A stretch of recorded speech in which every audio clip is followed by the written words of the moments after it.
Hello and welcome to the Inspector Certification class here for the state of Oregon. This is your first step in becoming an inspector in the state. I'm Dana Fisher, and just a quick introduction of myself. I've been with the division for about 24 and a half years. Been that permit tech out in the field, taken in plans, worked on special projects. I've also been a code adoption facilitator, helping keep all the code committees organized. And since 2013, I've been blessed to be part of the training program, helping individuals like yourself navigate the world of becoming an inspector and helping you maintain certification. Nick Armstrong is one of our support staff as well. So anytime you call the division, whether one of our main numbers or our number here on the screen, or email our training department, you're going to reach one of us, and we are here to help answer all of your questions. What I'd like to do real quick is just give you an outline of who you're going to be listening to today, who will be presenting. The first presenter is going to be Stephen Sims, our training and outreach manager. He's going to give an overview of the OIC class, how you maintain it for certification, how that applies to your other specialty code certifications, and so forth. Richard Rogers will present next. He'll be going over the Oregon Structural Specialty Code, or OSSC, for some of you who are familiar with that code, and why it's important here in the state of Oregon. And he is our chief building official and works in our policy department. Next up is Andrea Simmons. She's held many hats at the division, and she will most likely introduce herself, and you'll learn about a few of those. She's currently our fiscal and business services manager. However, one of the hats she wore for a very long time is our enforcement manager. And here in Oregon, there's a lot of do's and don'ts when you're out there in the field as an inspector. And she's going to share a lot of information with you that's very pertinent to how things are conducted out in the field. Tim Zimmerman has been with our department for a couple decades as well. All of us have many years of experience in that area.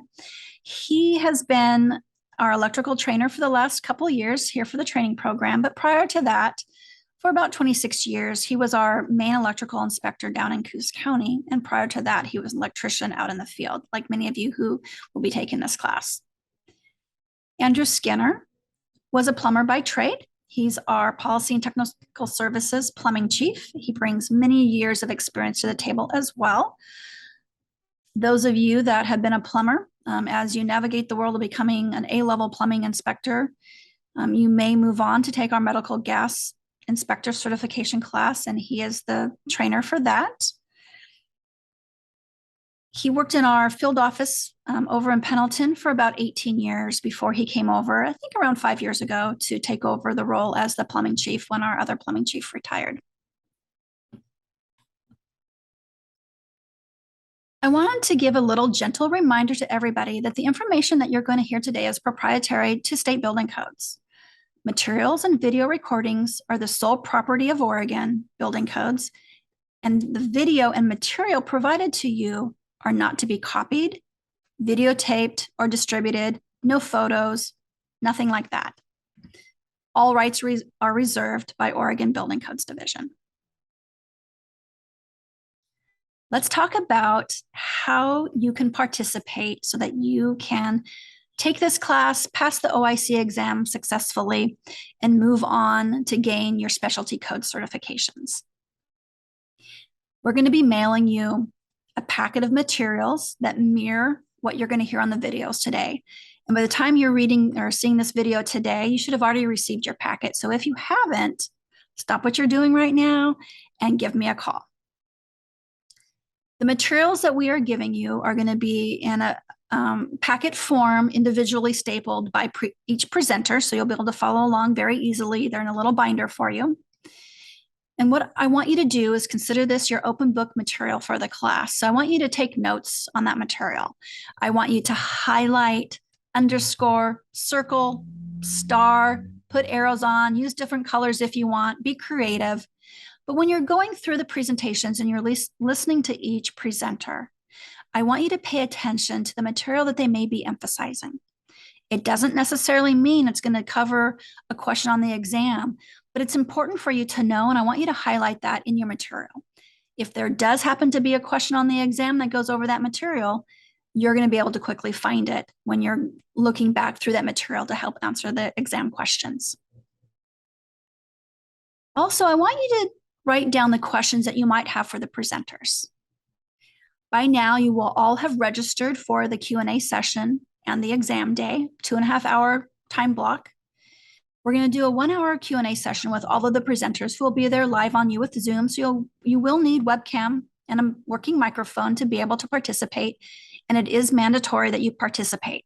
So we'll give you those log-on instructions. Those will be emailed out to you about a week before, not a week before, I apologize, about 2 days before. Travis cut this slide and I'm going to redo it. I'm going to pause for a second. Let's talk about successful participation in this class. We want to set you up for success. By now, you should have received your packet of materials that mirror the presentations that you are about to watch. If you haven't, stop this video, give me a call, let's see where your packet is. You're going to need that to be able to move forward. The materials are going to be allowed to be the open book material during the exam. So what I want you to do is I want you to take notes on your material. I want you to underscore, highlight, circle, star, put an arrow, use different highlighters, be creative of whatever works for you when you're taking notes, so that when you get to quiz questions, you can easily find areas that may have been emphasized by the instructor that you've highlighted or colored or marked up. I also want you to pay attention to items that you might need more clarification on, and write that down as a question for yourself so that when we bring you back for the Q&A session that you've already registered for, you're going to be able to ask those questions and get answers from the presenters. Because on that Q&A day, we're going to have you on webcam with us. Similar situation. You're going to see me just like I'm sitting now. Everybody's going to be on screen with microphones, and you're going to be able to ask your questions and get those answers before we conclude that 1-hour Q&A session and proceed with the exam on the same day. You're going to have enough time to rewatch the videos or parts of the video segments before your exam day. So what I want you to also think of and keep in mind when you're watching the videos, take some breaks. We're going to have about 5-6 hours of video instruction here for you today. And you're going to be able to pause or stop that video, come back. If you pause it, it's just going to stay right there. If you stop the video, pay attention to what time you stop the video. There's a little slide bar with a number, and you'll see where that cursor is moving across the screen as the recording's moving forward. Just move your cursor and hover over that spot, and it's going to give you a timestamp. And write that timestamp down so that if you do have to physically stop the recording, you're going to easily be able to go back to that exact moment in time. You'll just be able to slide that bar, watch the time as it progresses, and find that. You know, if it's 2 hours and 16 minutes and 34 seconds, you're going to be able to find that very easily. But make sure when you are watching the videos, take some breaks, take a stretch break, take your lunch break. You want to have a fresh mind. You don't want to get stiff when you're sitting there. So you want to go ahead and take those breaks as necessary, still get through the material, and just ensure that you do complete all the videos before the Q&A session and before the exam. So let's get started. Next up is Stephen Sims.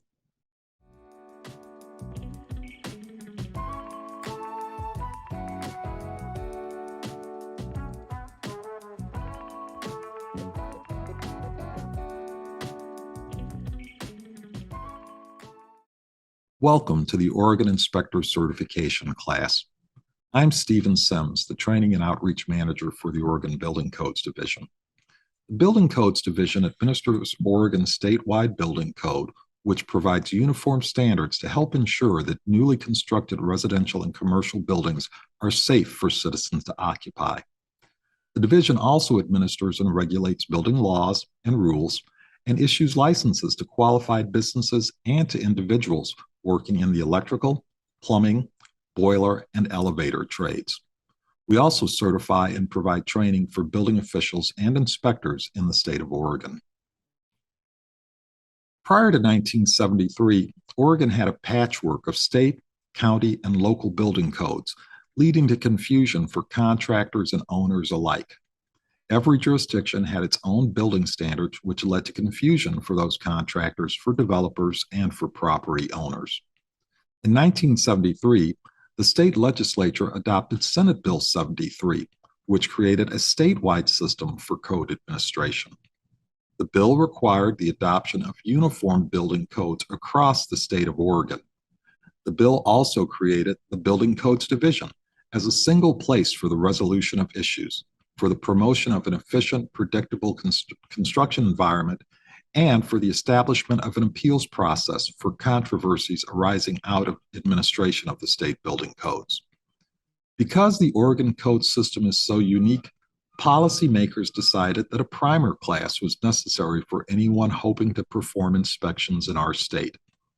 The Oregon Inspector Certification class, commonly referred to as the OIC, is designed for individuals who are new to the building inspection industry and seeking employment in Oregon as an inspector or building official. This class explains the roles and responsibilities of building officials, inspectors, and plans examiners. Becoming certified to conduct inspections in Oregon is a two-step process. Anyone who performs building official duties, conducts code inspections or plans reviews in Oregon must first possess a valid OIC, and then they must obtain a valid specialty code certification. The OIC is like the first step in getting a commercial driver's license. You must first get a basic Oregon driver's license, and then you can apply for a commercial endorsement that would allow you to drive a commercial vehicle in Oregon. The OIC is similar to the basic driver's license. It's your entry into the industry. The specialty certification is what gives you your specific area of practice as a building inspector.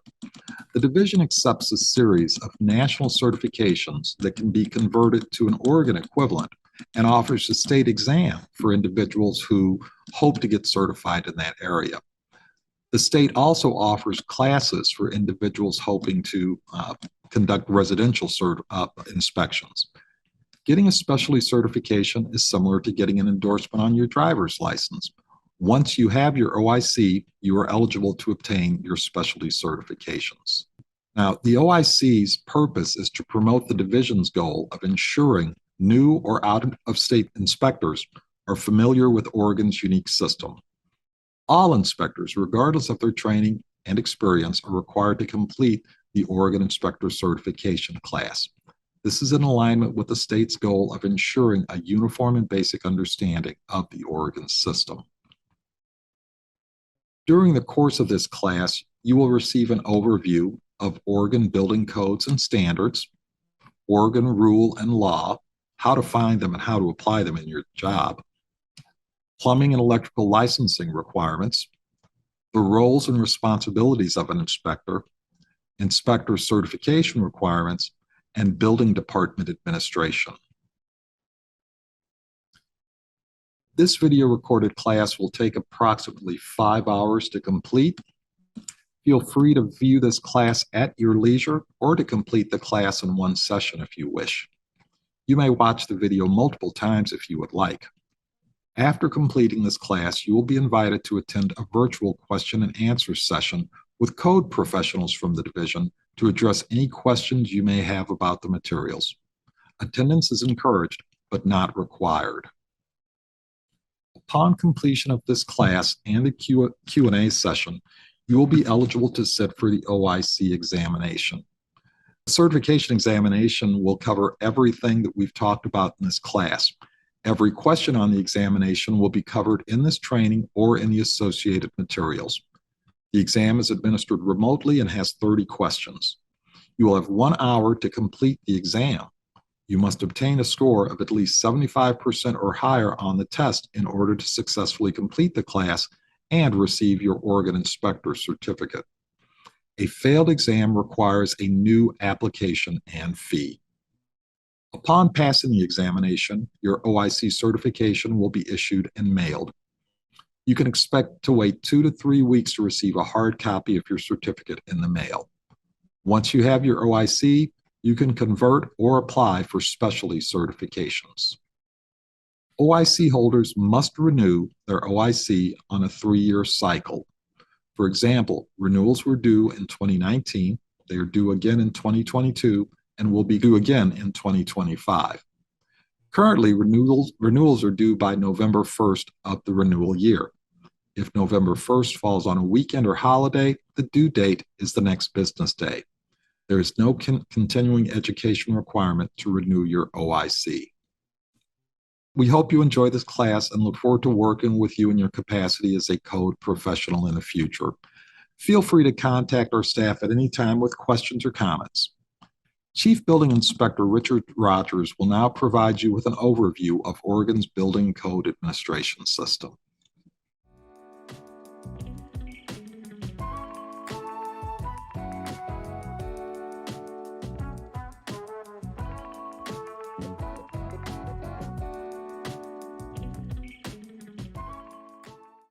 Welcome everyone to this segment of our Oregon Inspector Certification Training. I am Richard Rogers, the Chief Building Official here with Oregon Building Codes Division. So we want to be respectful of your time. We're going to jump right into this and talk about several things here in this segment. Insight into Oregon's very unique building code system. We'll talk about that. How the Building Codes Division and the local jurisdictions interact. We want to talk about predictability and consistency. That's something you're going to hear a lot from us.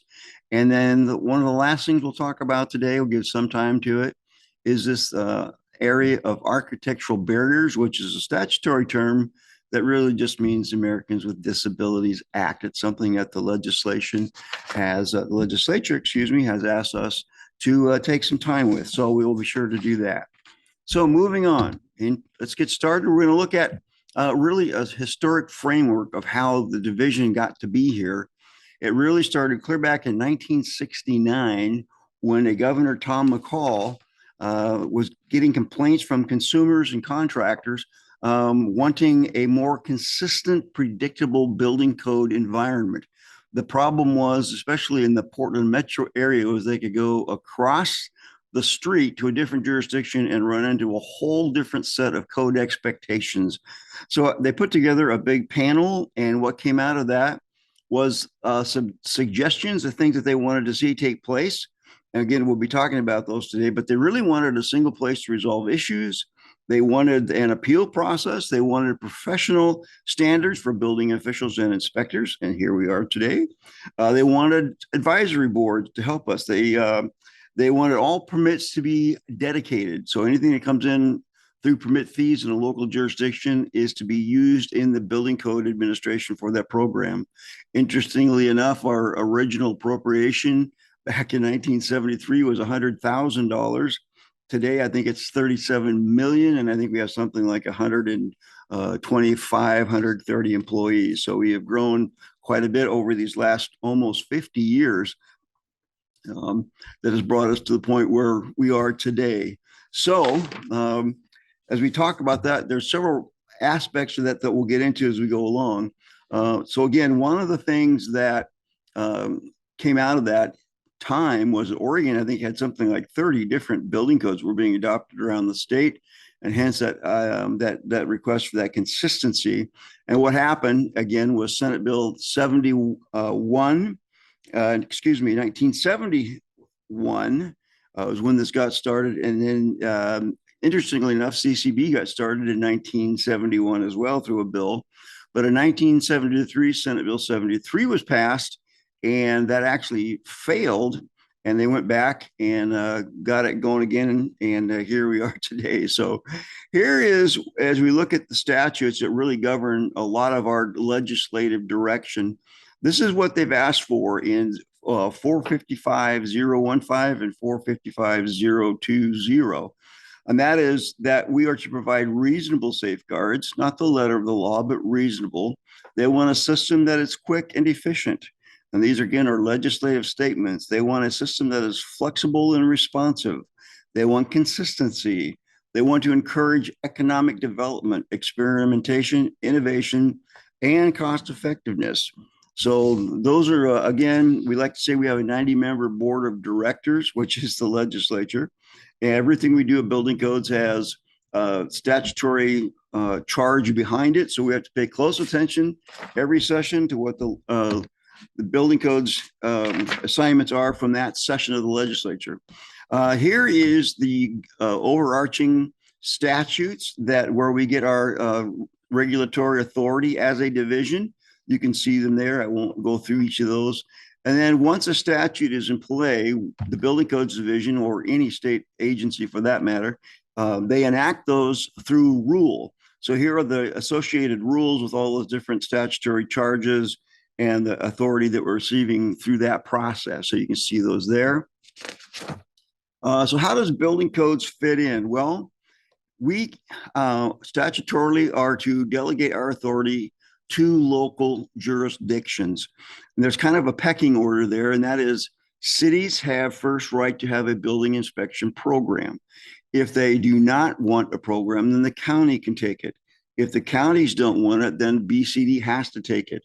And we currently are just doing Umatilla County. Coos Bay, at the time of this recording, Coos County, is in the process of assuming the program for themselves. So that's kind of how it works.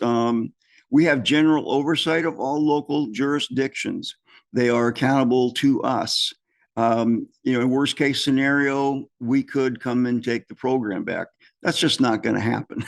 We don't want your program back. We want the jurisdictions to be successful, and virtually everything we do is to help you do that out there in the local jurisdictions.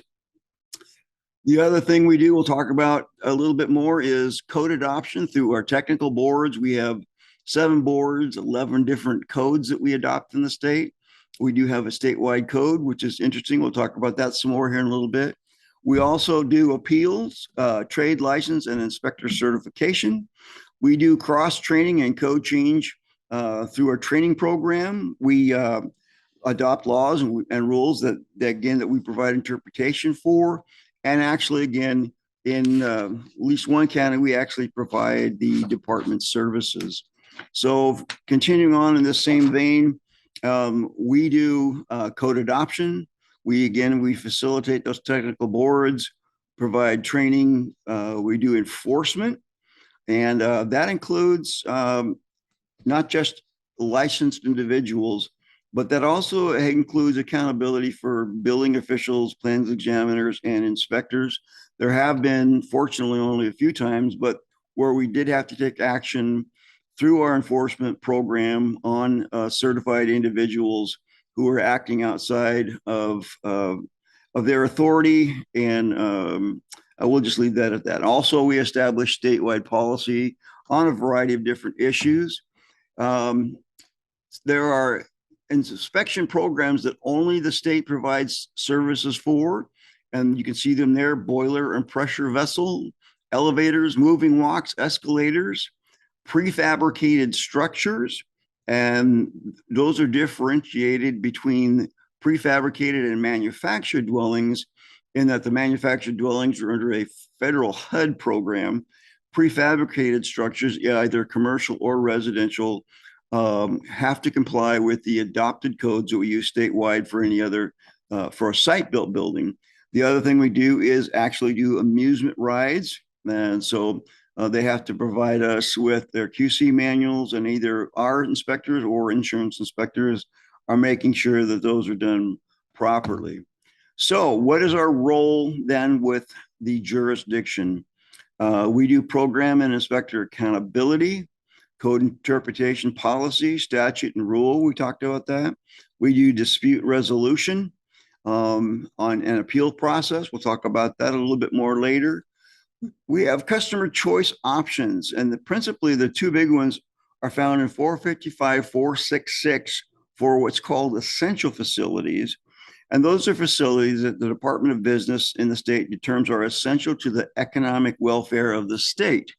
If someone comes to BCD under that process, we actually can work with the local jurisdiction to see what kind of resources they have. And in certain scenarios, we'll work with a local jurisdiction. Other scenarios, we provide all services. We do the plan review, as well as come on site and do inspections. Most people don't really know that that option exists. It doesn't get used very often, but it does come into play from time to time.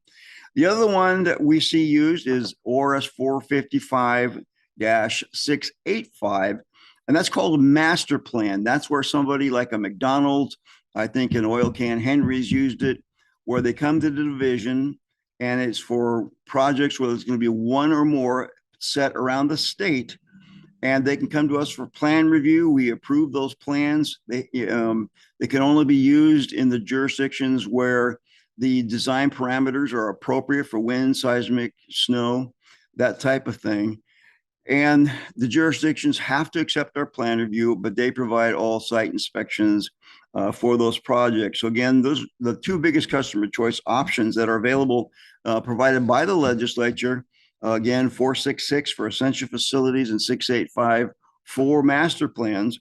And regarding any issue that may come up, the Building Codes Division does have the final word. So I will say on that point that we aren't doing anything in a vacuum in a dark room. Everything we do with this maximum transparency. We reach out to our local partners for their information, their ideas on issues as is appropriate, so that it isn't just BCD at the top of the pile handing down directives to the people below us. That's just not how it works. So I just want to throw that out there.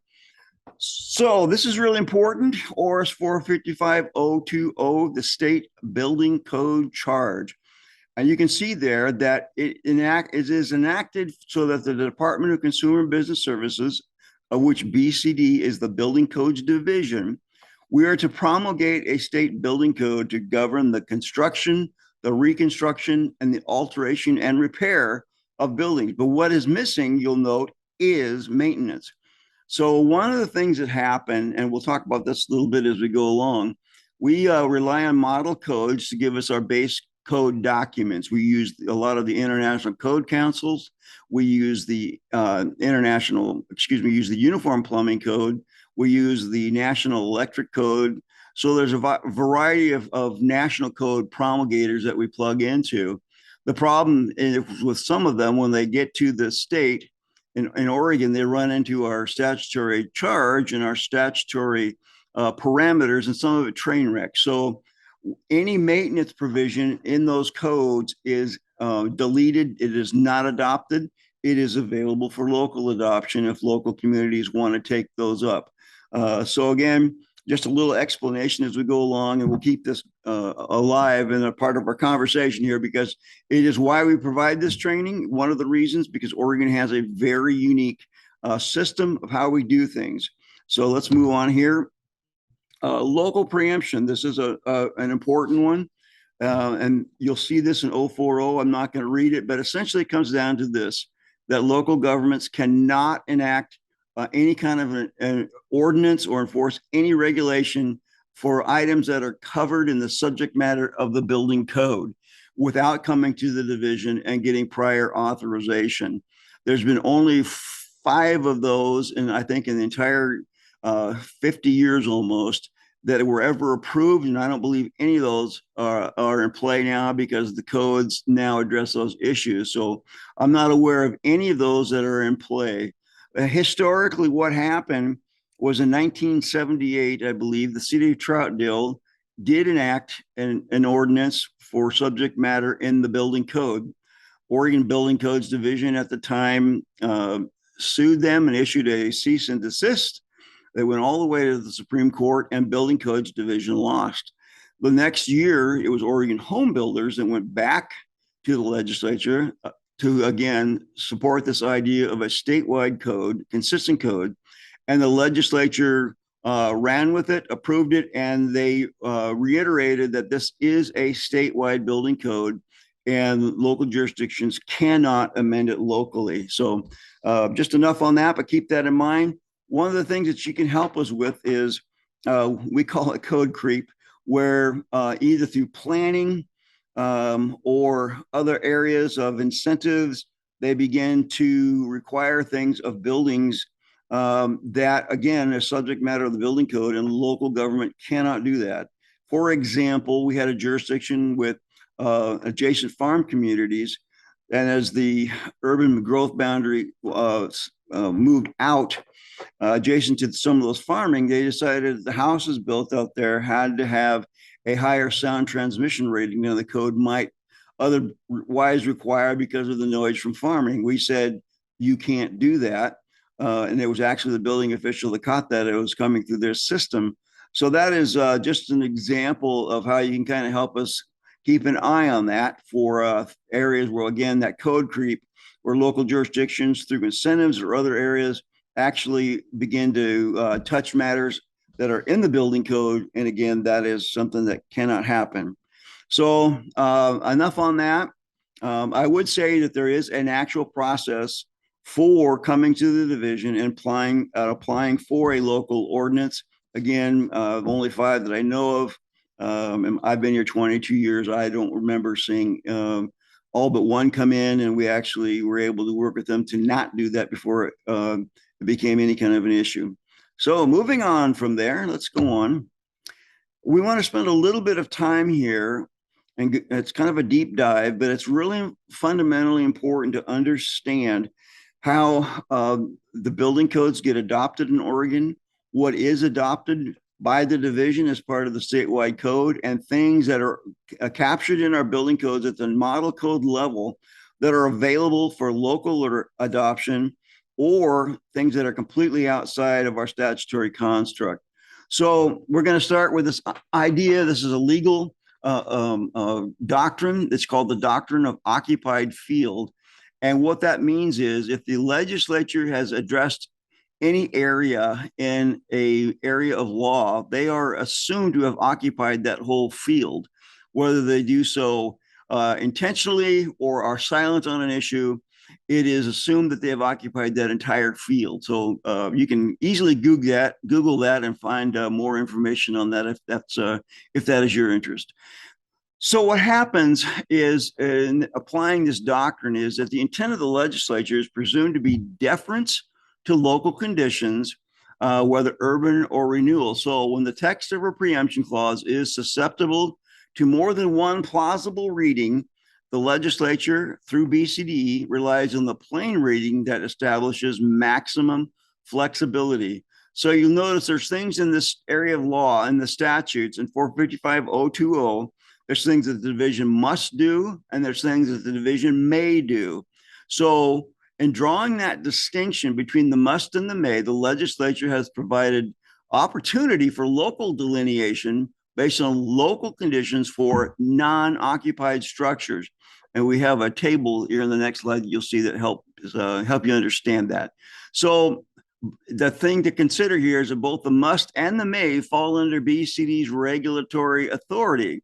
So while providing local delineation or local adoption of the may issues, all work identified in either of those 2 areas of the must or the may have to comply with the respective aspects of the state building code and the different disciplines, excuse me. So things that are rationally best left to local conditions, why would we do that? Because there's just too many variables for these non-occupied structures. What's reasonable in Harney County may not be in the Portland area. So one of the prime examples now is this advent of cell towers. A cell tower sitting out in the middle of 100,000 acres in Harney County, maybe we don't worry about it. They can put it up, they're going to get electrical permits, but maybe they don't need structural permits out there. That's something for the counties to determine. That may not be the case in Portland or any metro area, where if the cell tower should fall over, it's going to impact a regulated building. We have safety concerns for the citizens. So that's really a prime example. I had a real life example of a building official telling me that before we actually adopted this idea or incorporated this idea of the doctrine of occupied field, he was asked to come out into the middle of the Coast Range and look at the footings for a cell tower up on top of a mountain someplace.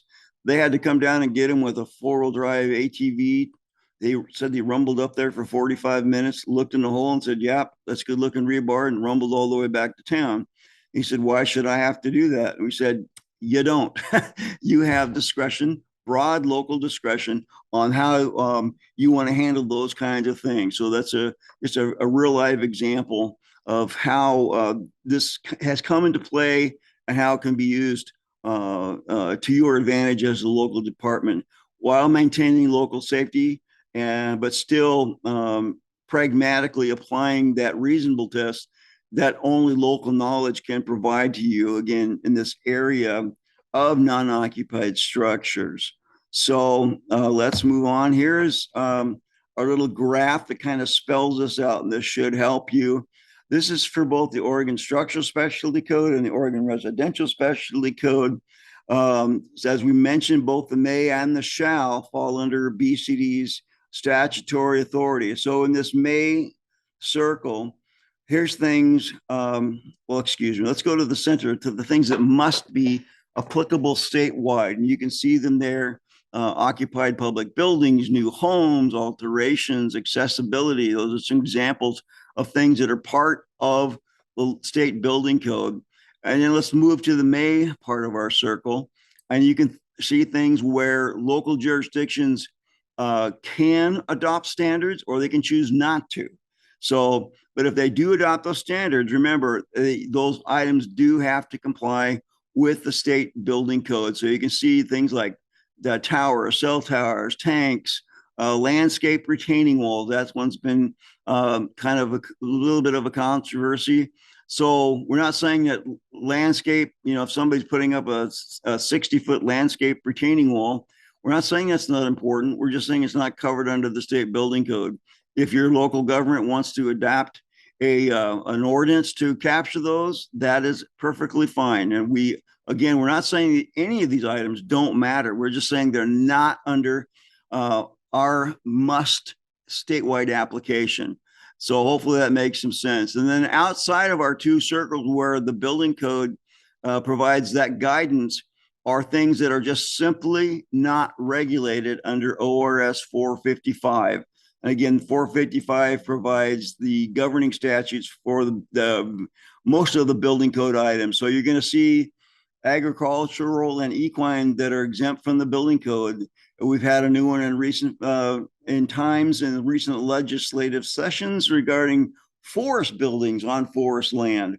And again, you can go right around demolition. That's something that's often gets adopted into building codes, but we delete that out of the building codes because we do not regulate demolition within our statutory authority under 455.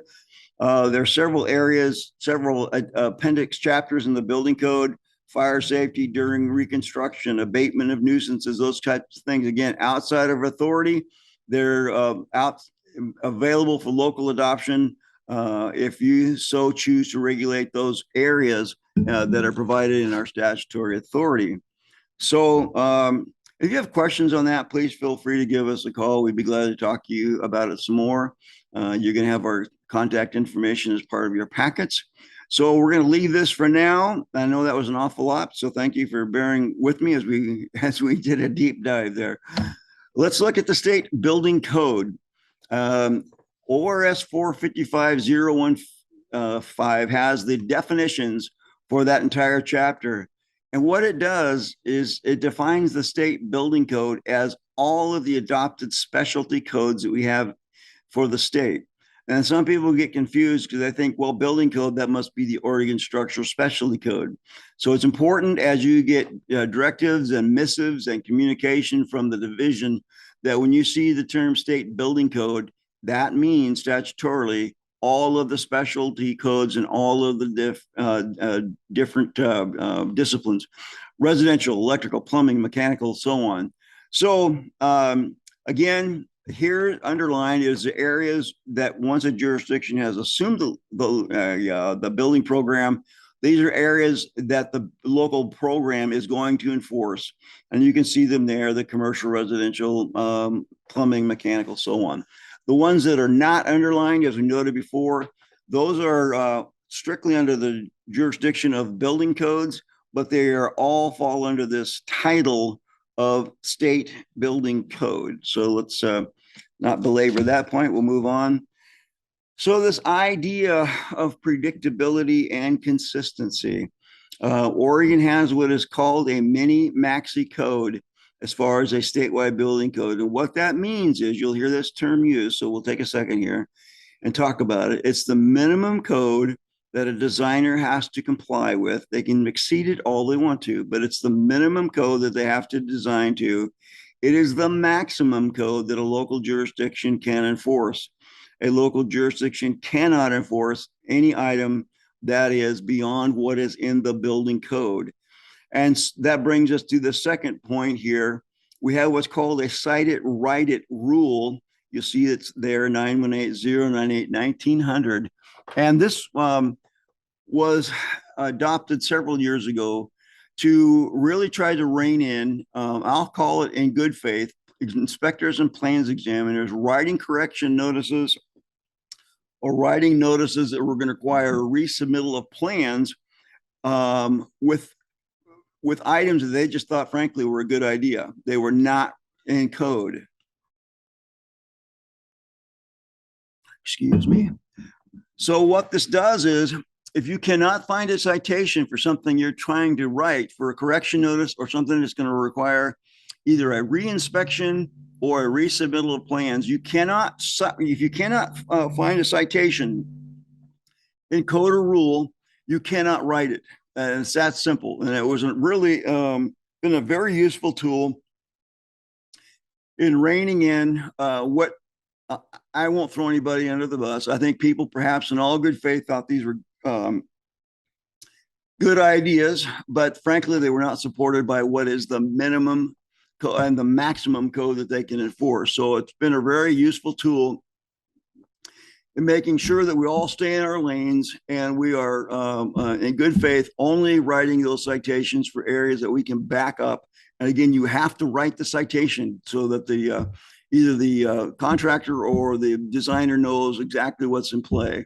One of the things that in probably not so recent history now is this advent of online codes.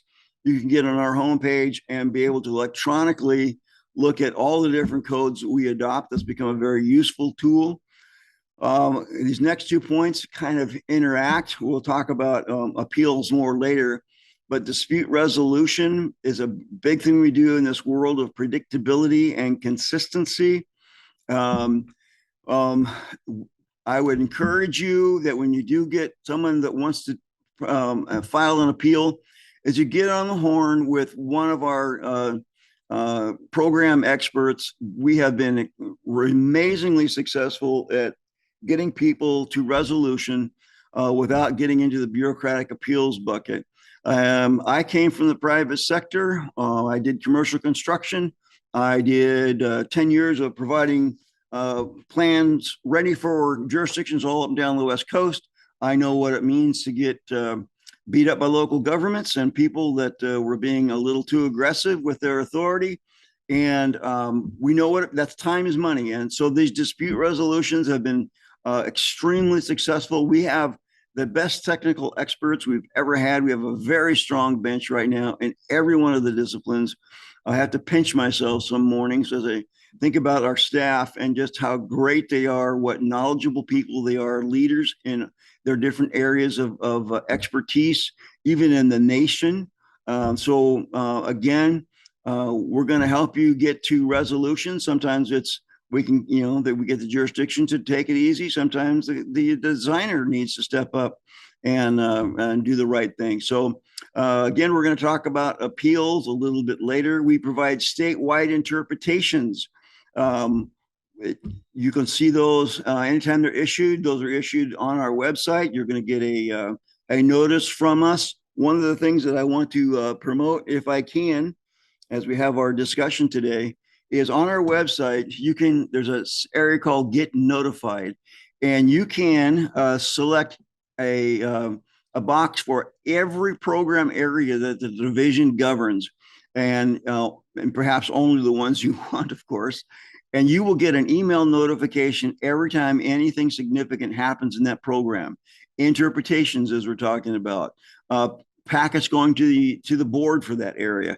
It's a tremendous tool that I think sometimes is underutilized, and it's a powerful tool for you to stay up to speed on anything that you're interested in, even as a code professional, which is what we're talking about here, in the different areas that you're going to be involved in with your inspection certifications or your work as a plans examiner, building official. Tremendous way to stay informed on the areas that you're interested in. The other thing that we do is directives. We do orders. Doesn't happen very often, but sometimes even outside of the appeal process, we are, if we get a jurisdiction for whatever reason, not throwing anybody under the bus, in all good faith, we'll say they're getting dug in on an issue. Then we're going to issue a directive and order that says, this is how you're going to interpret this area. It's not an appeal decision. It's a directive to the building official. Building officials are required by our rules and by their certification to follow all of our directives and orders. If not, they will be hearing from our enforcement section. And again, we don't want that to happen. We'll do everything in our power to not have to use the heavy stick, but if we have to, we will. Obviously, as you're noticing today, and part of a state training program is a huge part of what we do as well. So, in predictability and consistency, interestingly enough, when we have a statewide building code and we have consistency, there's kind of a tension point there between predictability and consistency. The way we like to capture that is that everybody has the same right to the predictability. That's where the consistency comes in. Everybody has the same right to the flexibility that we have in the codes. Again, they've asked us to enforce the code through the legislative process for reasonable safeguards, not the letter of the law, reasonable safeguards. And I can't stress that enough. There's plenty of room in the codes for flexibility. We all know that the code promulgators, and I've been a part of that process, you can't possibly anticipate every scenario. And building officials and local programs have all kinds of discretion on how to apply the building code in specific scenarios. There's times when the letter of the law just does not make sense. It is not necessary. Please don't get dug in on that, because usually that's where dispute resolution starts to kick in. All right, so let's move on and talk about how is the code adopted. This comes out of 455.030. Again, we use national model codes. We don't want to start with parchment and quill pens to write our own codes. That would be impossible. We rely on the national model codes. We rely on the vetting that they do. That doesn't mean that we don't change things at the state. We're not abdicating any of our rulemaking authority to the national model codes. The model codes typically come out every 3 or 6 years on their cycle, and so we try to line up with that. There was one time here in recent history where the residential code, the next iteration, we looked through it and we worked with our stakeholders, and we all decided there really wasn't any significant changes, and there was no sense in moving to the next model code. So that was a 6-year cycle. So for a code change to happen on any single code change or entire code adoption, it's decided by the appropriate board and the BCD administrator. In this case, now it is Alana Cox. We like to say it takes 2 to tango. As coded promulgated adoption packets come to the board has to provide a yes. We need a motion for a yes from them that is approved by the board. That goes on to the administrator. That's the first yes. And then the BCD administrator has to agree to each one of those yeses from the board. And there has been times when the BCD administrator did not agree, and a couple of different issues on a couple of different situations have gone back to the board for reconsideration. And every time we've been able to get the board to see our point of view and to come along. And again, the administrator agrees and it moves forward. But it isn't just automatic because the board approves something. So that's something just to keep in mind. Again, we talked about this can't be amended locally without our approval. Anyone can submit code amendments. The legislature has encouraged us to have a public and open process. When we do that, it's very transparent, very open. All the code change committee meetings where all the heavy lifting gets done are open to the public. We have invite public members to sit on those committees. Those recommendations get sent on to the boards who actually have the rulemaking authority. So again, anyone can submit a code change. We're very transparent about that, when we're going to accept amendments, how that process works. We take great care in that area. Here are the things that the legislature has asked us to pay attention to as we adopt the codes, the rural or remote parts of the state. What we find is a lot of the model codes get adopted and promulgated, and the principal players are large jurisdictions across the country that can afford to have people there. So a lot of that mindset of how the codes are being structured is really about heavy metropolitan areas, and there's sometimes they just don't make sense in a rural or remote part of the state. So it's something we pay a lot of attention to. Cost for conforming to the new requirements, obviously, is a big one. They've asked us to look at the effect on small businesses. And the other one is geographical or topographical differences. Again, that's going to be your snow loads, wind loads, those type of things that the codes really do a pretty good job of addressing on their own. So we're going to move on. Let's talk about the building official. That person has been appointed by the jurisdictions to be responsible for the program. The building official has to make sure that all the staff working for them are certified. They, again, are responsible for all aspects of code enforcement. They are the final call on local enforcement of the code. Even if they aren't certified in an area, we had a building official overturn one of the decisions of his certified electrical inspector. In that particular case, they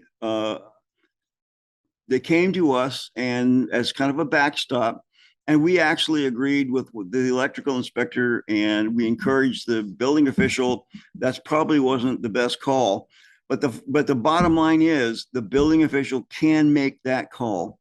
Again, the building official, this is huge, has broad discretionary authority to resolve local issues, including, get this one now, waiving code requirements so long as an imminent threat is not created.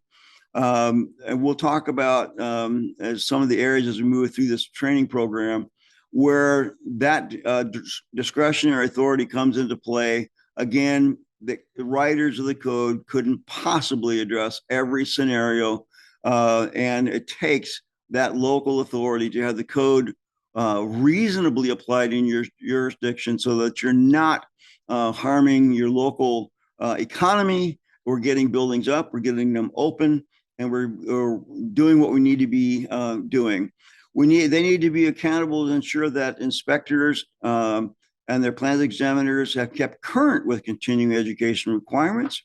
We are required as jurisdictions applying the building code to seek input from the fire marshal. That is a statutory requirement. One of the things that is difficult in Oregon is that the Attorney General has determined that all new construction requirements in the fire code, again, how they're promulgated nationally, the uniform or the International Fire Code has a lot of new construction provisions in it. The AG said only Building Codes Division can adopt new construction requirements. So we work with the fire marshal's office and different fire service personnel around the state to identify those issues in the fire code and bring them into Chapter 7 of the building code of the Oregon Structural Specialty Code to make sure that those are there. So we work hand in glove with the Office of State Fire Marshal. They're great partners. Some jurisdictions that are larger that can afford this actually have certified fire marshal people on their staff doing plan review. But even if they don't have that, as a smaller jurisdiction, you have to have a process in place that notifies the fire marshal and gives them opportunity to come in and provide comment on plans. The building official still retains the final authority for what is going to be approved as part of the plans, but they do need to seek that advice. And then, of course, the building official issues that certificate of occupancy. And that's really important. That is a huge part of what you're doing as a building department, getting buildings open, get them on the tax books, getting your local economy moving along. And that certificate of occupancy is a huge player in that, to make sure we're getting people open, we're getting things where they need to be. So building official has a lot of responsibility here. And again, we're going to help make sure that they stay with what they're assigned to do by rule. Site-specific alternate methods. A building official is authorized to issue a site-specific alternate method. You're going to see a process provided in administrative rule for the specialty codes. Alternate method are common in remodels and new technology. The idea of an alternate method is to maintain safety and the intent of the code without following the letter of the law. And then it's very important that you document the reasoning behind approving an alternate method. Keep that in your file. And here's why. Once you issue a certificate of occupancy in your jurisdiction, the building is handed over to your fire service, and they are charged with making sure that the building is maintained throughout its use in conformance with how it was approved. So an example that we heard of was a local high school in an auditorium decided they wanted to put these ceiling clouds, and perhaps you've heard of them. They hang down below part of the ceiling and they create these architectural additions to a room, maybe to improve the acoustics or whatever. In this particular case, it was done after the final approval of the plans. They were obstructing sprinkler heads. And so when the fire marshal came in to do their review, they looked up and saw these clouds and saw that they were obstructing sprinkler heads from developing their complete pattern. They contacted the building department, looked through its archives of alternate methods, and there wasn't one. So alternatively, maybe there's a reason that a local jurisdiction, a building department, allowed a corridor that would otherwise have to be fire rated to not be, because of other things that they did. So fire service comes in, looks at what looks like a fire rated corridor, starts looking for, fire rated dampers in the HVAC, looking for rated doors, rated glass, and they're not there. Well, again, it's very important that you have got documentation in your files as the building department of why that was approved in that manner. So that's very important. Another great example of how this was used in a local jurisdiction, a rural area and a rural jurisdiction was approached by a local farmer who wanted to build an onion barn in the jurisdiction. They wanted to supply jobs for the community. They wanted to support the local schools through taxes. But to totally comply with the building code would just be an unreasonable expense for them. That really would prohibit this from moving forward, especially since those of you that are in counties are familiar with the agricultural exemption. They had land outside of town. They could go build this building out there and not have to comply with anything in the code. But by building it in town, there was an opportunity to provide some safeguards and worked with us to get our opinion. They worked with the local fire service, and we were able to get this project up and running in the jurisdiction. And did it comply hardcore with every aspect of the code? No. Why? Because it's just an onion barn. So there was areas where they signed affidavits saying this is only how they were going to use the building. We provided additional egress. We made sure that we had good air moving through the structure. And everybody agreed that all the fire, life, safety aspects that would come into play for that building were being addressed, and we could get to yes. And they were given the opportunity to build, give it a certificate of occupancy, and are now, again, contributing members of the local economy, supporting the schools, providing jobs in the community. And, and they understand that if that building gets sold and used for any other purpose, that building is going to now have to comply with all the things that are going to be required by the code for that new use. So let's move on. But that's just, again, a great example of how we were able to do that. Statewide alternate methods. Those are things that are adopted by the board and the division. The board looks at the technical and scientific aspects of it. The division is going to deal with the administrative. And once they are issued in writing, they become applicable statewide. And it's usually due to new technology. There are some examples you can see there: waterless urinals, air admittance valves was a big one that allows islands. One of the big ones that this first came up on was a high school that was building a laboratory. They wanted all these stations, but they didn't want to have vent pipes running up from every station through the roof. The building owners hate it. It's that much more penetrations going through the roof, although they can combine them. But that was first used as a site-specific alternate method that we approved, and now it's actually been part of the adopted statewide. The international existing building code is now a part of the structural code. It was the structural code used to have its own existing building chapter, but that's now relies on a lot of the existing international existing building code, the IEBC, for how we're going to look at existing buildings throughout the state, and subsequent editions of model codes. And that takes some doing, that takes some planning, but one of the big users of being able to go to the next iteration of a model code that's not already adopted in the state, but it's going to be looked at as an alternate method, is Intel, for example. They build all over the world. They use the international codes.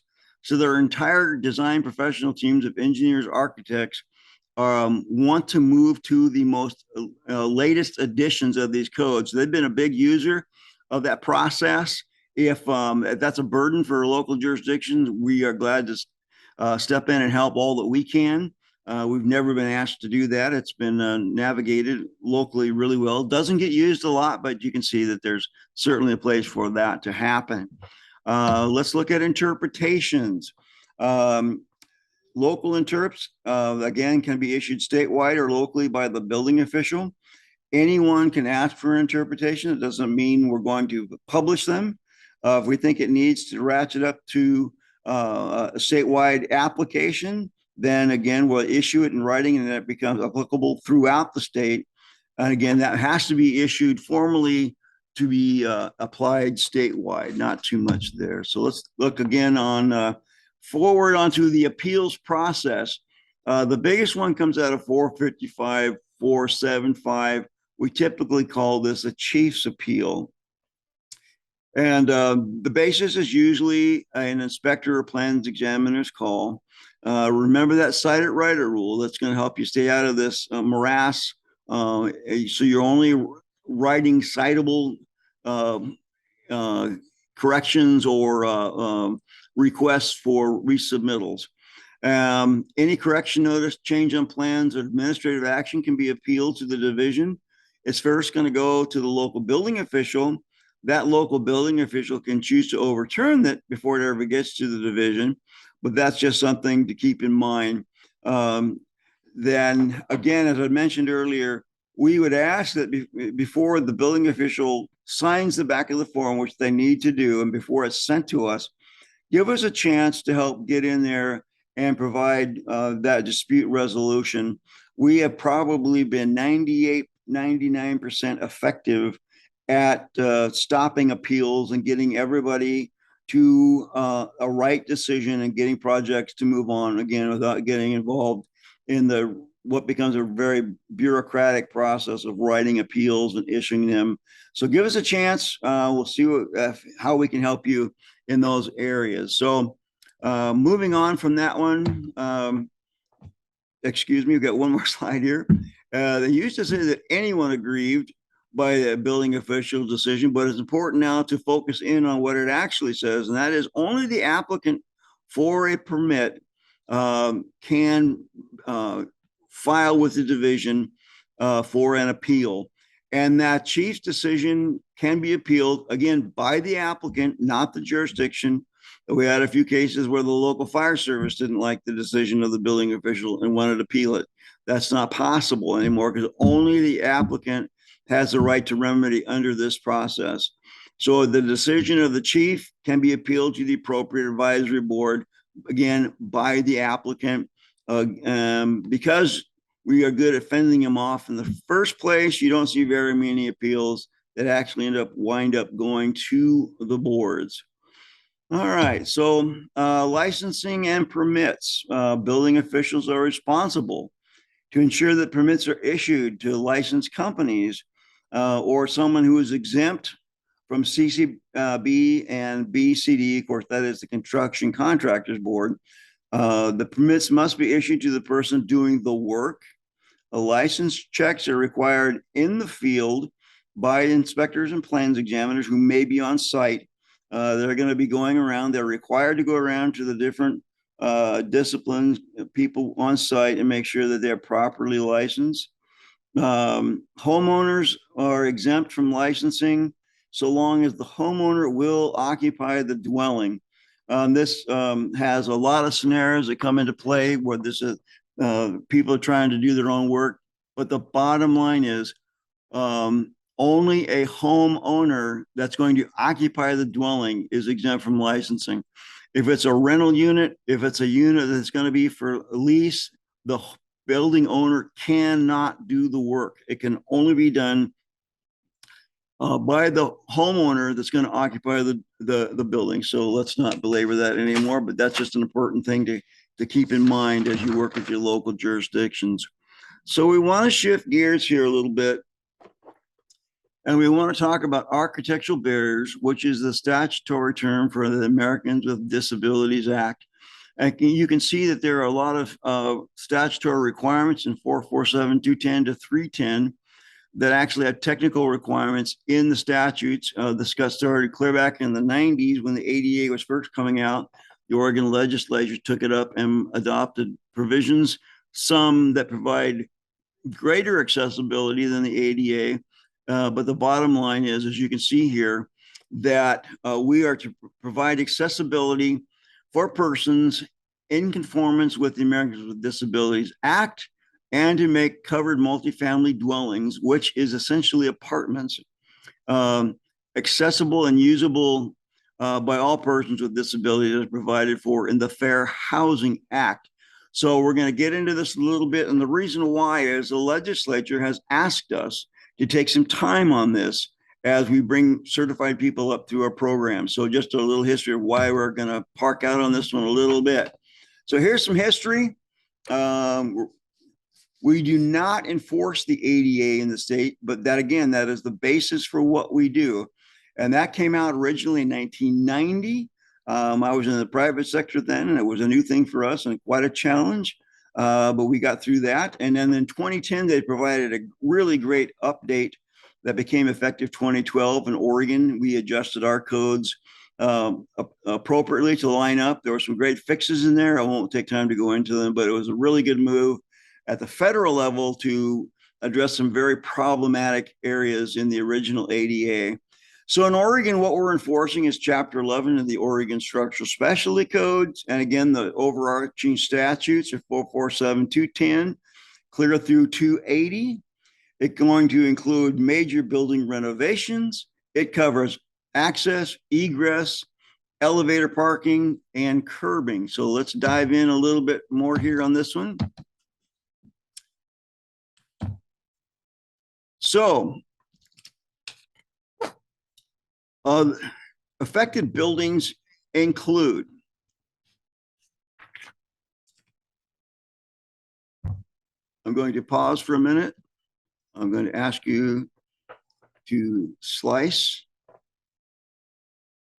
while I get back to where I need to be.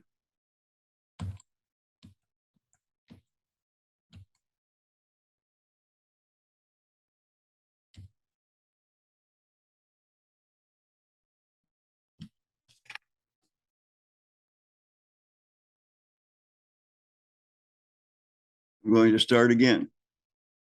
3, 2, 1. The 2010 88 standards for accessible design are actually promulgated by the U.S. Access Board. They are responsible for updating the construction design guidelines known as the ADA standards for accessible design. These guidelines are used by the U.S. Department of Justice in setting the enforceable construction standards that government must follow. The International Building Code that we adopt uses the 2010 standard as the baseline for its accessibility requirements. The reason I take a little bit of time on that one, just so we begin to understand how these things get to us and how we are going to enforce them. So one of the important things that we need to keep in mind is that civil rights determinations are beyond the scope of the Oregon Structural Specialty Code. We know that civil rights are the backbone of the ADA, and they're behind the requirements in the architectural guidelines established by the Access Board. But there is no cited path for establishing civil rights infractions. When I first came here in 2000, there were code officials saying, I'm not going to approve this because you're violating someone's civil rights. Well, you're not a civil rights attorney, and neither am I. And there's nothing in our statutory construct that gives anyone any right to write a code infraction citation based on someone's civil rights being violated. So we're going to get into that a little bit just to give you an understanding. And here I want to note is that we are only enforcing the accessible construction standards as adopted in the Oregon Structural Specialty Code. And here's something important. I'll give you an illustration on this one. A building design may be in conformance with the U.S. Standards and the 2010 standard, but still have exposure to a U.S. Department of Justice lawsuit based on how the building's being used. So this is an important one to think about. And here's an example of that. This is a live example of a school that was being built. They wanted to provide this auditorium and a stage and a music room behind it. They wanted the code says that I can access a stage through a platform lift and not a ramp. So what the school decided to do was place the platform lift in the auditorium side so that they could rent it out on weekends for concerts. Churches sometimes rent these facilities, and they wanted to get maximum use out of the building. And so they would put the platform lift on the auditorium side. The local plans examiner said, I'm not going to approve that because you're violating the civil rights of the student in the music room who has a mobility impairment that now has to go out into the hallway. You can see there to the left, go down and go in a door in front of the audience, access the platform lift, and then go up and get behind the curtain. We said that may be a problem, but we have no authority, no cited path in Oregon for you to make that requirement. They have complied with the code. In fact, they've complied with the ADA code at the federal level. It says you can access a platform lift, usually a platform lift, to access a stage. They said, well, can we tell them they may have exposure to a lawsuit? And we said, yes, all day long, but you can't enforce it. The school district decided that would be to provide a platform lift from the music room would give them a lot of good night's rest. And so they did that. Great outcome. But that's not something that a local jurisdiction could drive or make happen. So when we say that they can comply with the code and still have exposure to a federal lawsuit, and it's not going to come to the jurisdiction, it's going to be to the building owner, and it's going to be based on how you're using that building. So just something to keep in mind as you move along in this area. So what are affected buildings? Well, we want to keep moving here. ORS 447210, it includes any place of public accommodations. That's a defined term. Commercial facilities, you can see all the things that it includes. Any government building, any service establishment, public transportation terminals, you can read those there, and places of public display or collection. Those are things that the accessibility requirements are going to apply to. They also apply to places of recreation, education, social service. I'm going to jump down here to this fifth bullet because this is an important one in Oregon. Any private entity is going to include private membership clubs and churches. We'll define those in a minute, that have more than one floor level and are more than 4,000 square feet in ground area, or that are more than 20 feet in height, measured from the top surface to the lowest floor to the highest interior overhead finish of the building. And that language is actually following right along with where a design professional is going to be required because of other laws in the state. But what's important here to realize and understand that at the federal level, private entities, private membership clubs, and churches are never covered. They are exempt. And the reason they say is because of sovereignty issues. But the Oregon legislature said, well, time out. We think that it's important that at some point, when these types of buildings, when these three areas of use get to a certain size and height, that they're going to be covered in the state of Oregon. So it's going to take those two triggers. Let's look at that. Let's look at the definition. A private entity basically is someone that is providing offering examination courses related to applications, licensing. You can go and read this on your own.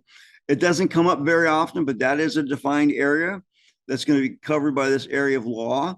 Private membership club, that's going to be your Elks, your Moose Lodge, and it's generally they have some meaningful conditions for membership. Operations are controlled by the membership, and you can see the rest of those definitions there. Churches, that's going to include places of worship, such as a mosque, a synagogue, as well as maybe what we might consider a more Western idea of church. So let's dive into this again a little bit. So there has to be two triggers that are going to be tripped before a private entity, a private membership club, or a church are going to be regulated as affected building in Oregon. There has to be at least 2 stories. And I see jurisdictions from time to time in good faith, somebody comes in with a fairly large single-story church or private membership club. It's exempt. You cannot apply the code to it. You cannot make them provide accessible parking. You cannot make them provide any accessible feature within the building. And I know that runs afoul of us as regulators, but that is simply the case in Oregon. You have to have at least a 2-story building. The second trigger before you can start applying accessibility provisions to these 3 areas identified in law, that is, that has to be greater than 4,000 square feet in ground floor area. And then the second one, of course, is more than 20 feet in height. And you can go back to that other definition. So it's important to remember that both those triggers have to be hit in Oregon. And like I said, it still comes up from time on appeal. We'll find somebody that weighed into a project only to find out that it didn't have to be accessible. I go to a specific fellowship in a community, and we have a single-story building. We did a pretty major renovation. The question of accessibility came up because of my background. I was able to say, look, we do not have to comply with any accessibility provision. Now we did because we just happened to think it's the right thing to do in our community. And so we did, but it was voluntary. So important area to keep in mind as you apply these. Let's talk about renovations, alterations in the state of Oregon. And what the statute says here is that every project for renovation, alteration, or modification, and you'll notice here that it doesn't say repair. If a building is being repaired, that's because there was an event that occurred outside of the owner's control, a fire, a wind event, a seismic event. None of that is subject to these provisions, and that is consistent with the federal law. So every project in those 3 areas that could affect the usability of or access to an area containing a primary function, it says shall be made to ensure that to the maximum extent feasible, that we're going to provide certain amount of accessibility as defined there. And it says, unless those alterations are disproportionate to the overall cost. So let's dive into that a little bit and see exactly what that means. This has been in play now for over 20 years. And I think by now, most building owners, designers understand this is in play. But for people that are kind of new to this area of law, it's worthy of a little bit of explanation. And you'll note that it does not cover those covered multifamily dwellings, again, which are essentially apartments. So let's dive in here. We call this the 25% rule, and we'll discuss what that means. And it's worth noting again at the federal level, it's only 20%. But the Oregon legislature thought that it was appropriate to bump that number to 25. So what does this mean? It means that we're going to alter those up to the point that the cost of doing it is deemed disproportionate to the overall cost when the cost exceeds 25% of the total cost to the area of primary function. So here's what's important. When we teach this class live here in Salem, we have a separate classroom where I teach it. The area of primary function for this tenant space is a classroom. It also contains a kitchen and some restrooms. If we do work in the kitchen, it needs to comply as much as practical with accessibility for new, and the same with the restroom. But it's not going to be taken into account as part of this of the cost, because it's not the area of primary function. So if the cost of alterations to the paths of travel to make the area fully accessible is disproportionate, then you're going to do it to the maximum extent possible. And let's take a look again into what that area means. Again, we talked about the area of primary function a little bit, and so I don't want to belabor it here, but to give you some other areas of ideas where you can see what might be considered the area of primary function. You'll note that hallways, restrooms are usually not primary function, neither mechanical rooms, boiler rooms, and it goes on and gives you some more examples of things that aren't going to be considered part of the area of primary function. The cost to remodel those areas are not going to come into play. So here's a little slide that kind of helps us explain things a little bit. This area of primary function looks like some kind of a retail space being built. The cost of the renovation, just for simple numbers and simple math, which is good for me, we'll call it $60,000. The designer, the owner, by law, has to come up with another $15,000, which is the 25% of the $60,000. In the early days, that really made some people irate, but that is in affect the power of the law in play here is they're going to have to provide another $15,000 to remove architectural barriers. And according to the next slide here, we have, we'll see how this plays out, because there's an actual priority listed in statute that's consistent again with the ADA on how we're going to spend this money. So you can see we've got this $15,000 in our 25% bucket. What statute says, this is how we're going to spend this money. And if you think about this list that is provided in statute, and again, absolutely consistent with the federal ADA, which we need to be, it's really quite intuitive. If I pull into any kind of an affected building, the first thing I need is a place to park my vehicle. The second thing I need is an accessible entrance and an accessible route to the altered area. So as we go through this punch list of priorities and we do them in order, as we accomplish each one, if we still have money, we go to the next. If we can't accomplish the next one with the dollars we have, then it says here down here in G, then do your best to provide accessible elements such as storage and alarms. And of course, E is kind of the funny one now of accessible telephones, because almost everybody uses some type of cell phone now, but it's still there. So again, we're going to go down through this list with our bucket of money, this 25% bucket of money.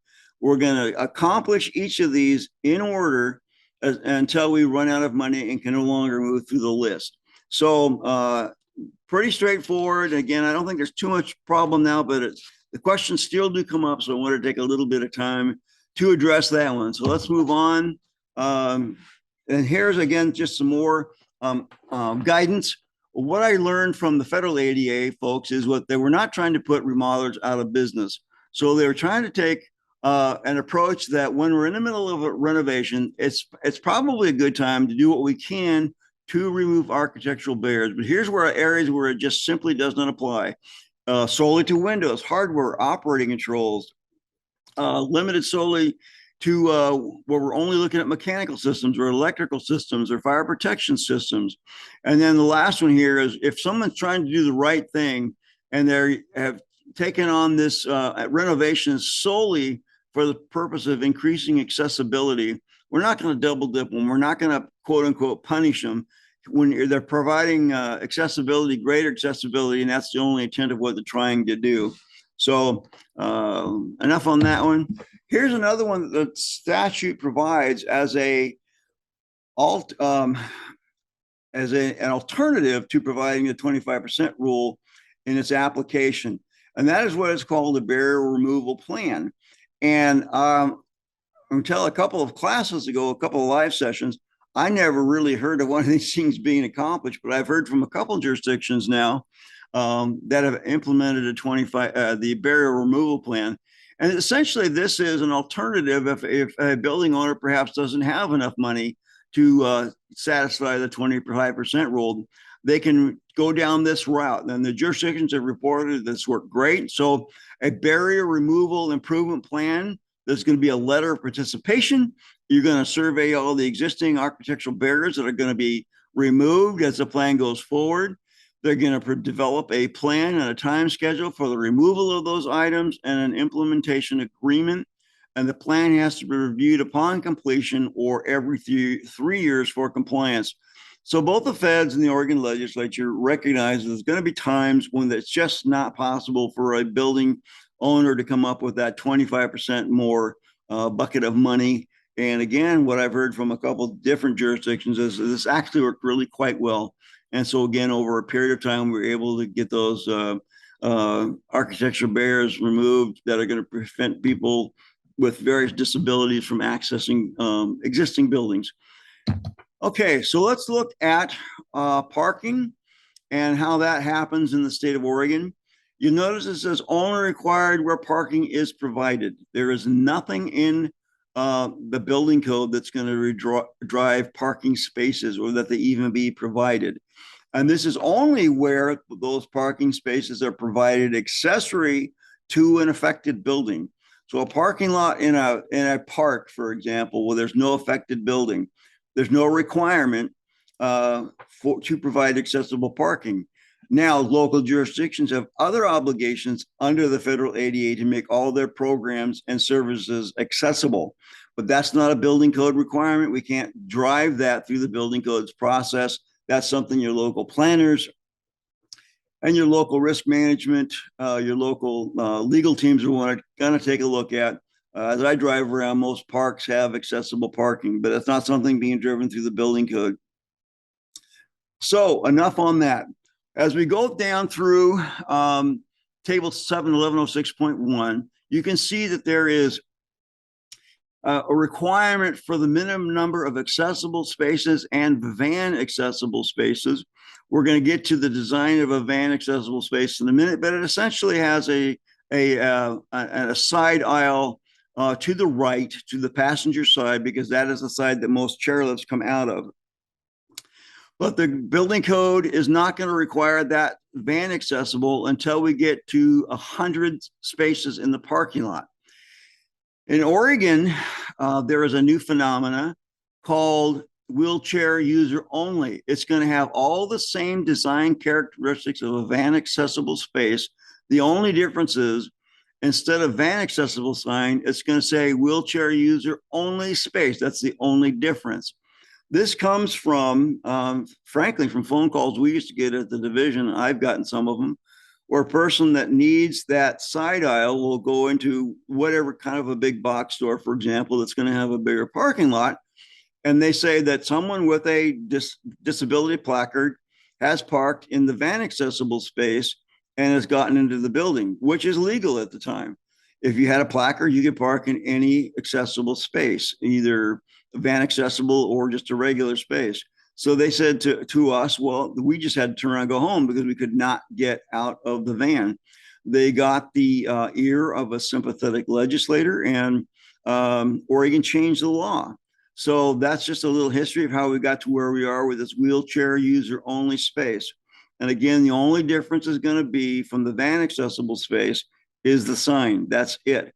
So you can see how we go on down through the list and how proportionally as we get to higher numbers of parking spaces provided, and what it's going to, the effect it's going to have on the number of accessible and van accessible spaces that we provide. Sorry, I didn't mean to jump ahead there. Here we go.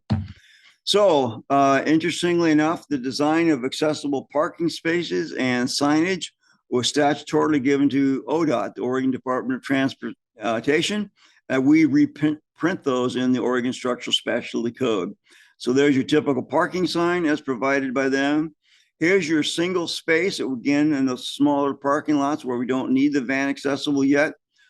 This is what that single accessible space is going to look like. It's going to have that side aisle because we don't know who's going to park there, who's not going to park there, and the smaller spaces. You'll notice that it says no parking in that side aisle space with the hash marks.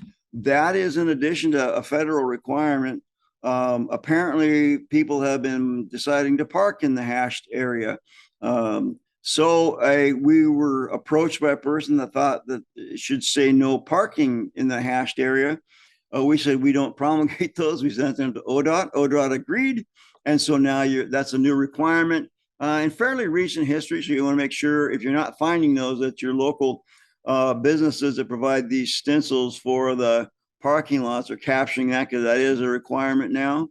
Here is a typical double accessible space. Remember that your standard space needs that access aisle, that 8-foot access aisle. But a normal parking space does not. So once we get to that number where we're going to have the required van accessible space, wheelchair user only, you're going to see they can put a single wide accessible space and they can share that side aisle. But again, the wheelchair user one for the van has to have that on the passenger side because of the lifts coming out that side. One of the areas that is really problematic for local government, and I don't know how to solve it for you other than work with your local contractors to make sure this is something that they're paying attention to. What happens a lot, and especially with blacktop parking lots, which most are, that's really the affordable alternative to concrete, is they'll come in and they'll resurface them, or they'll put what we'll call the slurry coat. They'll reseal them and they get a lot more life out of them without having to put down more asphalt.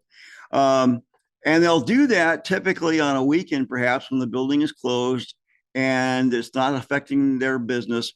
And so what happens is, if they do that, they have to restripe for new construction unless technically infeasible. If space will not allow it, then they got to do the best job they can. The problem is, they didn't come in for a permit. The jurisdiction didn't know. Their Monday morning business opens. In a lot of communities, they have folks that are advocates for accessibility, and that's fine. I have no problem with that. But they'll drive by and notice that perhaps this parking lot was put back the same way it was. This is one area of law that says that the building department has to maintain the parking and making sure that it complies for new when it's supposed to. So it's a really difficult thing to go into a building owner and say, you slurry coated, you repainted back to new, to the old, but you got to comply with new. We have a link to a document there, an interpretation on this very issue. It doesn't happen a lot, but it does come up. So it's kind of a tough one. But again, if it's a reoccurring problem, maybe you can reach out to your local contractors and make sure that they're complying with what is a federal requirement as well as a statutory requirement in the state of Oregon. Okay, let's move on here. We're going to go to the Fair Housing Act. This is a completely separate act from the Americans with Disabilities Act, and we capture this statutorily in the state. And the difference here, just for some background, the Fair Housing Act provides adaptability, not accessibility. Here's what I mean by that. And when we provide accessibility in affected buildings, the grab bars are going to be in place. The door handles that are operable by anyone, usually it's going to be that lever handle, is going to be in place. Whatever I need is going to be in place, is going to be provided. Adaptability is different in that the building owner, the apartment owner, has to accommodate the express individual disability that that person has. So I'm going to provide, if the person needs grab bars in a shower, there's going to be backing in behind the shower that you're going to look for during inspection to make sure that that's there so that they can provide the grab bar. Adaptability. If I need, well, most sinks in restrooms, most vanity sinks have a cabinet underneath. I can put a cabinet in there, but that vanity cabinet underneath the sink has to be easily removable so that a person that is a wheelchair user can have front approach to that cabinet. So that's the difference. And I'll just leave it at those two examples. But some people try to apply accessibility provisions in a fair housing building or an apartment to keep it simple in terms, and it just does not come into play. Here's another huge one that has been missed on some pretty big projects in the States. I won't say who or where, but this only applies, the Fair Housing Act only applies to buildings built for first occupancy as an apartment or a townhouse after March 13th, 1991. And so what does that mean? Well, let's talk about it. If in a particular case I'm thinking of, perhaps there was a bunch of old storage buildings and they wanted to go in and revitalize an area of town, and they wanted to put in apartments or townhouses in those units. The Fair Housing Act would not apply because they were not built for first occupancy as apartments or townhouses. They were built for first occupancy as storage buildings after March 13th, 1991. Again, so if I have apartments that were built before March 13th, 1991, and I want to remodel them or I want to add additions to them, not additions, but if I'm going to remodel, it doesn't apply because they were built before March 13th, 1991.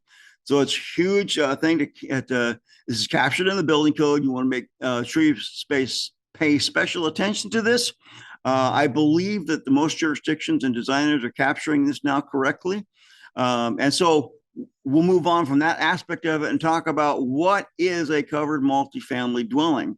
It is all dwelling units in buildings containing 4 or more dwelling units if such buildings have 1 or more elevators, and it's going to apply to all ground floor dwelling units in other buildings containing 4 or more dwelling units. So we have some examples here that are going to help us understand this a little better as we move on. So the single exception to this March 13th rule is if, in the example given, there's a historic facade on this building that was not an apartment building and it was built before, to this exception. If everything behind it is torn down and essentially we are building new behind it after March 13th, 1991, everything behind it has to apply for new construction and comply with the requirements we're going to talk about here in a little bit for the Fair Housing Act. So that's just the one single exception you want to pay attention to. Where additions are built to existing buildings and it adds 4 or more units, now those units are going to be regarded as new and they must meet the requirements as applicable of the guidelines. And then, of course, any new public and common use space that is added, that's not an apartment. That's going to be under the Oregon Structure Specialty Code, and anything in those areas needs to be accessible under the code, not under, under the ADA, if you will, not under the Fair Housing Act.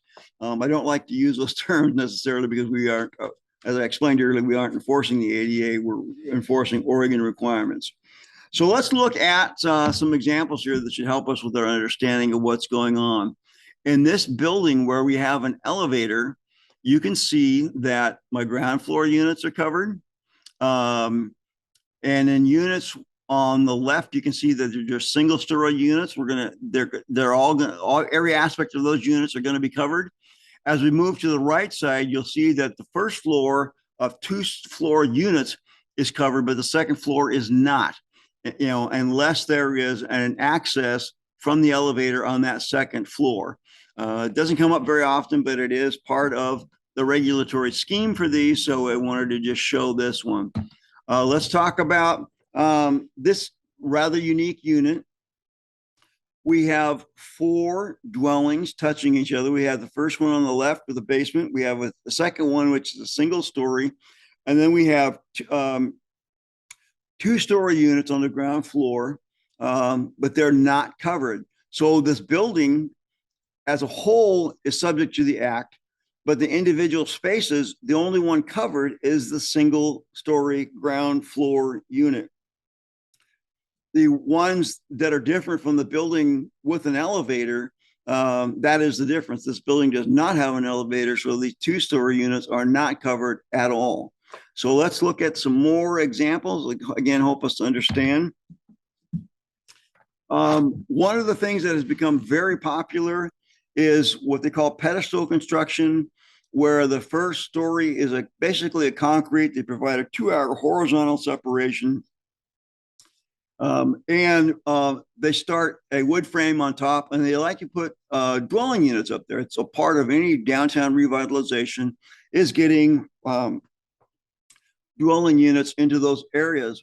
Well, you do not get out of the Fair Housing Act when you do something like either they put shops down below or a garage down below, and they start at the second story with single-story dwelling units. That becomes the ground floor unit. They're going to have to provide an accessible route to those units.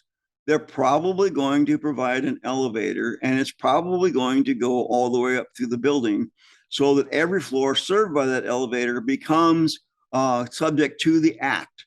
In this case, if you had terrain that allowed a ramp to come to that second story that served all those units on an accessible route, that would settle the issue. A ramp's really not very feasible. By the time you get that high, you would have a 1/4 mile of ramp or whatever the actual number is, but obviously it gets ridiculous at some point. So when you come across these scenarios, they have probably just bought an elevator. But again, that's an important distinction to keep in mind as different scenarios come through your respective offices. Here's another one where, as I just talked about, we have a grade level entrance at both stories of the first story, is probably a daylight basement, you might call that. We're going to cover both these floors, assuming that there are 4 or more units in this structure. That's always going to be a key factor, one of the principal factor you're going to look for.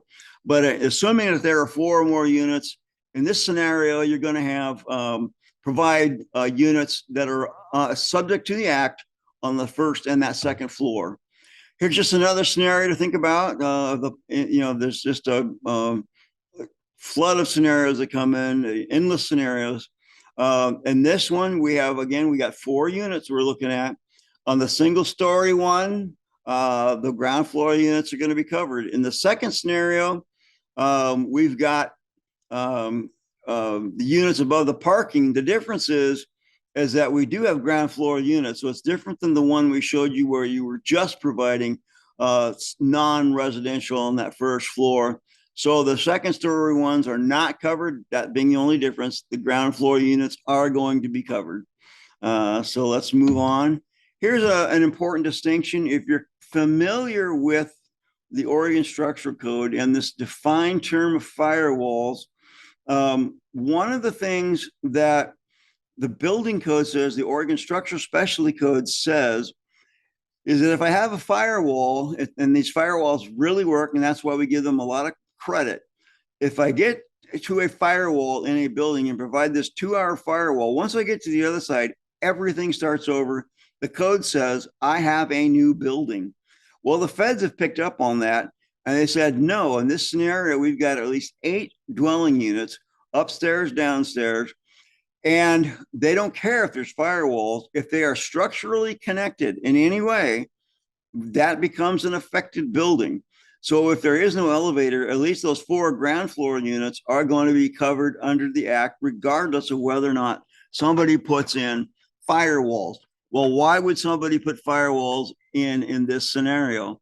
If they're building townhouses. Townhouses are open from the, they open from the ground to the air above, and only one unit is considered a townhouse. They're all considered R3s. And either you're going to put 2-hour walls in, or you may put in a firewall because of some kind of issue on how they're going to sell them. But if those 4 units are touching, if they're townhouses, they are covered under the act, and those ground floor units are going to have to be in conformance with the Fair Housing Act for those units. The bottom example here, again, is just to show you an example of what's going to trigger the 4 units. So we have 3 units on one side of the opening and 3 on the other. If they have connected them structurally in any way, and I like to just make it simple, if they have connected a board between these units and have nailed it, screwed it together, permanently fastened it, those are structurally connected and they are covered. If they put a roof between them, they are now, there's 4 more units now in play, and it's covered. If they put the stairs up with a landing, now again, these 2 units become one for the purposes of applying the act, because we have 4 or more units. So again, in this case, those 4 ground floor units are going to be covered under the act. So I think that brings us to the end of our presentation. I want to thank you all for your time today, and we look forward to talking to you later.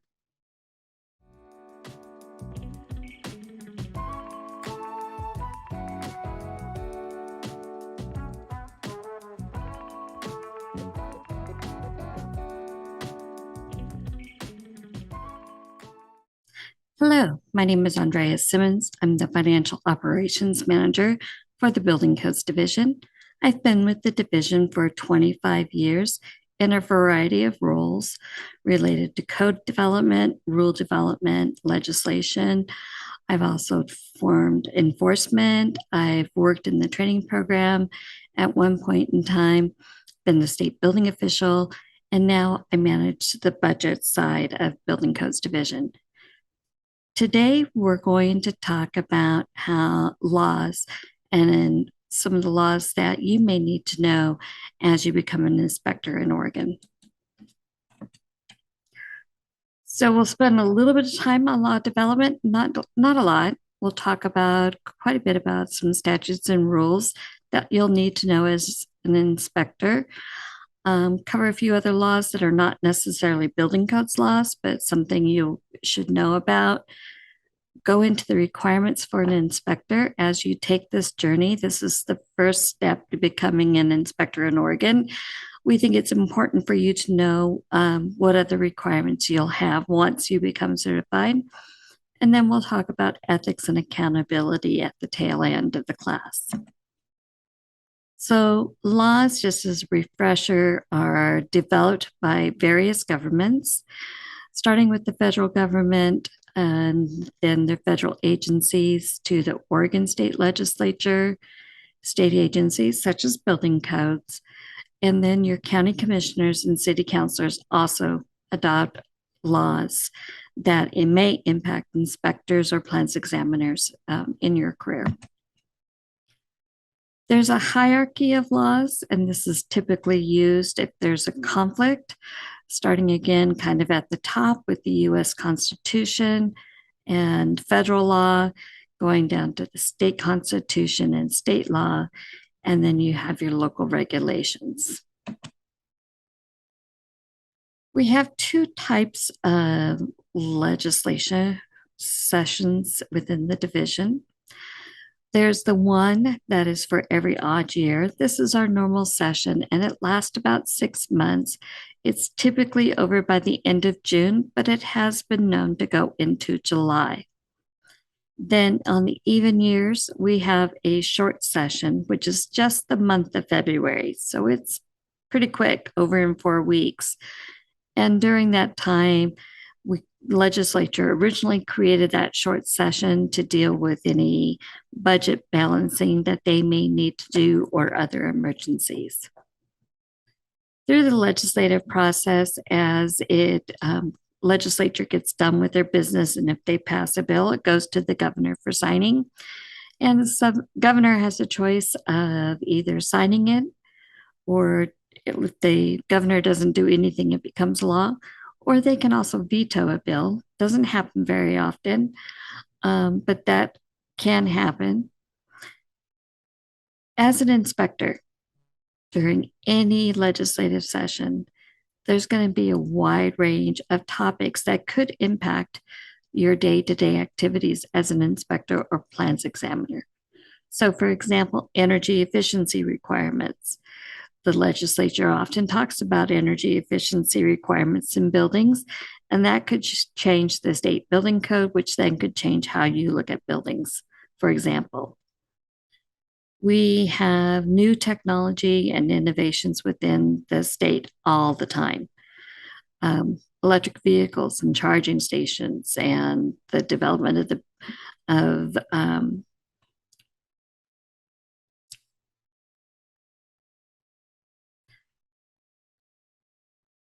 so in Oregon, we have two types of legislative sessions. We have our normal session, which is in odd years and lasts 5 to 6 months. It typically starts in January and gets over at the end of June. Occasionally, it goes into July.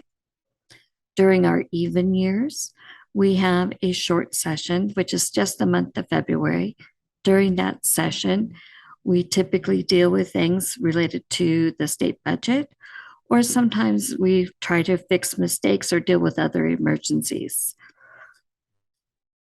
As the state legislature completes its work at the end of each session, the bills are given to the governor, who can then review them and determine whether or not she's going to approve them or sign them. Or at times she can also veto them. Doesn't happen very often, but that's kind of the last step, if you will, in the legislative process. As an inspector, it is important to kind of understand how the legislature may impact your day-to-day activities. For example, recently, there's been a wide range of topics that relate to code that the legislature has talked about, specifically energy efficiency, how energy is used within a building and how we can make the building use less through different construction methods. We've also dealt with conservation type issues, such as electrical vehicles and charging stations and how those are used and constructed within Oregon. Occasionally, current events such as wildfires can pop up and then drive really the legislative session. And we'll talk a little bit more about how the 2020 wildfires really dictated at least some conversations at the Capitol in 2021. And then sometimes there's disputes about how zoning is applied, or sometimes code applications are applied. And we'll talk a little bit more about that when we talk about agricultural buildings as it relates to equine and dog training facilities. In 21, which was our most recent long session, we dealt with a number of issues. For example, the REACH code and energy efficiency. This is something that the legislature seems to have picked up almost every session since about 2010, maybe even before. And there's been a variety of different things that have passed relate to energy consumption by buildings. We also in 2021, like I said, we dealt with wildfire mitigation, or the legislature did, and they passed a couple of different measures. They passed one that would create a map that someone could put in the address of a particular home and find out whether or not it is in the extreme or high wildfire area. If it is, this map will then be able to share the wildfire construction methods that are required for that rating, if you will. That is in line to go into place with our new residential code. We don't have an exact date yet because we're working on the map right now as far as when that would go into effect, but that's coming up at some point. We also, this legislative session, we were asked by the legislature to administer a wildfire grant program for homeowners and building owners who lost a building or structure during the 2025 wildfire season.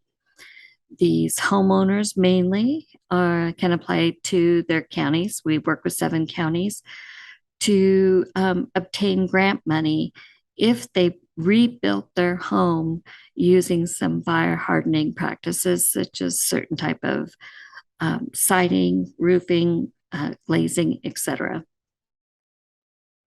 The electrical capacity for electrical vehicles within buildings and attached garages is something that has been discussed at the legislature as far as whether or not to require it by statute.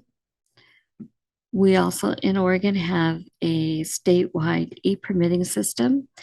We have 74 jurisdictions that are currently using it, and this gives our contractors access through the web to this program where they can purchase permit, submit plans to be reviewed, they can submit inspection requests or find out inspection results, all through this particular program. And now the legislature has directed us to go work on developing electronic inspections through this process. Housing shortages has been something that's been discussed for a few sessions, and again came up again in 2021 as it relates to emergency shelters, housing or accessory dwelling units in the urban growth boundary. Our administrative rule process is something that we like to have very open and seek public input in. And this very first piece here in the blue, where it's public.govdelivery.com, if you go to this particular website that I have highlighted here, you can sign up to be notified when the division changes its rules and how it changed its rules.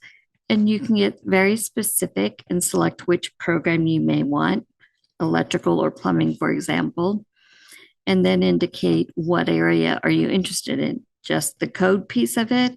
Are you interested in changing to the license piece of it? Those type of things. You can do that through this particular page here. Another way to participate with public input with our rulemaking and to find out what's going on is usually about the 22nd of each month. If we are in the process of doing rulemaking and we're at that stage, we will hold a public hearing to gather comments on a particular set of rules around the 22nd of the month. That is a requirement that all state agencies have to go through before adopting permanent rules. It takes a while to adopt an administrative rule. It doesn't happen overnight unless it's an emergency. Our typical process length is anywhere from 3 months to basically 18, depending on the complexity of the administrative rule. So for example, if it's pretty straightforward, non-controversial, all we needed is to get the board input, we could get through something within 3 months. On the other hand, when we adopt the Oregon Structural Specialty Code, for example, which is, well, it's based on a national code, there's a lot of Oregon amendments, and going through those changes and understanding those changes and then determining what we want to do in Oregon and then get that printed can take a long time, typically up to 18 months, which is on the longer side of things when it comes to rulemaking. I'm going to spend a few minutes now talking about statutes and how to locate the requirements and statutes and rules, and then just a few key words to know that will help you with the meaning.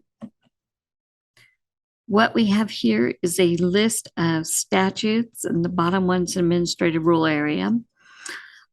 These are basically the statutes that somehow relate to the state building code.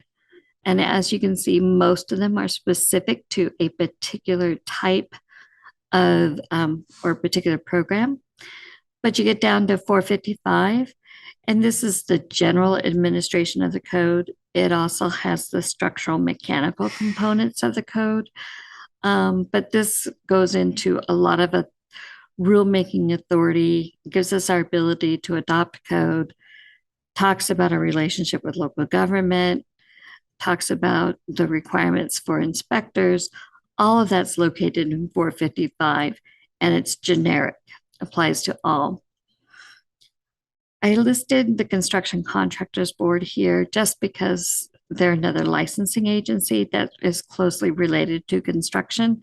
And there are some overlap in requirements as far as the building official and checking for licenses when you issue permits.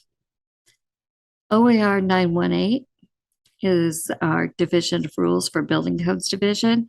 So I've listed it here just kind of as an all-inclusive measure of what's involved. Statutes are organized pretty much the same all the way throughout, no matter what the topic is. And it always kind of leads off at the top with a purpose. Why does the statute exist? What is it trying, or excuse me, definitions are first. It starts out with definitions. Why are we doing what we're doing? And the definitions are pretty specific to that issue. Definitions are often limited to that particular statute, and they don't apply anywhere else, just to those particular statutes that's listed at the beginning. Our purpose in legislation is something that's typically not enforceable, but it gives the reader the framework to take a look at statutes and rules and figure out how should we interpret them? How should we look at it? So, for example, in our statutes, it asks us to be flexible, to be reasonable, to ensure the safety of the occupants. Those are kind of key type values that we'll take as we look at the rest of the statutes in 455. After the definitions and the purpose, you get to the substantive part. You get to the meat and potatoes, if you will, or the specific requirements of that particular statutes. And this is where you're going to have some general requirements, where you're going to find any rulemaking authority or fee authority in those particular areas. And it gives the agency, like I said, the rulemaking authority, so we can clarify what the statute meant through our administrative rules. For example, we're told in 455 by statute to adopt a state building code based on nationally recognized standards. That's in statute. In our rule, we then may turn around and say, the 2022 Oregon Structural Specialty Code is the 2021 ICC or whatever the document is, and go from there. But as you can see, you kind of start out with statute saying to adopt it, and then in rule, we get down to the specifics saying, okay, we're adopting it, and here's what we're adopting. Finally, at the end of the statutes, usually the very last thing you're going to find is penalties. What happens if you violate something? To make it easy for you, we at the division have organized our division, our rules, very much the same way. As you can see here,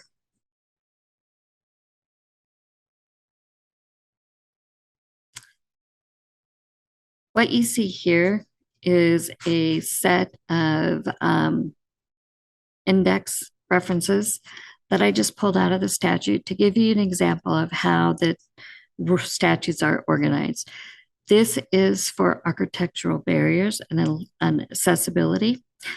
And as you can see, we start out with definitions. We then have our purpose, our substantive rules right here. You can kind of see where it gives us the ability to adopt rules here. We have fees, kind of some standards and some different requirements throughout this. Again, that's this particular piece, kind of the bulk of the meat and potatoes, if you will. And then at the end, we have civil penalties. Our administrative rules are adopted very much the same way. Again, this is to help make it easier. And so here we have our purpose and scope, and then the definitions. And then you kind of have the requirements, the scope of work, kind of the application process testing, because I chose the certification rules, what the renewal process is. All of that is then laid out at that time. So it's just something, again, keep in mind those table of contents can be a really good tool for you to use to look things up. When you're interpreting code and statutes, there's a few key tricks. First of all, keep in mind the definitions. If the legislature, or if we took the time to provide definitions in statute, rule, or code, always follow those definitions. If no definition is provided, which happens all the time, then we apply the plain meaning. What does it mean out in industry? What is the logical meaning of it? One of the things to keep in mind as you're looking at code and statute is, what do I do if there's a conflict? I know we've already talked about it once, but it's worth repeating because it unfortunately does happen. And so what we've done is we've developed a rule, and here's the rule reference here, where we've said, okay, building officials, inspectors, and plans examiners, we know there's going to be a conflict. We may not know where it's at, but when you find one, here's what applies. And to the extent when you're looking at a conflict between two different provisions, to the extent that you can apply both of them, we want you to do that. But where there is that overlap, that particular overlap in determining which one you're going to apply will be based on this kind of sliding scale, if you will, and will be based on the hierarchy. So if there's a conflict, and the conflict is a federal rule or statute, and with a state rule or statute, the federal rule is going to apply in almost all cases. The one difference that relates to building code requirements is related to accessibility. There, the federal government has come out and said, states and local jurisdictions, when you're administering the ADA, the American with Disabilities Act, and the architectural barriers, removing the architectural barriers, if you want to be more restrictive, if you want to allow and require more accessibility, it's okay, you can do that. You have to meet the minimum, but you can go above and beyond. So in that case, in that conflict, state would win. If it was anything else, the federal government would likely win. There is some unique terminology that is used throughout our statutes and rules that I feel it's worth a couple minutes just to talk about in general. A lot of times when we are talking about the activities of a licensee, the activities of an inspector, plans examiner, and we're trying to describe something, we will use the term including but not limited to. This is a situation where you're going to create a list. And that list then kind of sets that framework with which to look at whatever set of facts that you're dealing with when you're looking at the code. So you'll find it with, for example, for inspectors, we're required to act in the public's best interest. And we have a rule that tries to define public's best interest.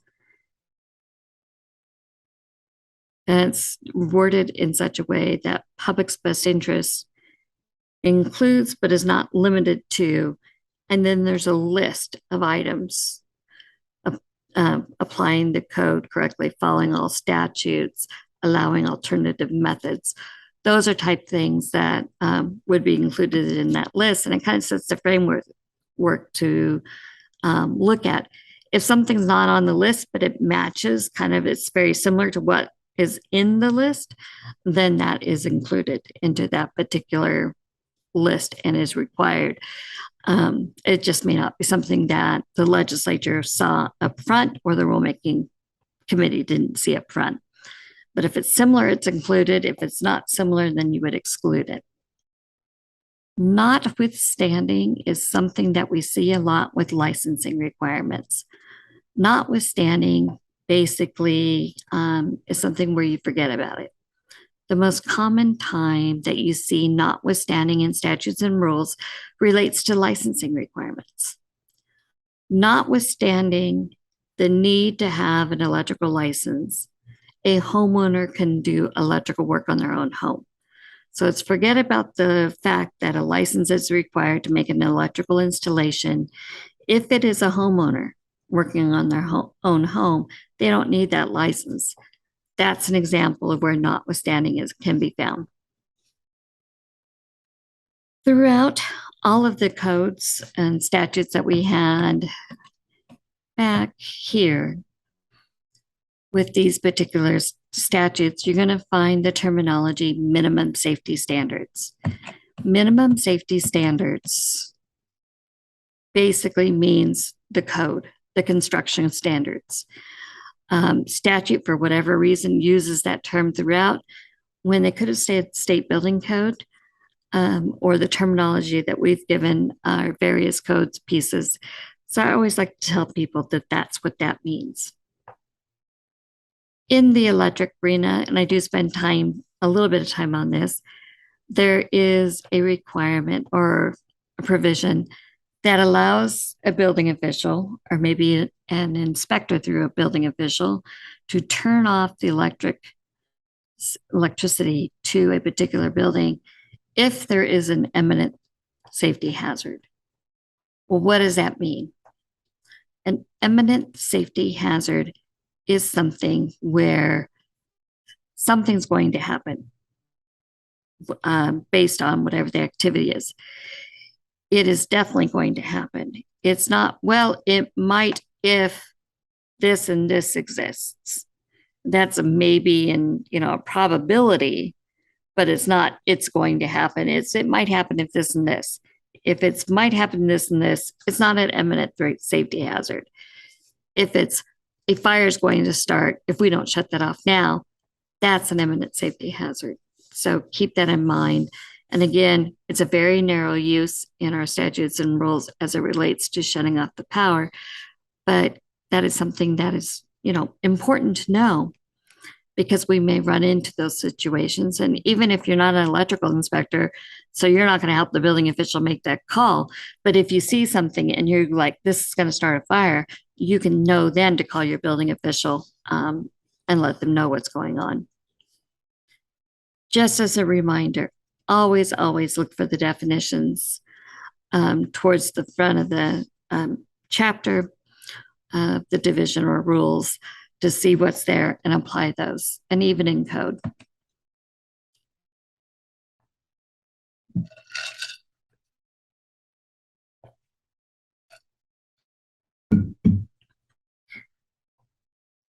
The statutory definition of an inspector, again, is located in 455, which is where I said you can find the general requirements. But it's part of the reason why you're here today. You're here today to make that first step to become an inspector in Oregon. And so an inspector, by definition, includes a plans examiner. And they're acting under the authority and direction of a building official and charged with the responsibility of routine enforcement of one or more specialty codes or parts thereof. So again, this kind of definition, as I use the terminology inspector or as you see it in the statutes, realize it also includes the plans examiner certification. I know you'll hear about this from other presenters again. but kind of our purpose and our legislative guidance that's given to us directly as inspectors. So it's important to know, because you're not going to find this language in your code, but the legislature has asked us to proceed quickly and efficiently. Time is money. So, we're not asking you to overlook code, but proceed in an efficient manner to the extent you can. To be flexible and responsive to new technology, encourage the economic development. Construction is one of our largest kind of trades that kind of helps with that economic development in Oregon. Look at new technology, experimenting different ways, work with your building official to get those type of things approved, as long as it's safe. And always kind of look at cost effectiveness to the extent we can in construction. We were created in 1974, and we were created to create consistency. Construction industry wanted the jurisdictions who were administering the program to do so consistently. And as part of that process, the legislature over the years have passed different statutes that promote that particular consistency. And I have a list here for you. So we had content and format of forms, just so it's easier to fill out. It also, this content and format then makes it easier to develop any permitting system. Just some sort of process to review plans. When you're submitting a basic set of plans, what type of documentation is needed? And if, to the extent that we can create consistent requests when it comes to that additional documentation, that makes it easier for contractors. And so they were looking at procedures for reviewing plans. What is this methodology of creating fees for various local jurisdictions? There's 132 jurisdictions roughly that are administering the building program within the state of Oregon. And so what the industry really wanted was not that all 132 jurisdictions charge the same amount, but if the methodology is going to be by fixture or by square foot or some other method, they wanted that method to be the same, because then as they're making bids to the customers, they can at least know what the methodology is going to be when they're looking for fees to determine out what the permitting price of the project would be to pass on to the customer. Investigation fee.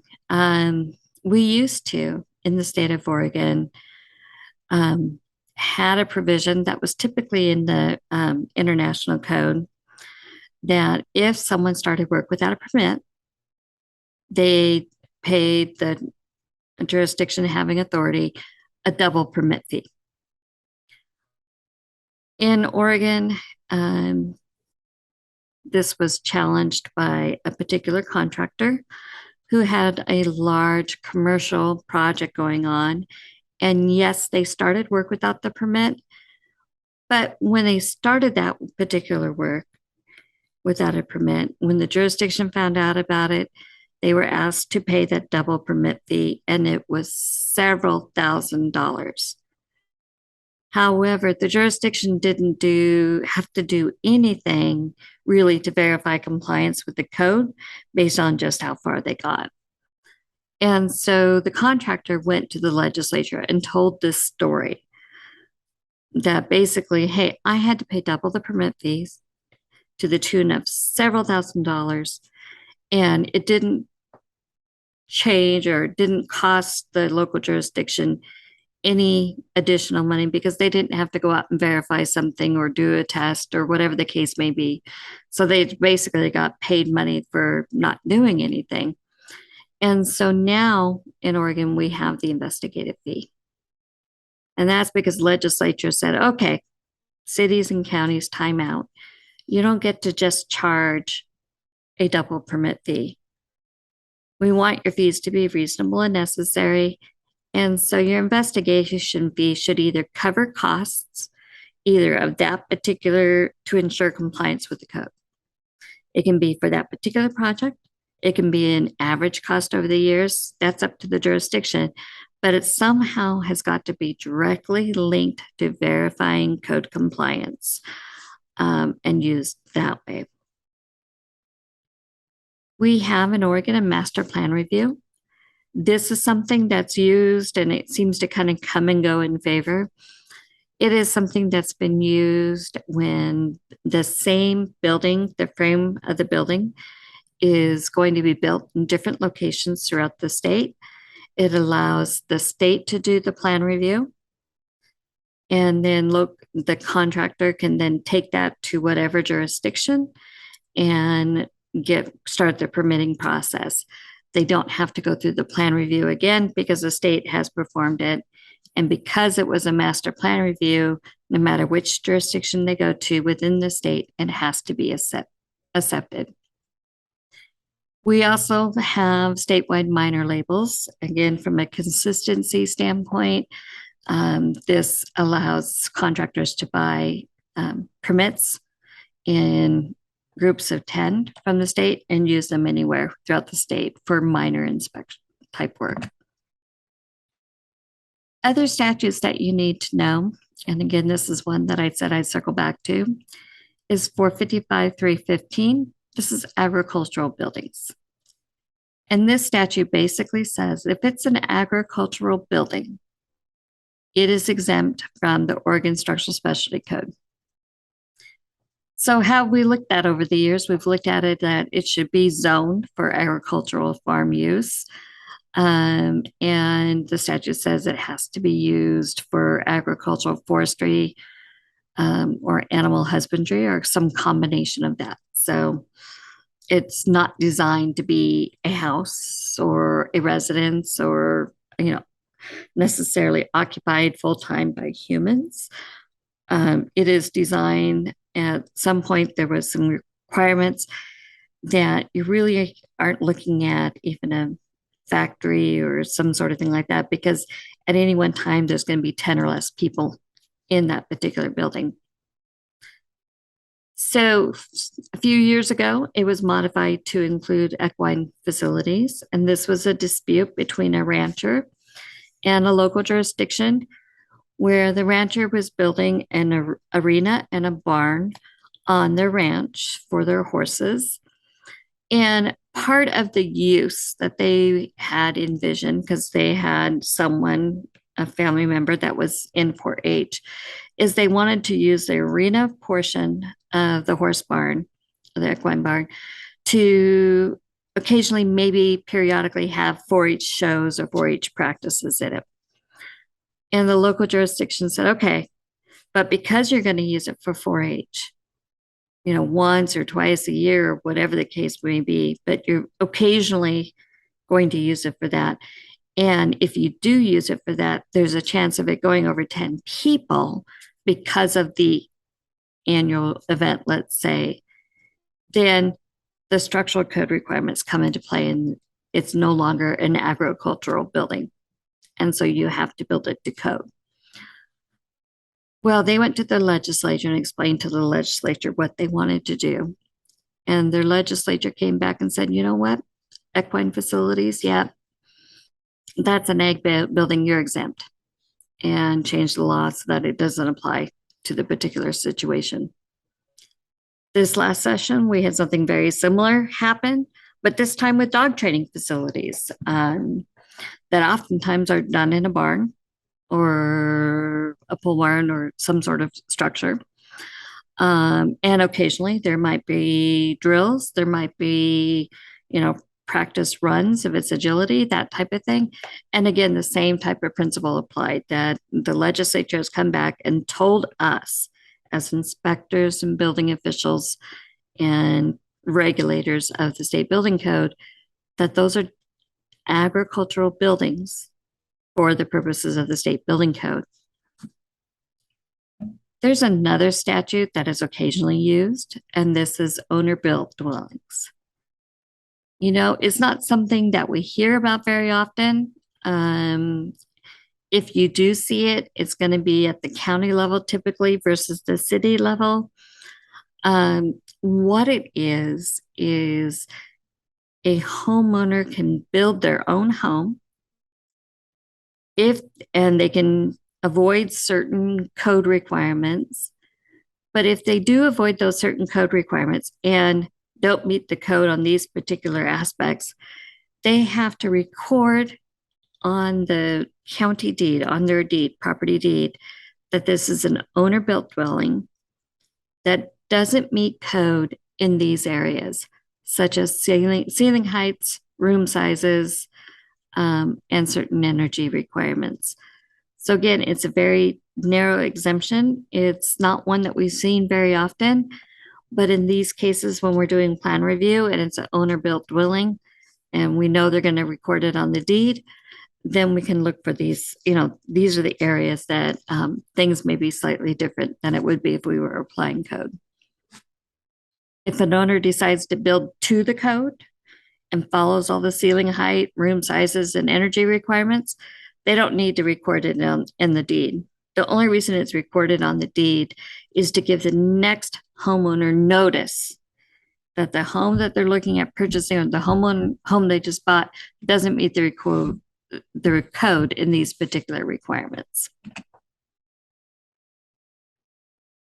So, as a regulator, we're going to make decisions, and those decisions can be appealed.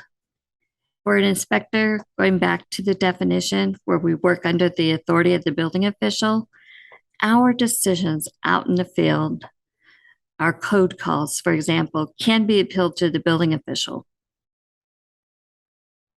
The building official can overturn our decision, even if they don't have the appropriate certification. So if I'm an electrical inspector and I'm applying the electrical code, my building official comes along and says, no, you're not reading the code right. This is how I interpret it. And this is how the jurisdiction is going to interpret it. Then we follow that particular piece because they can override my decision as long as they have a basis for it. So if the building official sides with me and we're not reading the code correctly, it can also then be appealed to the division. And at that point, if it's a technical provision of the code, it can be further appealed to the appropriate advisory board, unless it's an application of the code. For example, if a permit's required or not required, those type of administrative type provisions are final. Certification rules.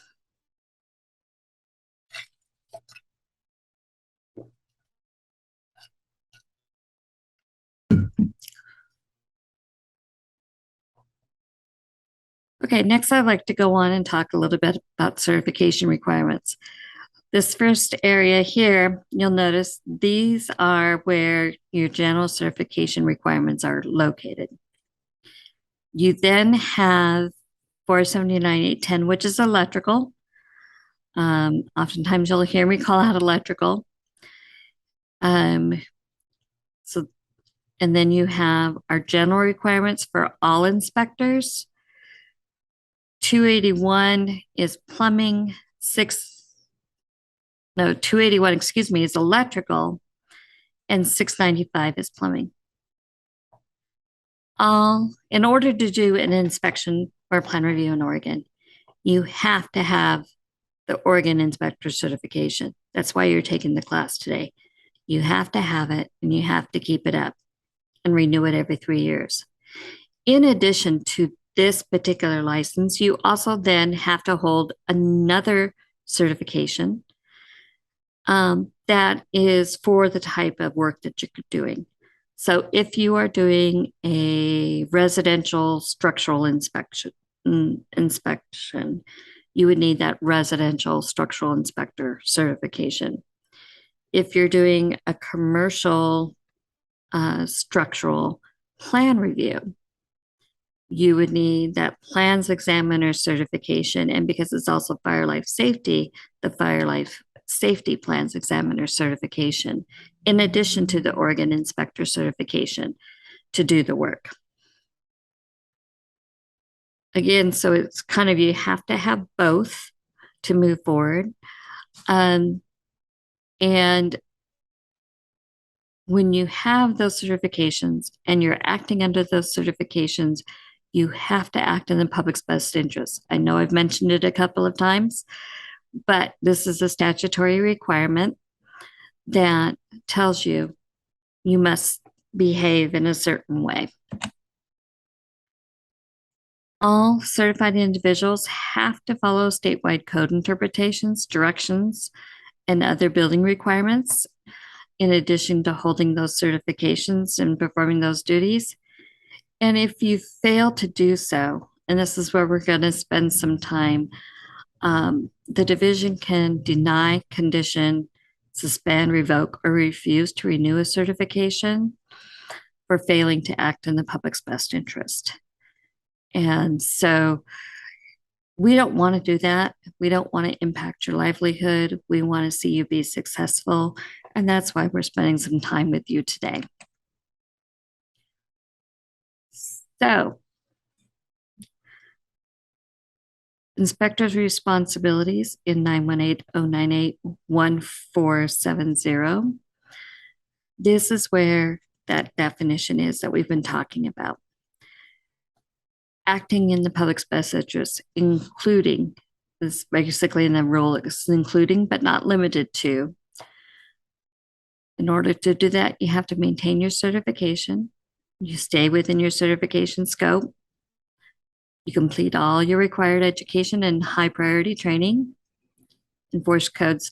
And so as you're looking at these and we're going down this list, you're going, well, that for most people, it's like, okay, well, yeah, that's what I need to do as an inspector.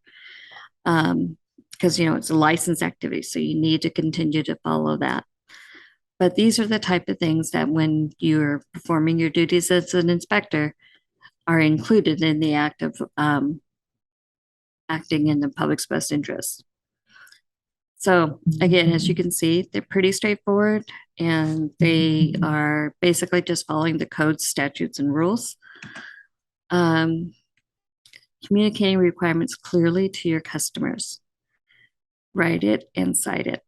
So this is something that is required anytime you ask for a correction, whether it's on plan review or out on the job site, you're writing the inspection report up and the request for inspections. You've always got to include the particular piece that says that here's the code requirement and here's what you need to do to meet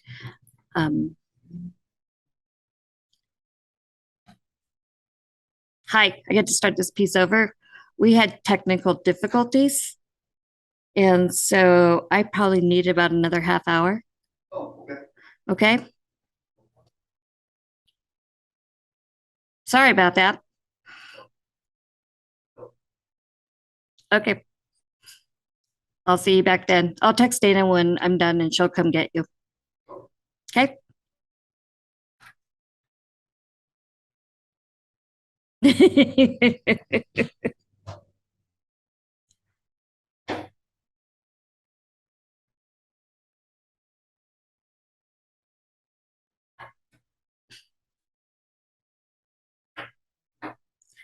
So in addition to applying the state building code and alternate methods and statewide interpretations, those type of things, one of the things that we included in acting in the public's best interest is a requirement to communicate with your contractor, the homeowner, whoever it is that you're writing that inspection report to.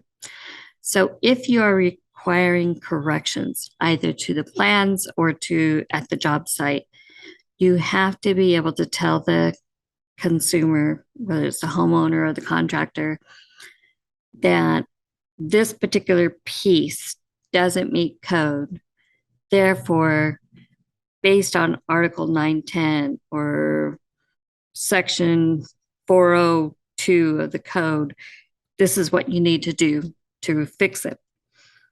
That is to write it and cite it, and that is expected of you. You don't have to write out the code in its entirety. You can use layman's term, but you do need to point to that particular requirement and what the violation is. You need to, again, follow all the building code requirements that are given to you.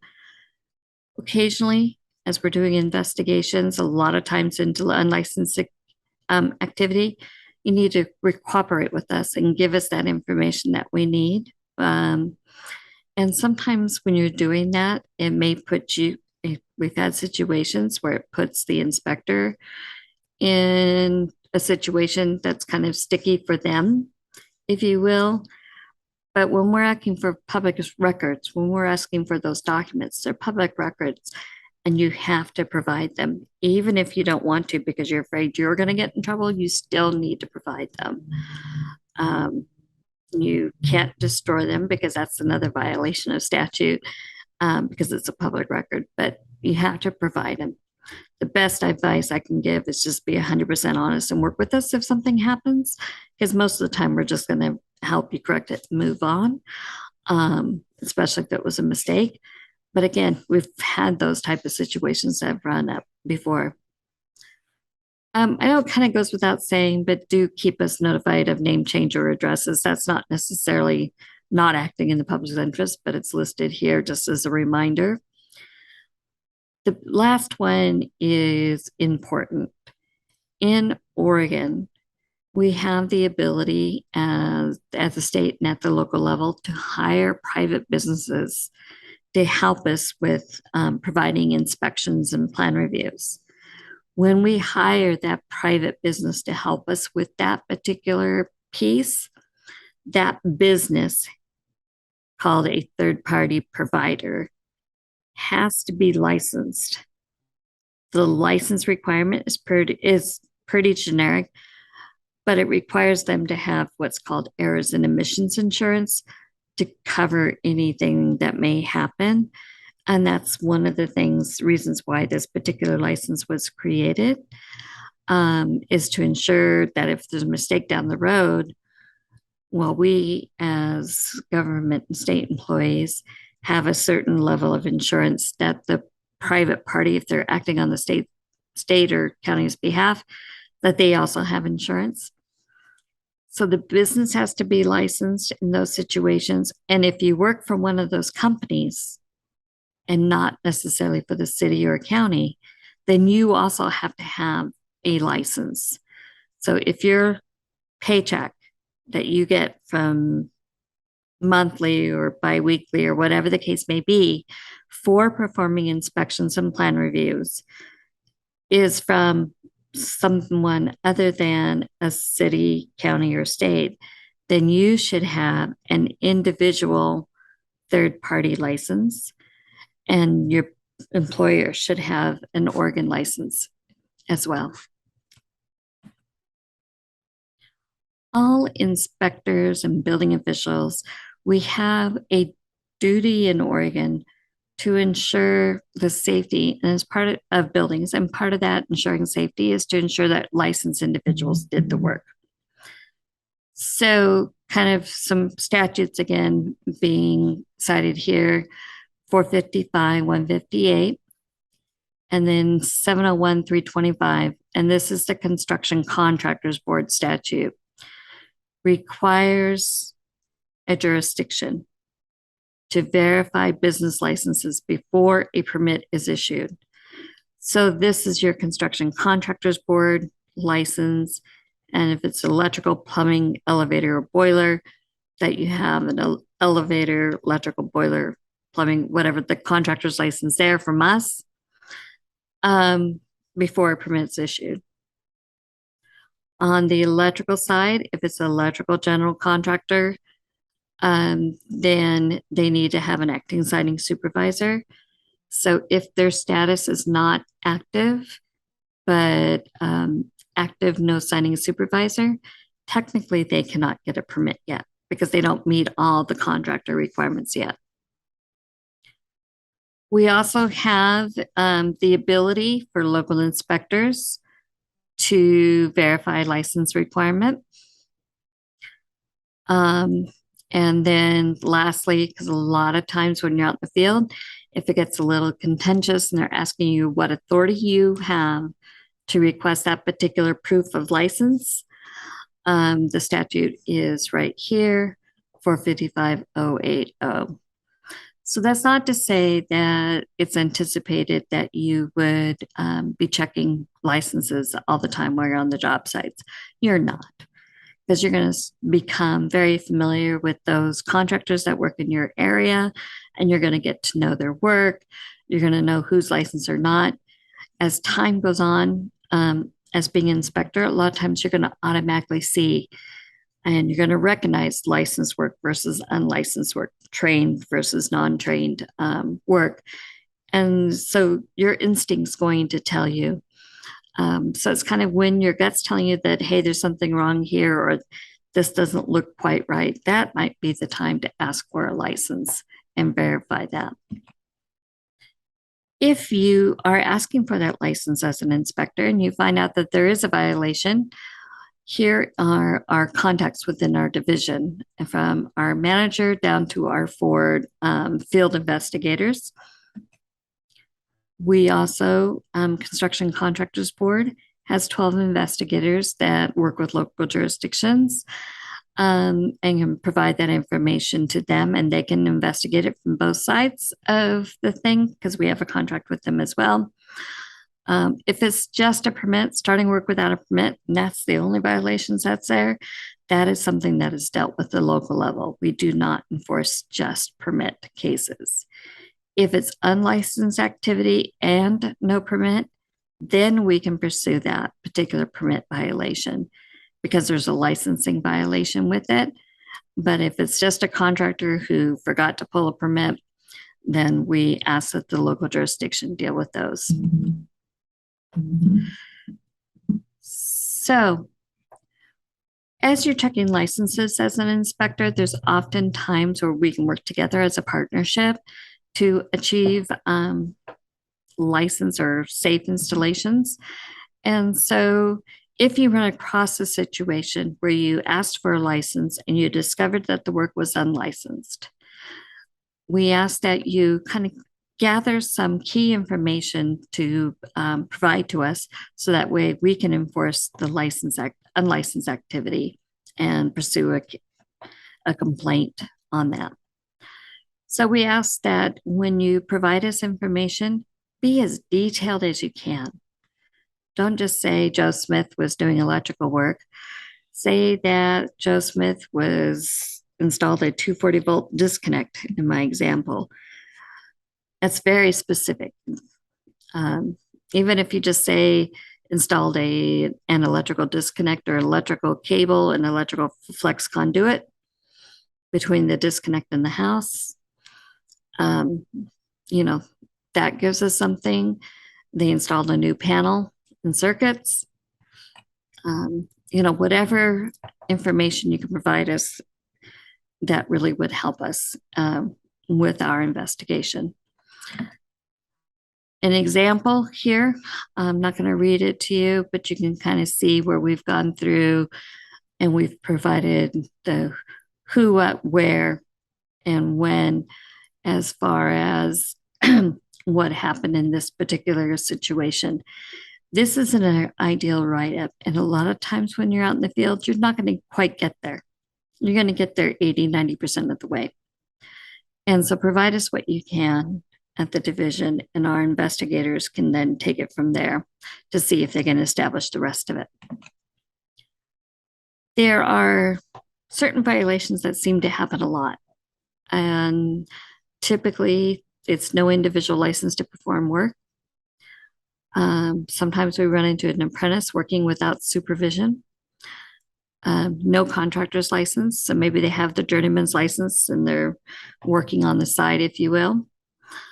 That can also, on the electrical side, lead to a no signing supervisor or failing to continuously employ one, and no permit.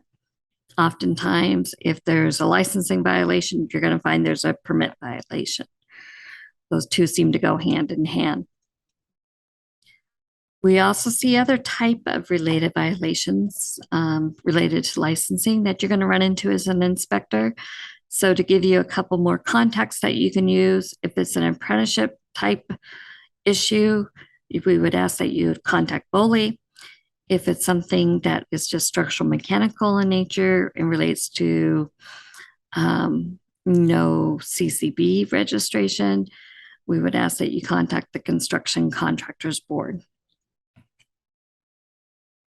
When you get that information and you run across that unlicensed situation, what do you do at that point?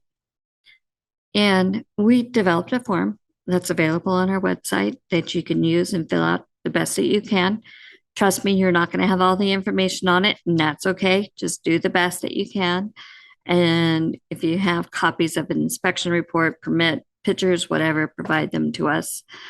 And just do the best that you can to provide us the information so we can take it further and do the investigation, gather witnesses and other documentation as needed.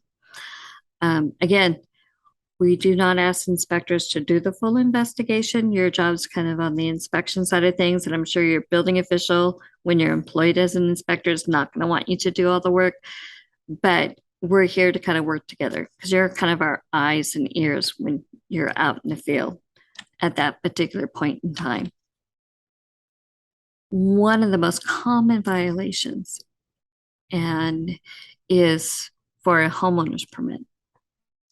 A homeowner can do work on their own house, and so they can pull their own permits, but it has to be used by them or their immediate family. You can't, or I can't pull a homeowner's permit for a contractor who's going to work on my house. I can pull a homeowner's permit if I'm going to do the work, but if it's going to be someone else that's not part of my family, then they need that particular permit. So kind of keep that in mind as we're running through this piece. And it's just something kind of good to keep in mind. The general rule of thumb is whoever is doing work or overseeing the work or responsible for the work is the one that should have the permit.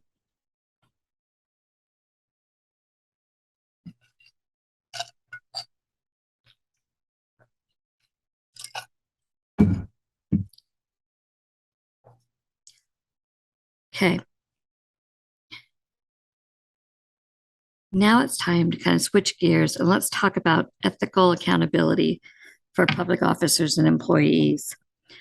As you make the change to become an inspector, you're likely to be employed, more likely than not, with the city, county, or in some cases, the state. And when you do, you become a government employee, and government ethic requirements now apply to you. And these requirements are in addition to any other requirement that you have in statutes and rules, or even in your employer's policies and procedures. So I want to spend some time talking about conflict of interest, because this is where you as an employee could seriously get crossways or lose your certification in some cases. So I want to spend some time talking about them. So it's against the law to participate in the actual, or do some action that's an actual conflict of interest.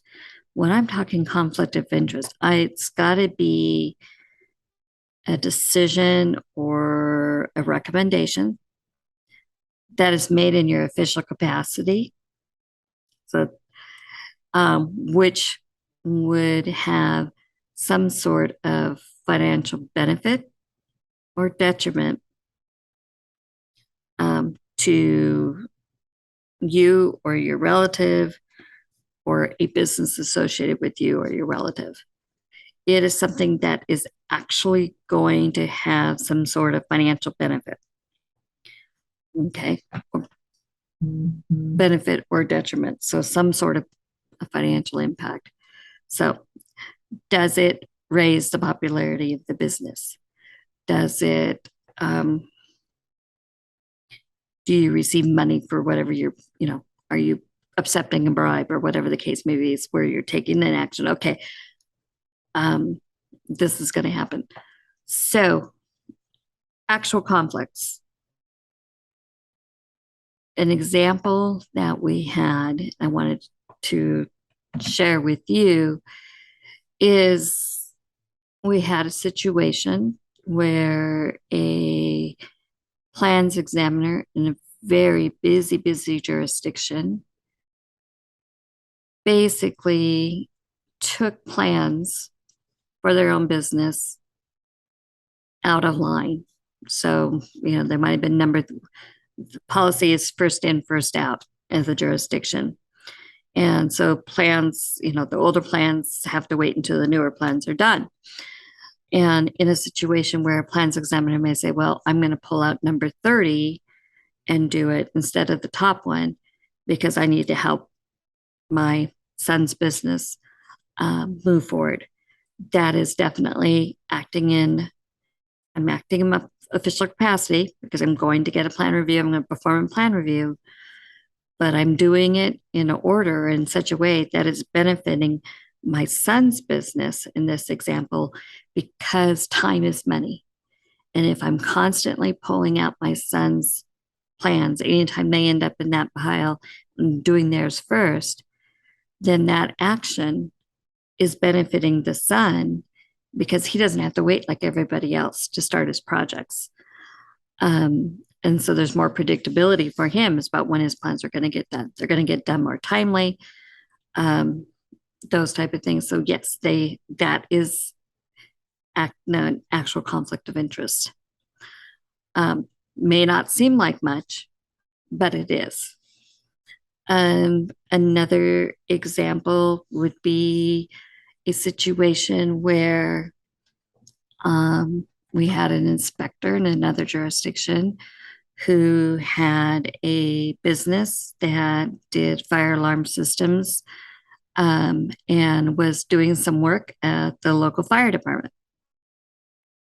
And so while the individual was working as an inspector, his company was overworking and putting in a new alarm system over at the fire department. And he went into the permitting system and requested a final and approved the final, even though they were still working on it in the over there in the building. Well, the inspector made a mistake in that he didn't tell his employees about it. So his employees then called for a final inspection. And that's when the building official found out that the final was done in the system, was final. And so his C of O was issued. But the inspection hadn't been performed because, you had people asking for it. And so again, acting in his official capacity of entering the information into the permitting system, finalizing a project so the C of O would be issued so he could get paid prior to the work being done, he financially benefited from that particular situation. So again, those are kind of examples of actual conflict of interests. The other definition that we need to spend time on, and this one's a little bit harder to determine what is or isn't, is a potential conflict of interest.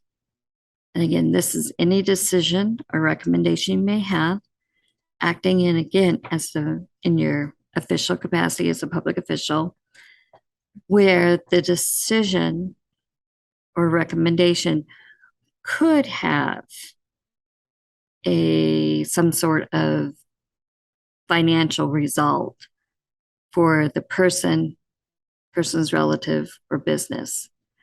Could have is the key here. And so this is something that's a little bit different, because when you're talking about an actual conflict of interest, you're talking something actually happened. Now you're talking about that maybe it happened, more likely than not. Maybe could have. That's a little bit more squishy, if you will. Best guidance I can give you. If your common sense says that this could be construed by others to be a conflict, even though you don't think there is one. But if it could be construed that there might be something there and your gut is questioning, should I do this? Don't do it. Because if you're questioning yourself whether or not I should do this in your official capacity, chances are it's probably some sort of, at least at a minimum, a potential conflict of interest. Big question as far as outside employment, that is construction related. When I say outside employment, that means maybe you work during the week for the city as an inspector, but on the weekend you have a contracting business. Is that an actual or potential conflict of interest? That is something that we advise that you work with your employer on and make sure your employer knows what's going on, especially if your contracting business does work in your particular area, or even if it doesn't, because you want to avoid any preferential treatment, and you want to avoid any perception issues. So make sure your employer knows about it, because if for some reason it comes up, you don't want your employer to be blindsided. You want to make sure that you've been given the guidance to avoid the actual or potential conflict of interest. We're government employees. And one of the things I bring up has nothing to do with conflict of interest, but I bring it up because this is something that a lot of us, having worked for private business before becoming a government official, there were trade associations or different gatherings that you may go to where you had the potential or the ability to accept gifts. You could go to a Christmas party, for example, that was thrown by the Union Hall, for example, and not bat an eye. Now, not necessarily the case, because now all of a sudden you can't just accept a coat, a hat, a t-shirt, whatever the case may be, a dinner, because you have a gift limit now. We're a government employee. And so we have the requirement that when we accept gifts, the aggregate value, the total value of the gifts cannot exceed more than $50 from any single source in a calendar year. So, what does that mean? Well, $50 can be real fast. If I meet up with the electrical industry every month and they buy me a special coffee, and I let them do that. I just bought one today that was $6.50. So we times that by 12, I'm way over my $50, $50 limit. I'm there. So it doesn't take much to get to that $50 value. So one of the things that I caution is make sure, as you go to these things, realize that you can't, if you accept a code, chances are it's over $50, you're over that limit. So keep in mind that when you accept those gifts, you've got to keep it down. You got to keep a record of it in case you're ever questioned, that you can demonstrate what you've done with it. I had a situation several years ago when I worked for another jurisdiction or another agency where the employees, some of us got wind farm Lego sets where they were given to us by the manufacturer of the wind farms, who were also part of the state tax energy credit programs. And there was some discussion, well, what do we do about this? A Lego set is typically over $50. And so it was problematic. We couldn't accept those gifts. And so what we did as an agency, or what some of us did, is we ended up donating those sets and getting a receipt. We donated them to school or to a shelter or someplace like that, where it's given to a nonprofit. So we're not accepting that particular gift because we couldn't send them back overseas. So again, some of those different things you may run into, and sometimes it may not be your choice. It just ends up on your lap. If it does, there's talk to your legal counsel or talk to your building official about what you can do to avoid accepting that particular gift. So, statutory definitions for when we can deny your certification. So when can we basically deny your original application for certification or deny your renewal? Conditions, suspend, revoke, etc. So that can be found in 455-740. And here you'll see that we have a few things: consistently fail to act in the public's interest, which we've kind of gone over already; providing false information to the department. Got a funny story on that one in a minute. Failing to take your continuing education requirements, something that's important. It's something you need to do once you become certified. And then committed an act described in a couple statutes. The reason I'm spending time on this, one is I don't want to harp on the negative, but if we do, and sometimes we do end up having to take action on a certification, at times we've also placed conditions on that person and prohibiting them from reapplying or entering back into becoming an inspector for a period of up to 5 years. And that's a long time. So this is why we want to spend some time on it, because I'd rather work with you as an inspector. The division would rather work with you as an inspector or plans examiner than on the negative side of things, if you will. Providing false information, just kind of an amusing story about, what happens there. That false information can happen on the application process or during an investigation, if you will. In this case, we had a situation where someone applied to become licensed, and as part of that requirement, they had to provide proof of a high school diploma or a GED. So they provided documentation for a GED. They got their license. It was missed. Then they went to bump up their license because they were working on becoming an inspector. So the next step was to get the journeyman's license. Well, as we were looking at that particular license and they had their application and take the inspector's test as well, we ran into a slight problem in that we recognized that the word equivalency was spelt wrong on the certificate. So we started doing some looking online, and sure enough, we found this exact certificate with the same signatures online where you could buy it and have your name put on it, essentially. So we then asked the individual, it's like, okay, we see your GED, but we need documentation of your transcripts. Well, they went out and they bought transcripts online as well. This particular individual lost their ability. First of all, their applications for inspector and journeyman were denied based on false information. And then we also went after their other existing license because they didn't meet the general requirements because they didn't have a GED. And this person was prohibited from coming back in for a period of 5 years.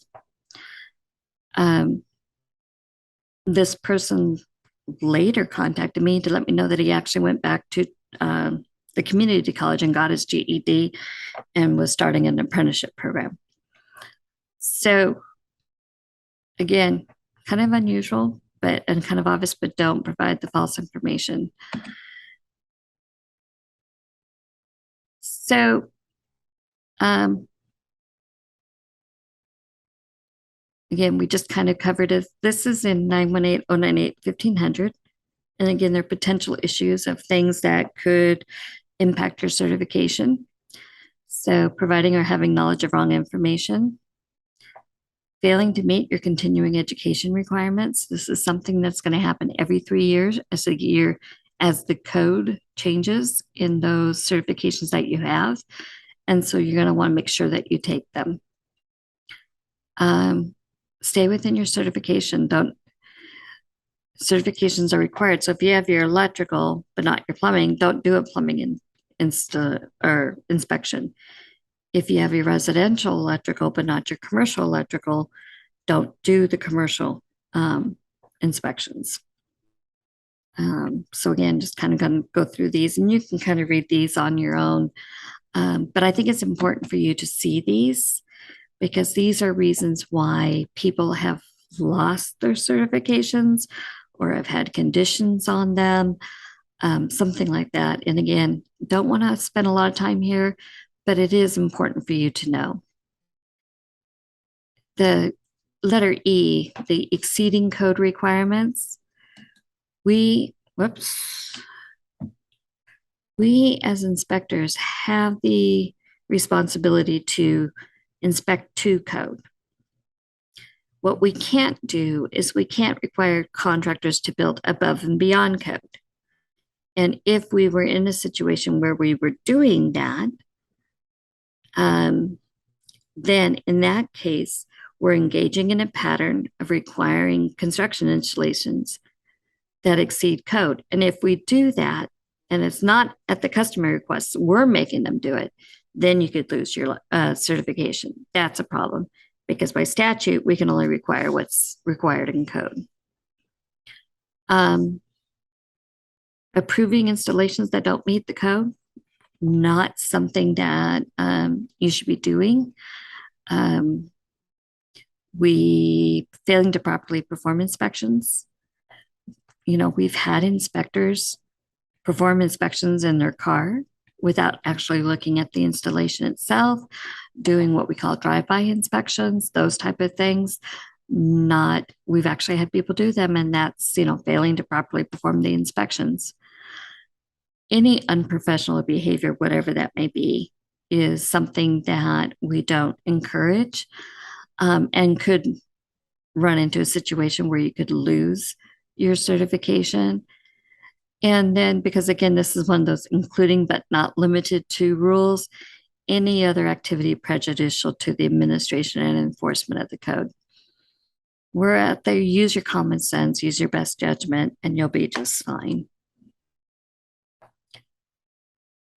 The contractors industry, or the construction industry, felt it was important that inspectors and building officials were held to the same accountability standards as they were. And so they had added 455-129 violations to the list of violations where an inspector could lose their certification. So what is that? 455-129, I've just reworded it or simplified it, if you will, is a long list of potential violations. And there are a few that we haven't gone over, so I'm going to jump around a little bit. But first of all, I want to talk about failing to pay a civil penalty. Occasionally, we have people, they violate the laws or rules, and they end up with a civil penalty that they have to pay. If someone doesn't pay that civil penalty, we can actually then take action on their license and pull their license or suspend it until that penalty is paid. So we always ask people, if you end up in trouble, which I hope you don't, but if you do, pay that civil penalty, put it on a payment plan if you have to, but do something to the point where you can pay it. Because if you don't, not only are there collection efforts, but you could also lose your license and your livelihood. See. I'm just kind of looking. Has created a serious danger to the public health or safety of an individual. Again, drive-by inspections, not properly performing them, that could lead there. That's not to say as inspectors, we're going to be able to look at every aspect of an installation. We focus on the highlights of an installation to make sure that it's safe. And so we'll, test the major components of it. But sometimes, again, we can't look at every nail, if you will. And that's not what we're talking about here. We're talking about actually not doing them, or some other activity where it's just you're blatantly not running a test or doing something that you should be doing. Has performed a code inspection or plan review. Again, this is more of on a project. If the inspector or reviewer has a financial interest or business affiliation. So let me give you an example of this. We had a commercial mechanical plans examiner who was performing plans in a particular jurisdiction. And in addition, this plans examiner had outside employment where they were working with the university and they were creating a product, a software product that would measure compliance with the code, looking at the HVAC system that's being used, the size of it, the glazing, the size of the building, those type of things, and would kind of do a quick analysis, if you will, to determine whether or not the building meets code. Or what it was really intended to do was to demonstrate that if you bumped up the energy efficiency, here's how much less energy would be used. So kind of, measuring that cost savings and try to promote more energy efficient HVAC units. So we had a situation where it got to that point in time in the plans examiner where the developer was having problems getting that building to meet the energy requirements. And so the plans examiner was asked to go down and meet with them and help them figure out how to meet those particular requirements. So when the plans examiner met with them, plans examiner recommended a particular software product to use that would help them demonstrate that this building meets the requirements of code. That particular individual then later helped them enter, so that, let me go back, the developer purchased that particular product, and then the plans examiner helped enter the data into the particular project. At some point, the developer became aware that this particular product that they were using was one that was actually developed and owned by the plans examiner.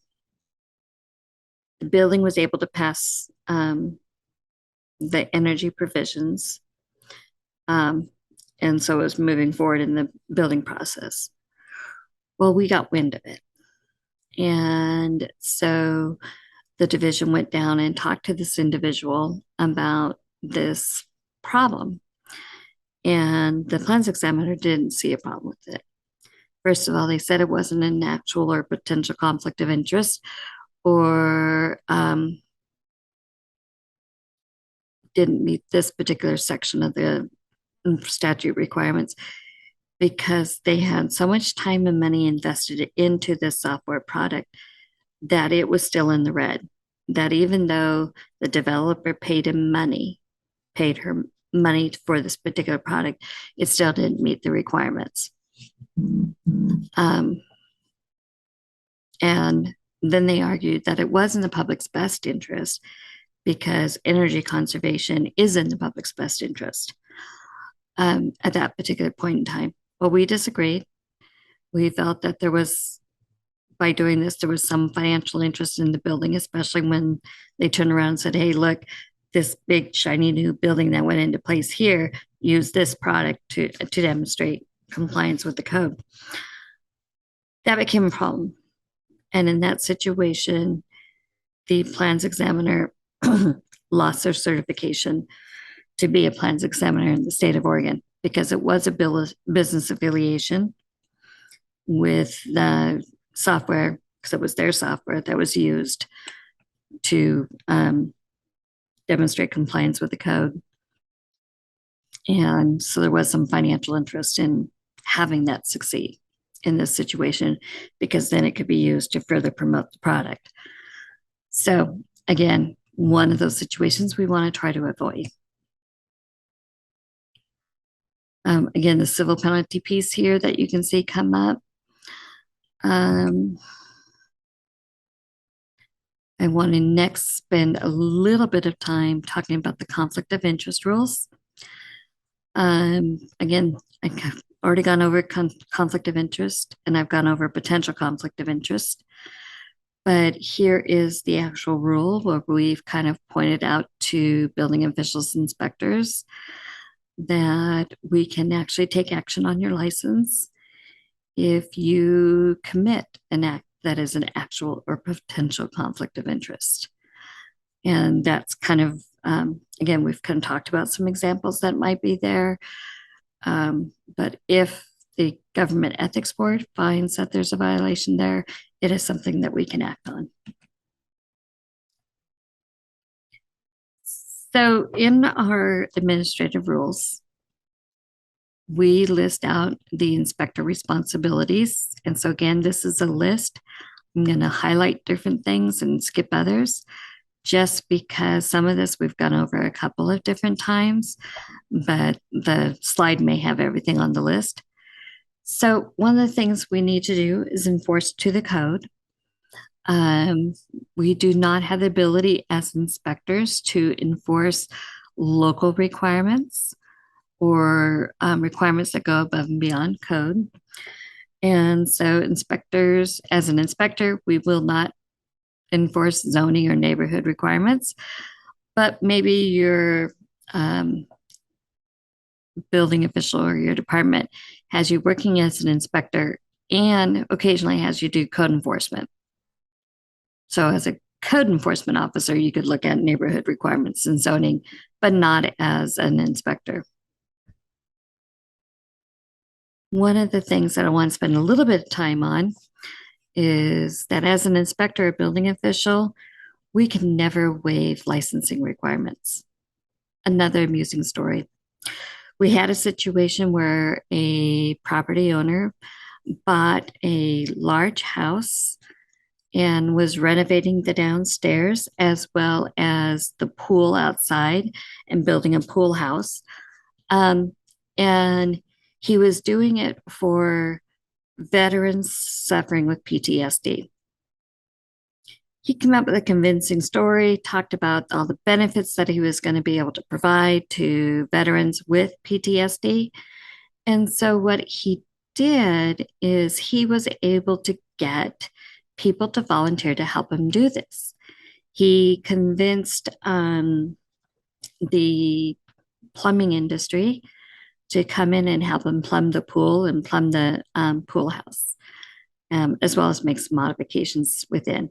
He had a general contractor helping him out. He was able to get the electrical industry to help him out as well with volunteers to do some of the electrical work. The building official, while they permitted the work, overlooked some of the licensing requirements because it was kind of this volunteer activity that was going on. And so while he issued permits, the permits were in, at least on the electrical side, was issued to the homeowner, not to an electrical contractor, because the volunteers were coming from the union hall, not from an electrical contractor. Where on the structural side and the plumbing side, you did have the involvement of a contractor who was volunteering work.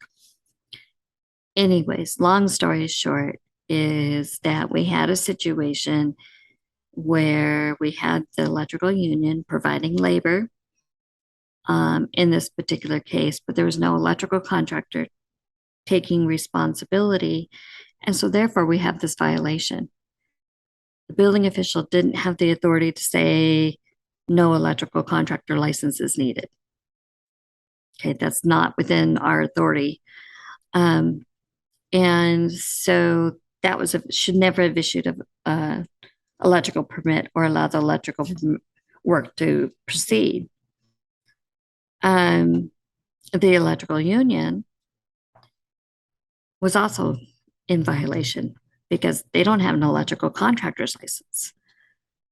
They do not have, without an electrical contractor's license, that even though they may have sent a signing supervisor and journeyman to the spots, they didn't have electrical contractor's license. So they really should not have been sending people out to do the work because doing that kind of an act is acting as if they're a contractor. So anyways, in this situation, sometimes it's very hard as inspectors and plans examiners, especially if it's volunteer work, but licensing requirements still apply in 99% of those situations. We've talked about all of this particular piece. Again, our responsibilities as inspectors, I know I spent a lot of time on it, but whatever we do, we want to enforce the building code to avoid serious life safety issues, whatever that may be. And if you are doing an alternate method, a lot of times they're used with existing building and adding new provisions to it. Always make sure that you document that alternate method in the system, because 5 years from now, you may not remember why you did what you did. I would be happy if you need to reach out to me. My email will be provided. Please feel free to reach out and ask any questions that you may have, and I wish you the best.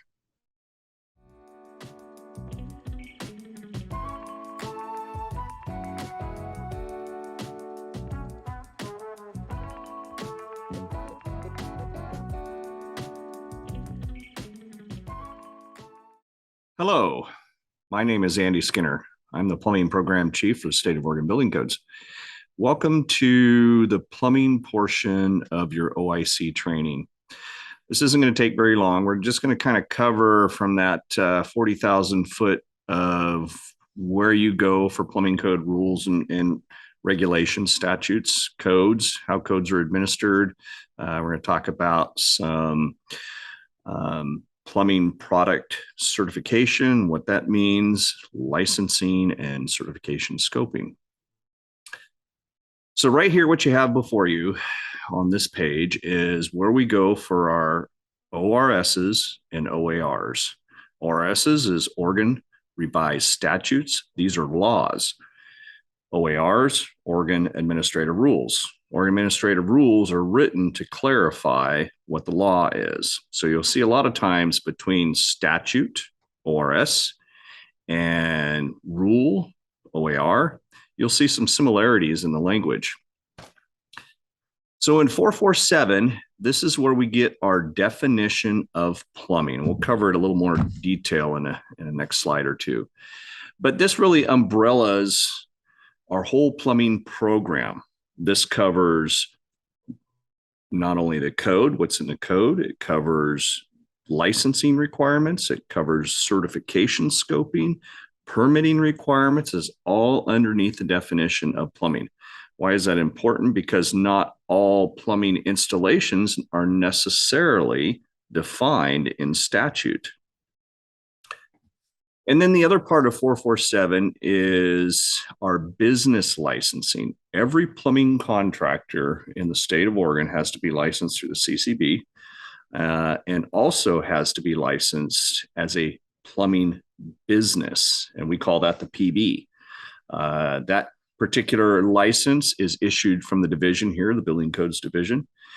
And every plumbing business, again, needs to have that license. You'll find the requirements for that license in this statute and a few exemptions.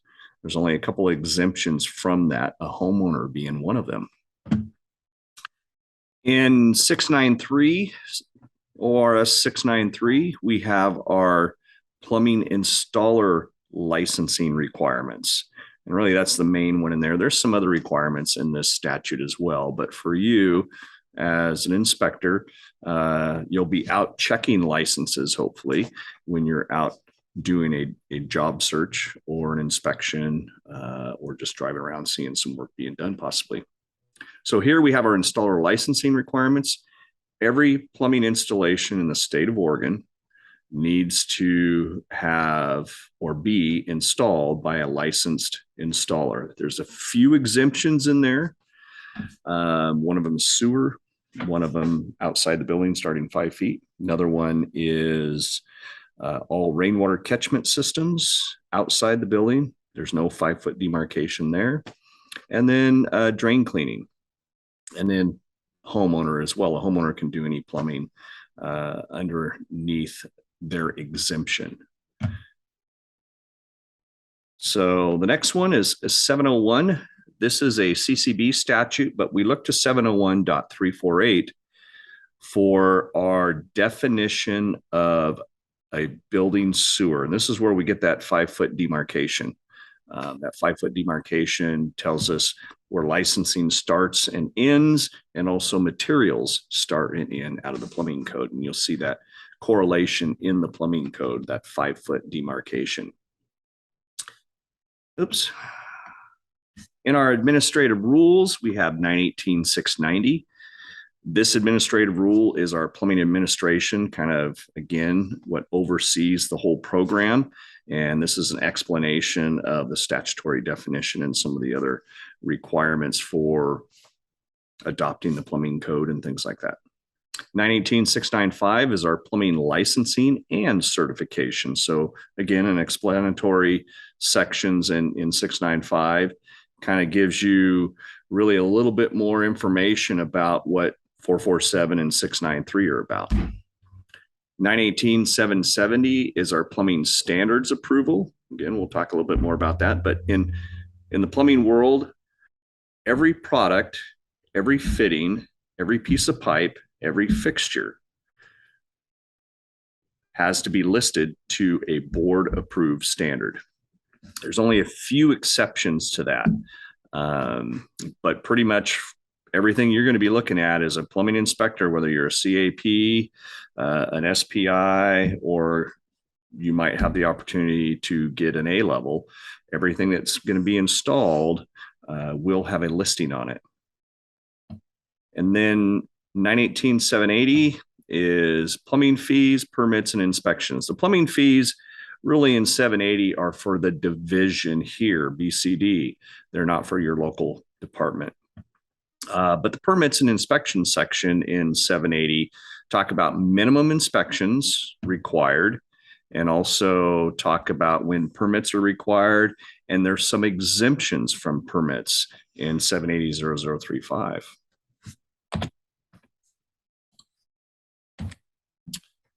Okay. So ORS 447010, this is that umbrella I was talking about, the definition of plumbing. This is important. As I mentioned, not every plumbing installation falls underneath this definition, therefore would not require licensing, would not require permitting, would not require inspections, would not require to be installed per the scope of the OPSC. The OPSC is our, it's not going to do it here, our Oregon Plumbing Specialty Code.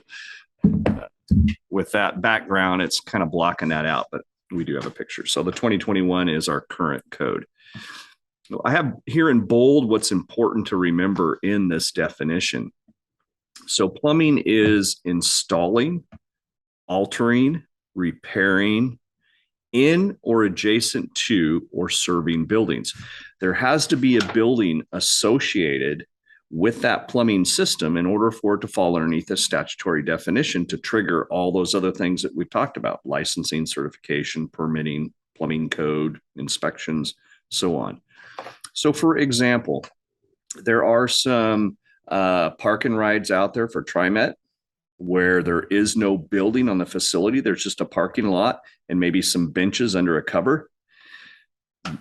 Out in that parking lot area, there may be some rainwater catchment systems, and those rainwater catchment systems within that parking lot on that lot are not associated with the building, are not adjacent to or serving a building. Therefore, they would not fall underneath our authority under this statutory definition. You go on down, oops. And of course, this covers, you know, plumbing in general, pipes, fixtures, apparatus, bringing in water supply, removing liquid waste, including water supply distribution pipes, fixtures, fixture traps, soil waste vent pipes, house drains, sewer service laterals to the curb or the street or alley. Really, this will be to the point of where the utility delivers it. And that's typically at the property line. Water side will most likely be the meter. Sewer side will just be a stub in at the property line, and storm will be a stub into the property line. That's where usually the scope ends in our plumbing code. If there's on-site water disposal systems, whether it be rainwater, sewage, or maybe on-site potable water delivery like a well, then the code stops at different points there. It would stop at the well casing for the water, potable water. It would stop at the tank for the drainage system through DEQ. And if there was on-site disposal of rainwater through evaporation ponds, bubblers, things like that, then it would stop at those evaporation ponds.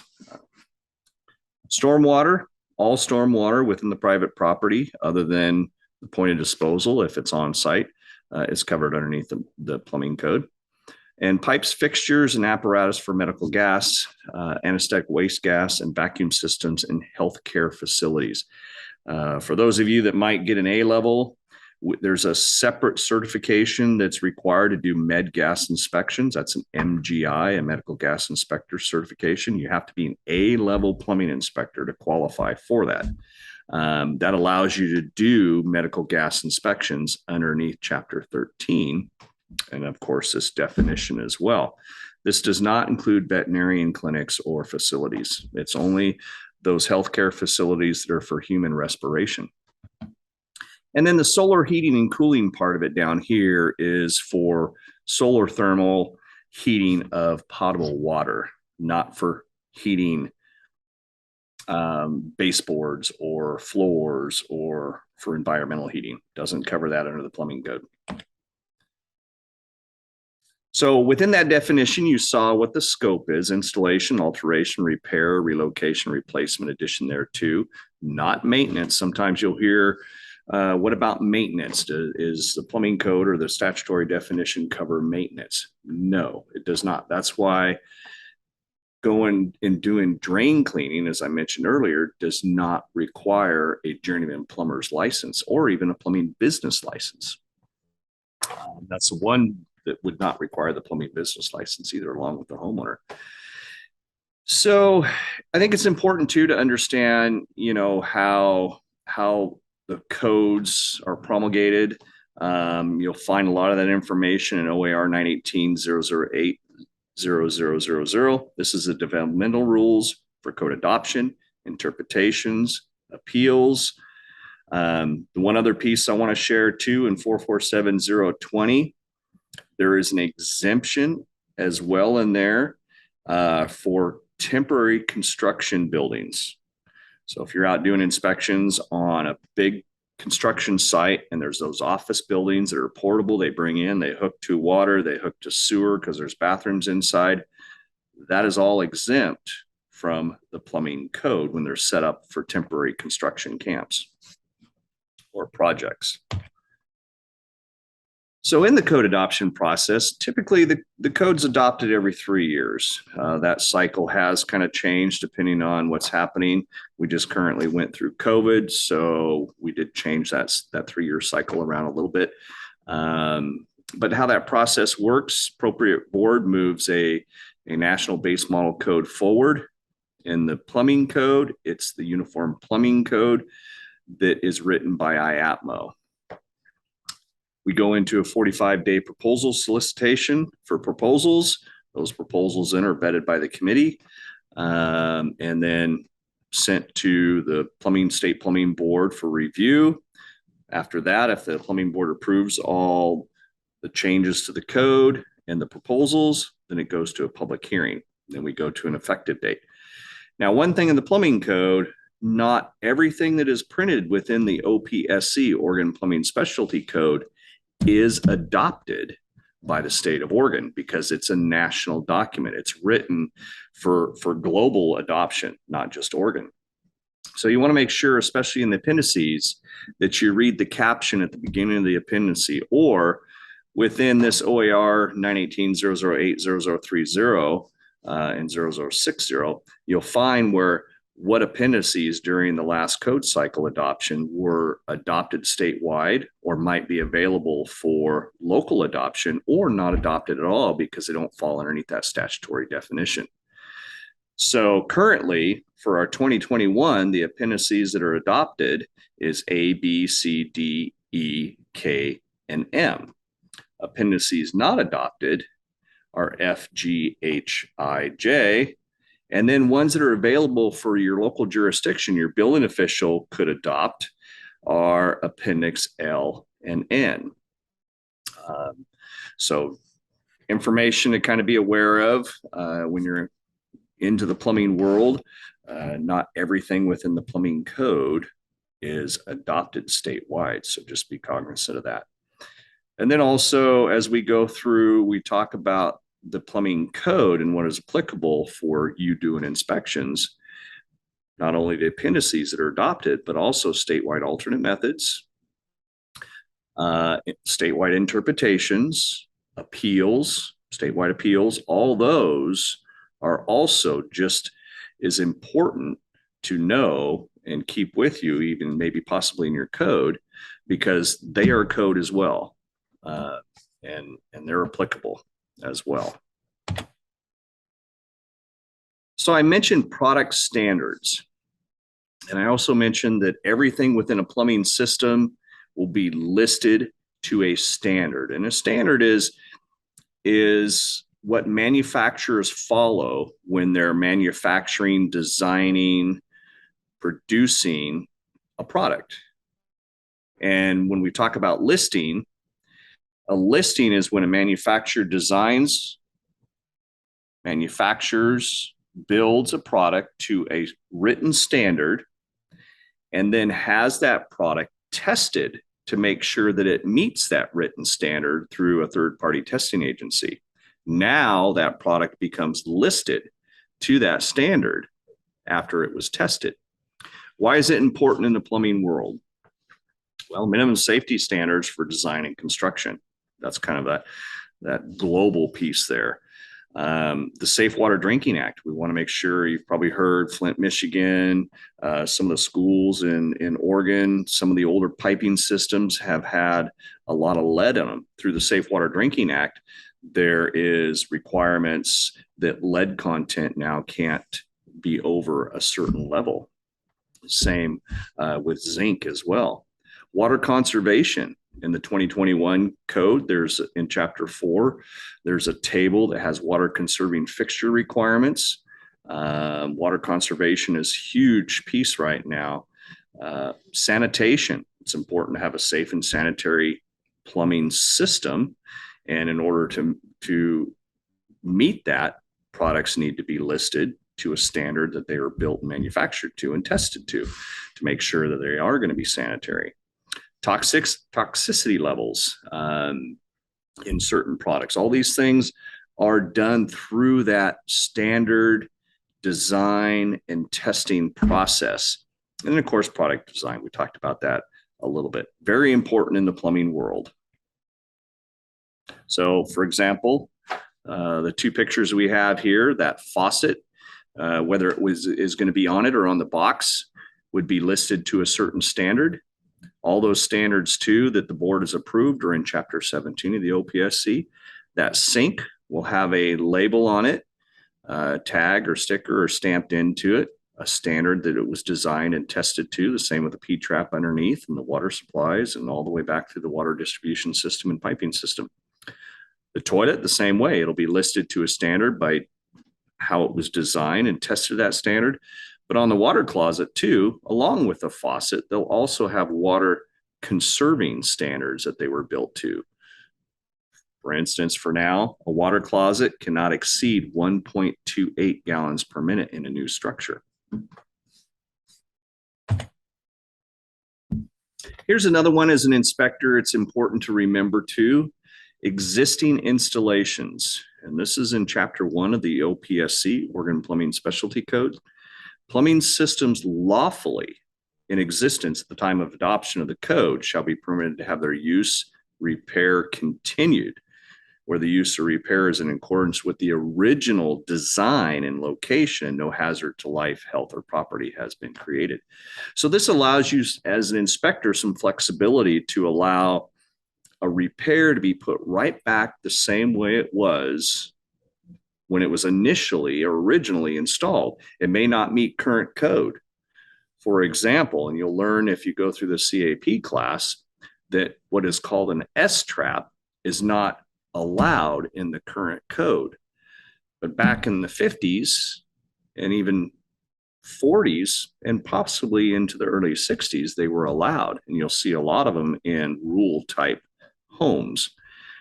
That S-trap, usually underneath a kitchen sink or maybe a lavatory in the bathroom or a laundry tray, can be replaced into an S-trap if it has failed.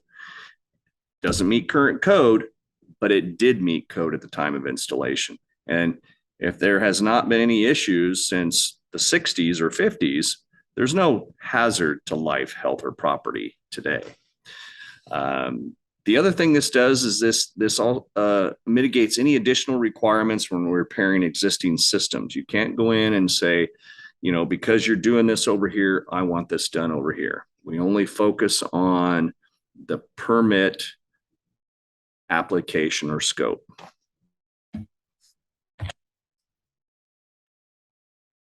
So there's additional flexibility when you're doing inspections or approval of systems too, through alternate methods and materials in construction, and also engineered systems as well.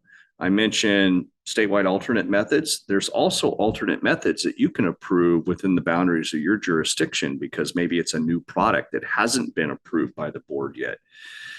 Manufacturers of products out there are a lot faster than that 3-year cycle of the plumbing code. So you need to be aware that you may run into some things that may not be in the code as far as a plumbing product. But as long as it meets the safety requirements of the code and the intent of the code, you can allow that as an alternate method within the boundaries of your jurisdiction. Could be site specific.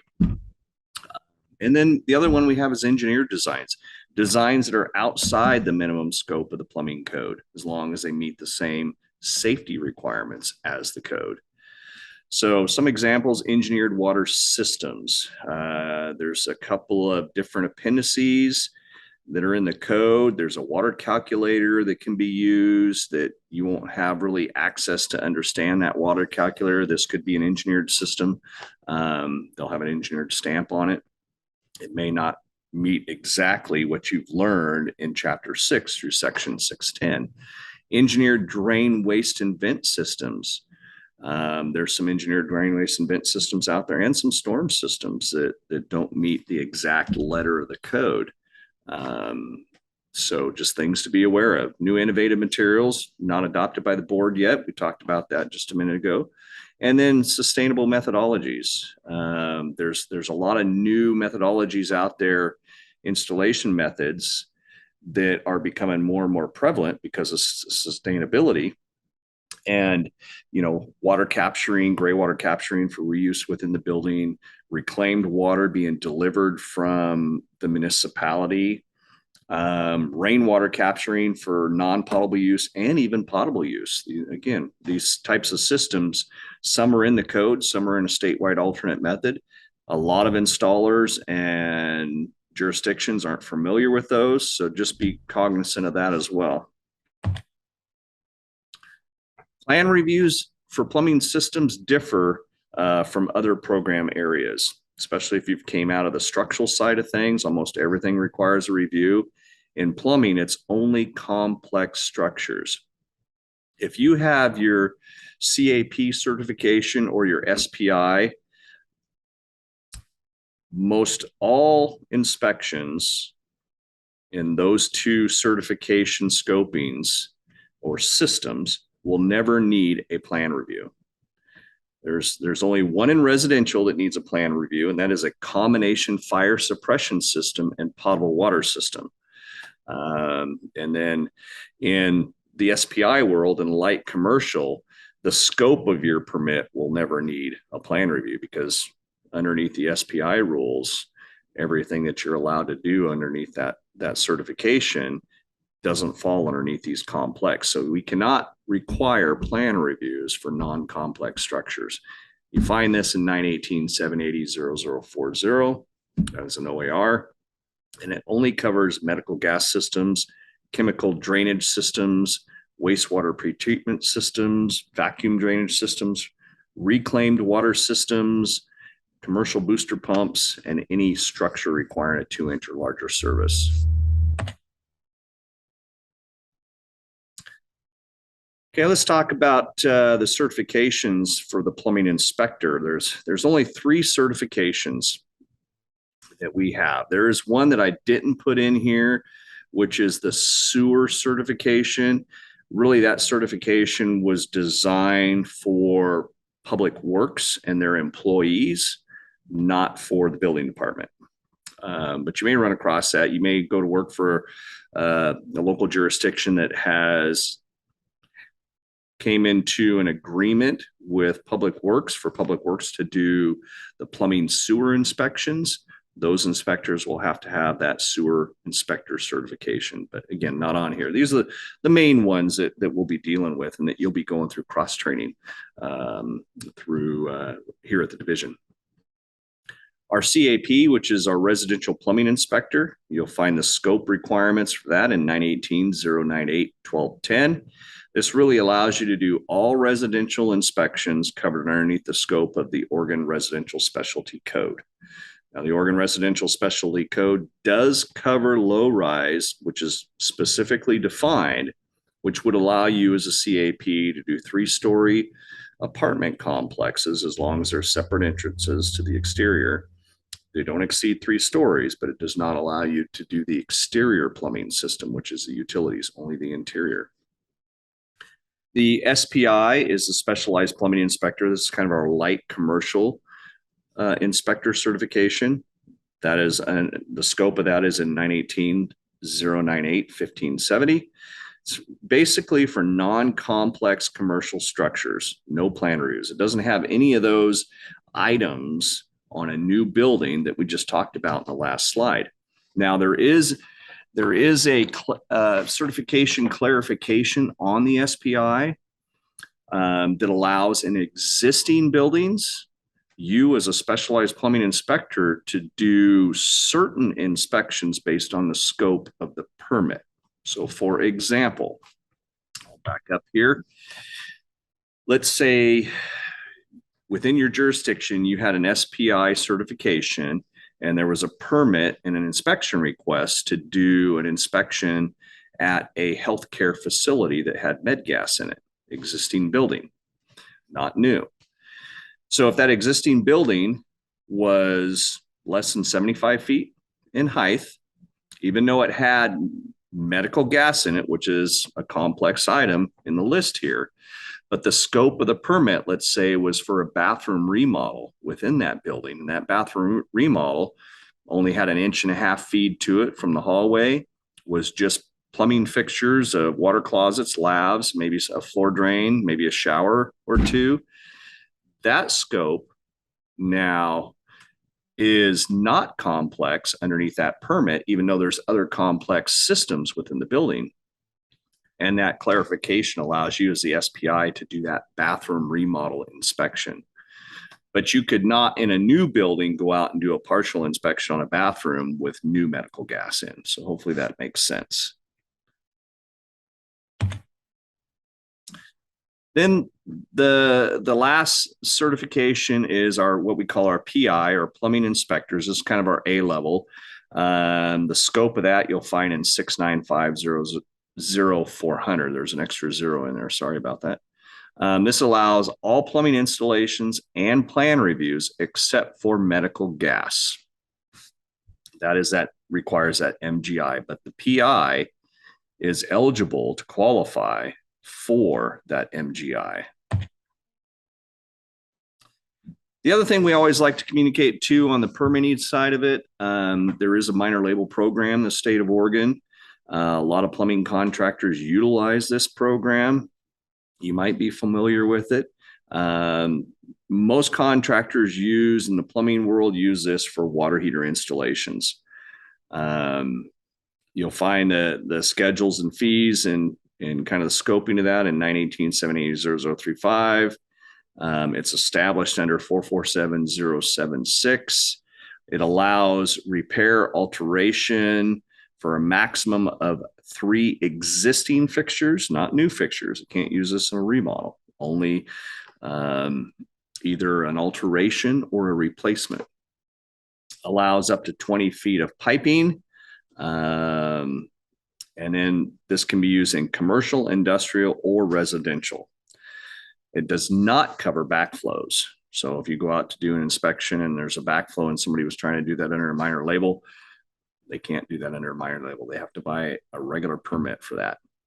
The reason for that on the backflow devices is, first of all, the minor label program is really based on a percentage of inspections. So there's a book of 10. An installer buys a book of 10. They have up to a year to utilize that book of permits. And for these minor scope of installations, typically water heaters, they'll go out and they'll fill up that book. They'll use 10 of them labels, and then they send it back to the division, sometimes a year later. Then you as a jurisdiction will send you 10% of that book. So you'll get one inspection out of that book. So really the minor label program it's a privilege for the contractor, and it's only available to plumbing businesses. It's not available to a homeowner or any other that are exempt from the business license requirement.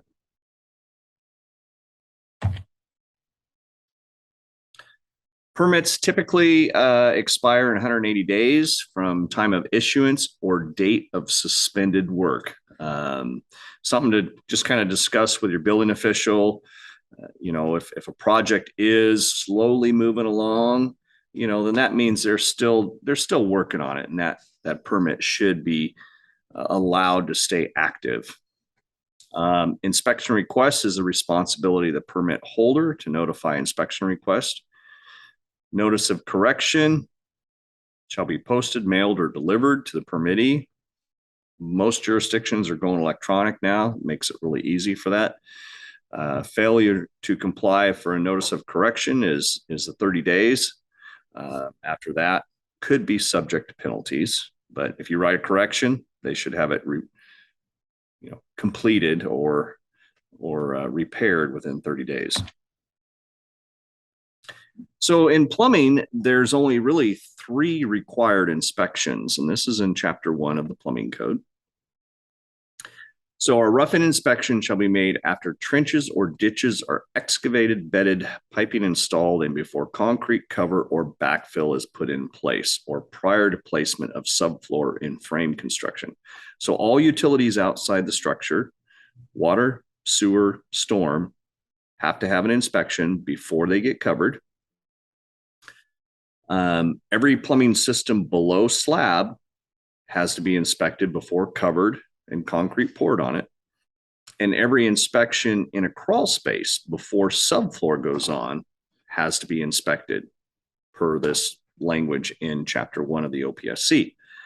Next one is rough inspections. Rough inspections shall be made prior to the installation of wall, ceiling, or sheetrock.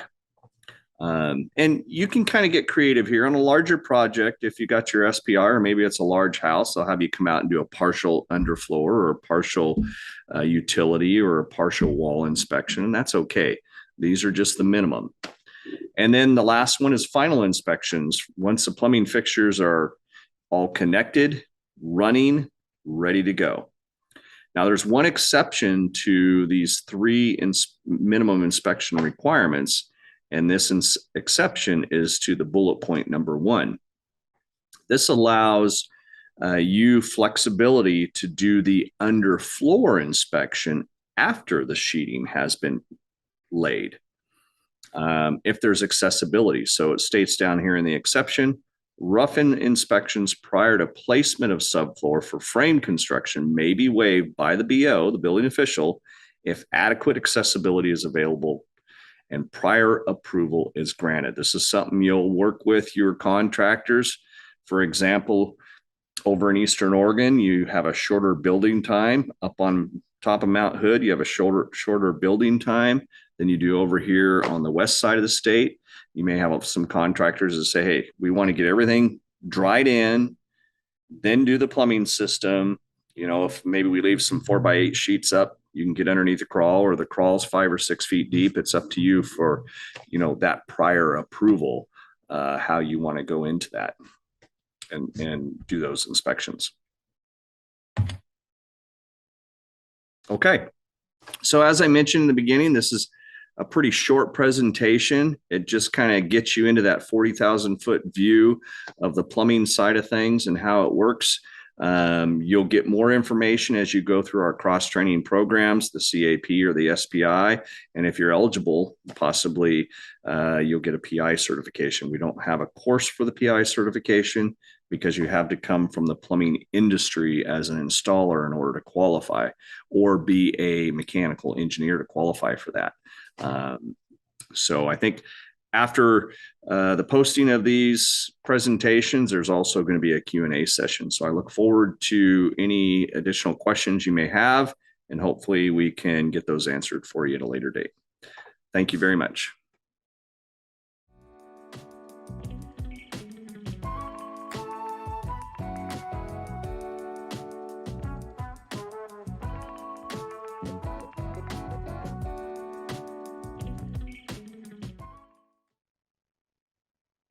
Hello, and welcome to the Oregon Inspector Training Certification course. My name is Tim Zimmerman, and I'll be the one doing the presentation today for you. This is the electrical portion of it. There's several portions that you'll be taking, but I'm doing the electrical presentation, and we'll get started on it right now. And while we're getting ready to go through this, I just want to let you know that if you have questions while we're going through this, make sure that you take note on them, because we will be going over a Q&A day on Zoom, which will be arranged at a later time. That being said, let's just get started right away on it.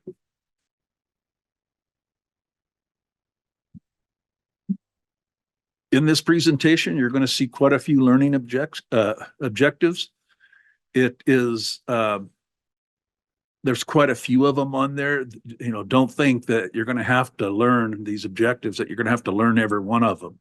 You just can't hardly cover the OARs and the ORS without having quite a few of them. When this is done and you take the examination that you must take, it will be you'll have about somewhere between 12 and 16 questions that you would have to have.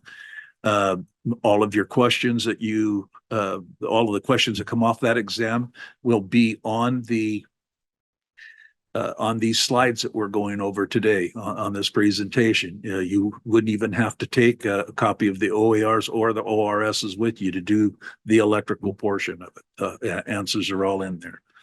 So we'll be covering some basic areas of the Oregon administrative rules, which we'll be calling the OARs, and the Oregon revised statutes, which will be which will be called the ORSs. The information we'll be covering are the rules, the laws that form the foundation of what is needed to know to earn a new Oregon inspector certification. We'll learn the definition of a building official and about the basic requirements for performing plan reviews, inspections as a building official. We will briefly go over some basic verbal skills and written communications.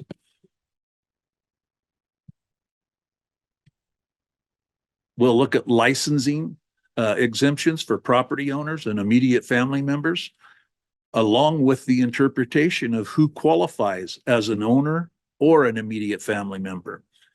We'll learn what the definition of an existing installation is and when one needs to be brought up to code. We'll be going over some basic permitting minor labels and plan review rules, such as when permits need to be purchased and who can work off the permits, and when a permit becomes null and void. We'll be going over what the minor label program is and the division's responsibilities in administering it, the program, including who can purchase minor labels, the information that is required and recorded on the minor label log sheets or minor label online accounts, and when and where the minor labels are to be posted, and when the jurisdictions are required to inspect them.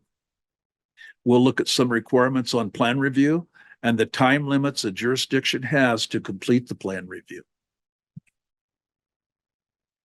We'll be going over some duties and rules of assigning supervising electrician that are assigned to the electrical contractor. We'll be going over the roles of an electrical inspector, including the scope of work allowed by a residential electrical inspector certification and a specialized electrical inspector certification. And we'll go over some jurisdictional requirements on performing electrical inspections, such as when a request for an inspection has been made and the time limits to inspect them, like when a written request is made for an inspection and when the defects are noted on an installation that is inspected. We'll learn the electrical installations have mandatory inspections and secondary inspections. When it comes to inspecting electrical installations, focusing on what must be looked at for a mandatory inspection, and what's the meaning of secondary considerations, and what and how are they inspected. We will be going over a few jurisdictional responsibilities for a jurisdiction that performs electrical inspections, like license enforcements and disconnections of a service action.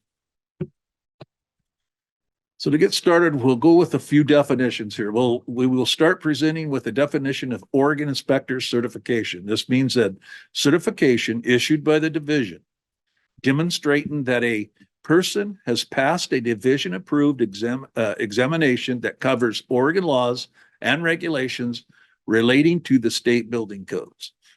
Individuals who possess a valid Oregon Inspector certification and a recognized Oregon Code certification may perform inspections and plan reviews on the type of code certification that they possess.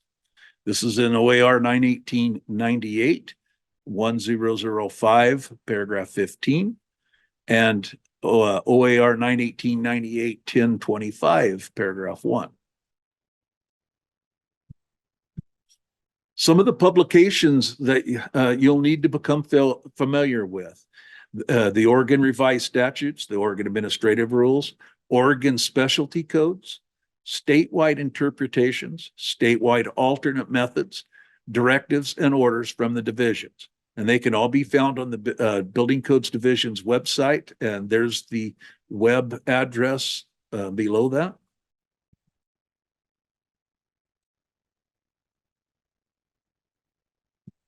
Some basic roles, rules, and laws to understand here. So we're going to look at every one of these items.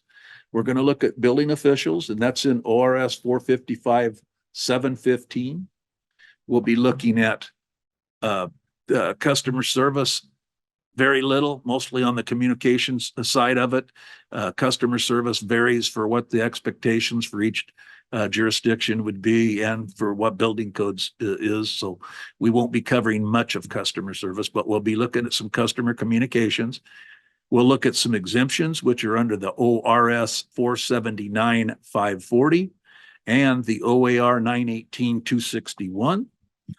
We'll look at some existing electrical installation rules, which is in OAR 918-305-0000.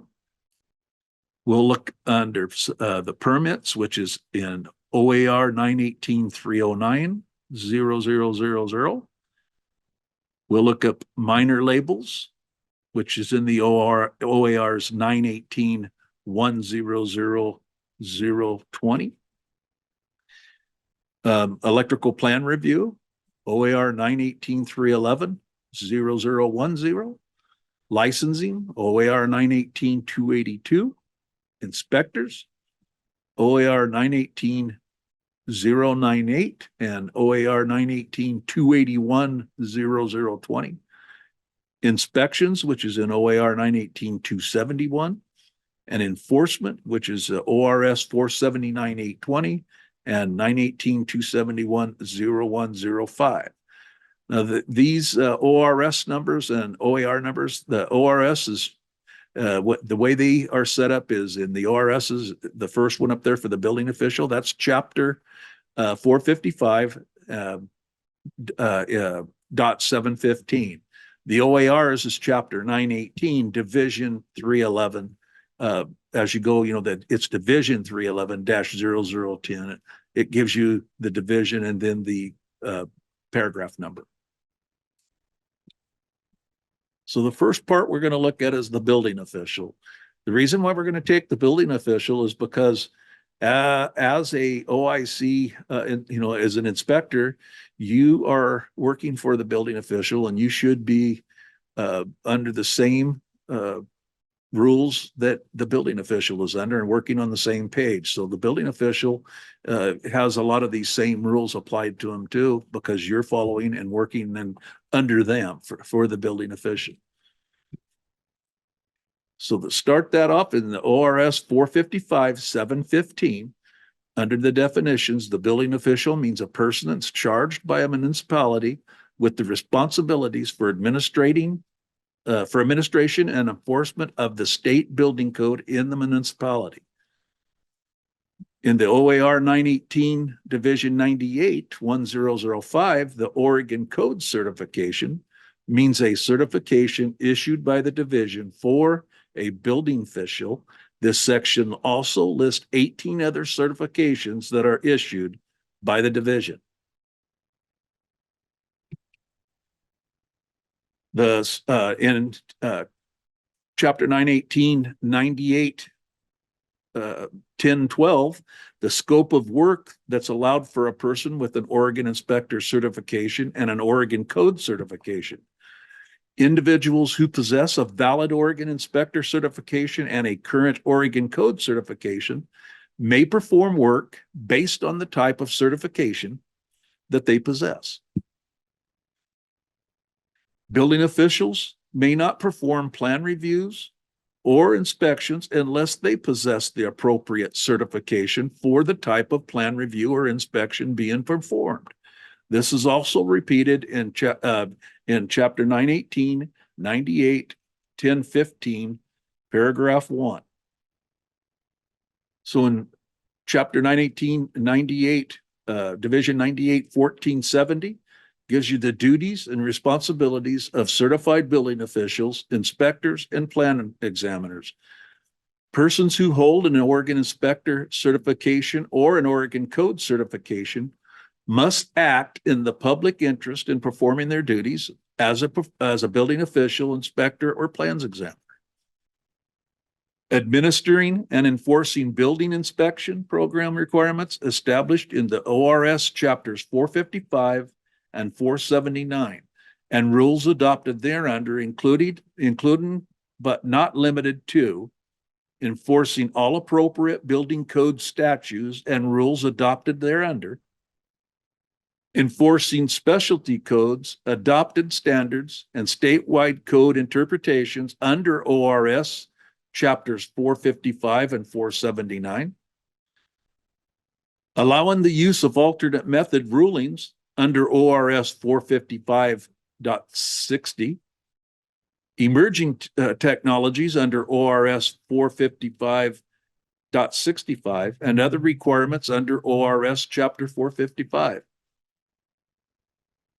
Following appeal decisions issued by the department or an appropriate advisory board under ORS 455.475 or 479.853. And follow the fee methodologies and number of inspections established under OAR Chapter 918, Division 50.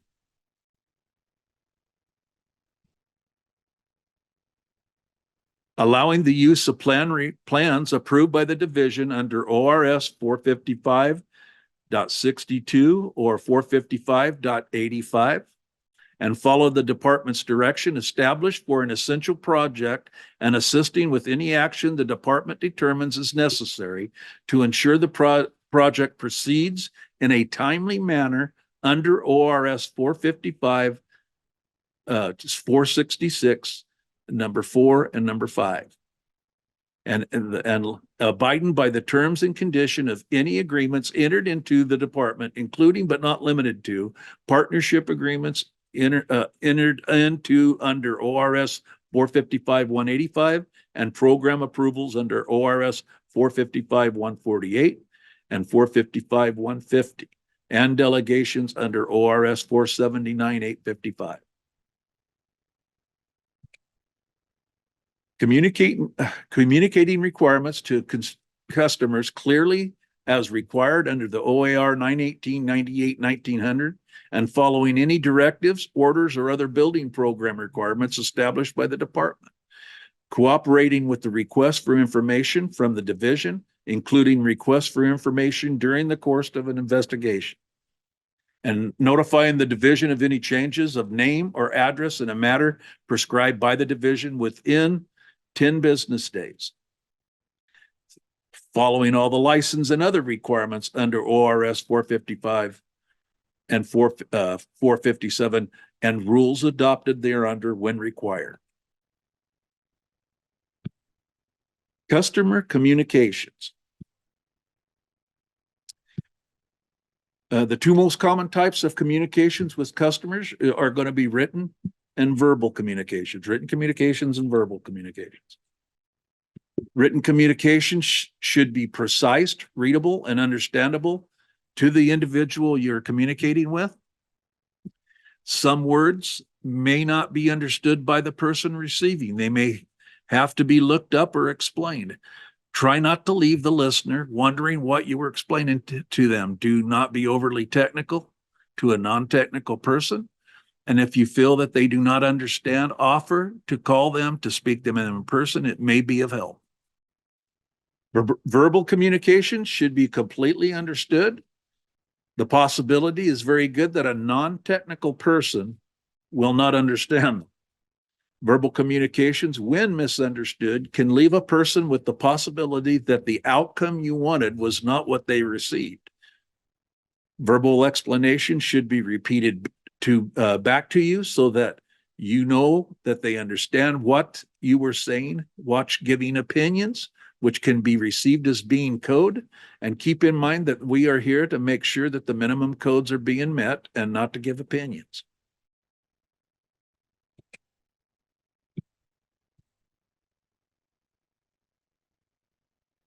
Remember that you're an enforcer. You know, don't think that you're a cop, because you're not. Try to be of some help instead of a roadblock by teaching and facilitating the project and not holding it up or slowing it down or stopping it. Work with them and not against them. Listening and hearing are the most essential yet the least used components of effective communication. Take time to listen. Know that the person that you're communicating with and the knowledge of the subject matter, and tailor the speaking and or writing to them. Ask yourself, what do I want them to walk away with? You'll be talking to people that do not understand the language of the code, do not understand the language of the laws, the rules. And a lot of times by talking to them over the phone, they're going to say they understand, and you want to make sure that you read that back to them, because you have them read that back to you, because 9 out of 10 times they won't understand. And because you're talking to people that normally don't have the trade skill that is needed, and the communication skill that's needed to understand it. Plan review and inspection reports. Be clear and concise. Provide code citations. That's our cite it, write it. It's the rule. You have to write and cite the citations, or you can't write it. If you can't cite it or cite it, then you shouldn't be writing it. Categorize by code type, and your goal is to eliminate the questions, not to create them. So let's go through some exemptions and existing installations. That's ORS 479-540, exemption rules. Except as otherwise provided in this subsection, a person is not required to obtain a license to make an electrical installation on residential or farm property that is owned by the person or a member of the person's immediate family if the property is not intended for sale, exchange, lease, or rent.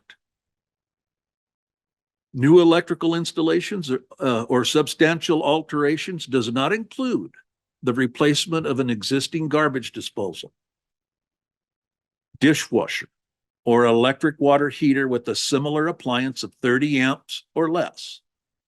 single phase by a landlord, landlord's agent, or the employee of the landlord or landlord's agent. In the OAR 918-261-0040, they give you the interpretation of an owner. It's for the purpose of 479-540, Section 1.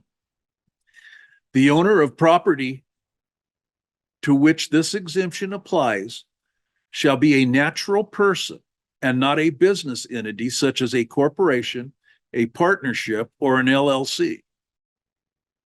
The members of the owner's immediate family are defined in Section 3. Persons whose only relationship is an officer, stockholder, or a partner or employee of a business entity to which the owner is affiliated with are not included. Section 3 gives a list of the immediate family members of an owner, and Section 4 gives those who are not, such as an uncle and an aunt.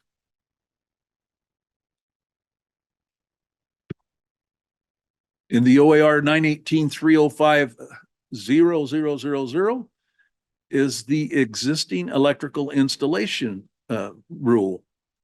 Wiring installed in an existing building in the state of Oregon that complied with the minimum electrical safety code standards and National Electrical Code or Oregon Electrical Specialty Code in effect at the time of the installation shall not be considered in violation of the current minimum electrical code standards unless the use or occupancy of the building is changed, requiring different methods, alterations, or additions. Sometimes you go into buildings as an inspector, you'll go into a residential, a house that's being turned into a doctor's office. A lot of the times you do this. Or the building is changing occupancy. When it does, you have to be sure that when it's changing the occupancy, that them codes may have to be changed. They may be existing, but because of the occupancy change, they have to be changed.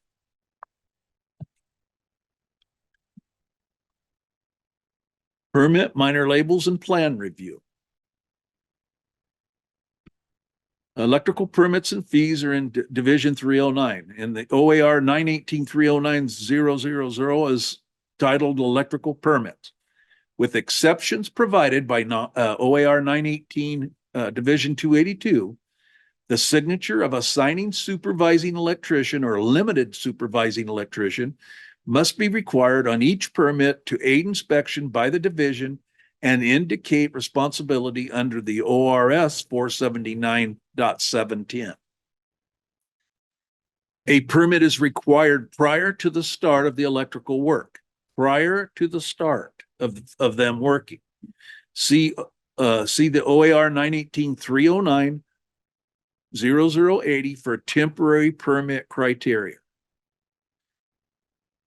Section 5 is an electrical permit issued to one person or firm is not transferable and may not permit any other person or firm to perform electrical work thereunder. So when a permit's pulled by a homeowner, they can't let a contractor work off of it. They can't, a contractor can't turn around and let a homeowner work off of his. They're non-transferable and nobody can work off the other one's permits.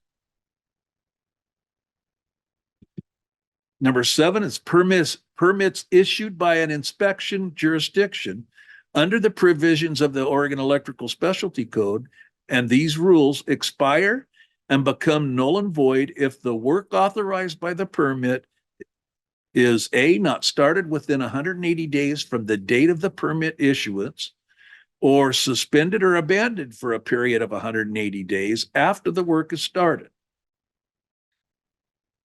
Now, that doesn't mean that if there's work going on and it's over 180 days, it doesn't mean that that job permit is null and void. It means if it ceases, if that job stops for 180 days, or it's suspended or abandoned for 180 days, then it becomes null and void. But number 8 tells you that the corrections to the electrical installations, if there's any corrections out there on it, must be completed regardless of the 180-day suspension or abandonment of work. All corrections to the electrical installations must be completed within 20 calendar days of notice of deficiency. And that's in 918, 271, 0030.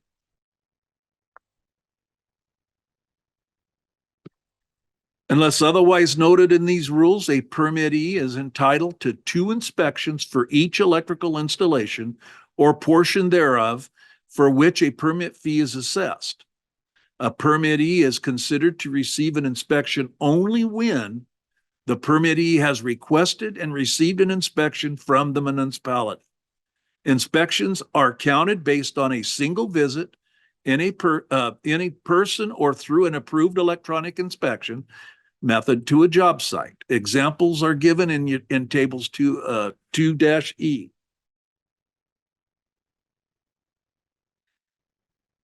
Division 100 Special Alternative Inspections.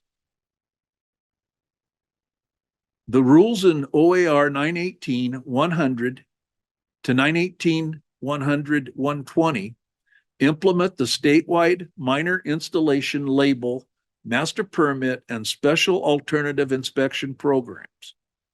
Nothing in these rules shall prohibit a person from purchasing a regular permit in order to ensure individual inspection of any installation.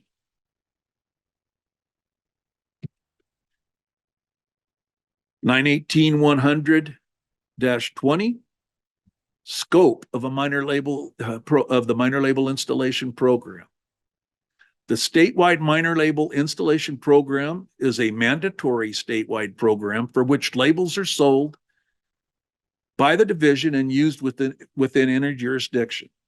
The division administers the residential, commercial, and industrial plumbing and electrical minor installation label program.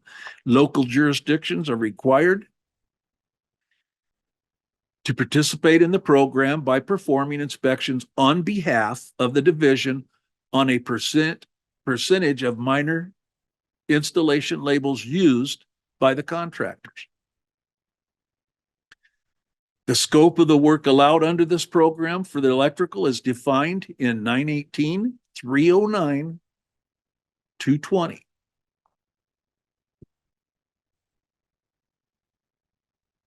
The minor label fees, 918-100-30. Minor labels are sold by the division for installations governed by these rules shall be sold in lots of 10 at a cost of $125. 918-100-40 is the issuance of minor labels. This section has listed only one for the electrical. It says electrical minor labels.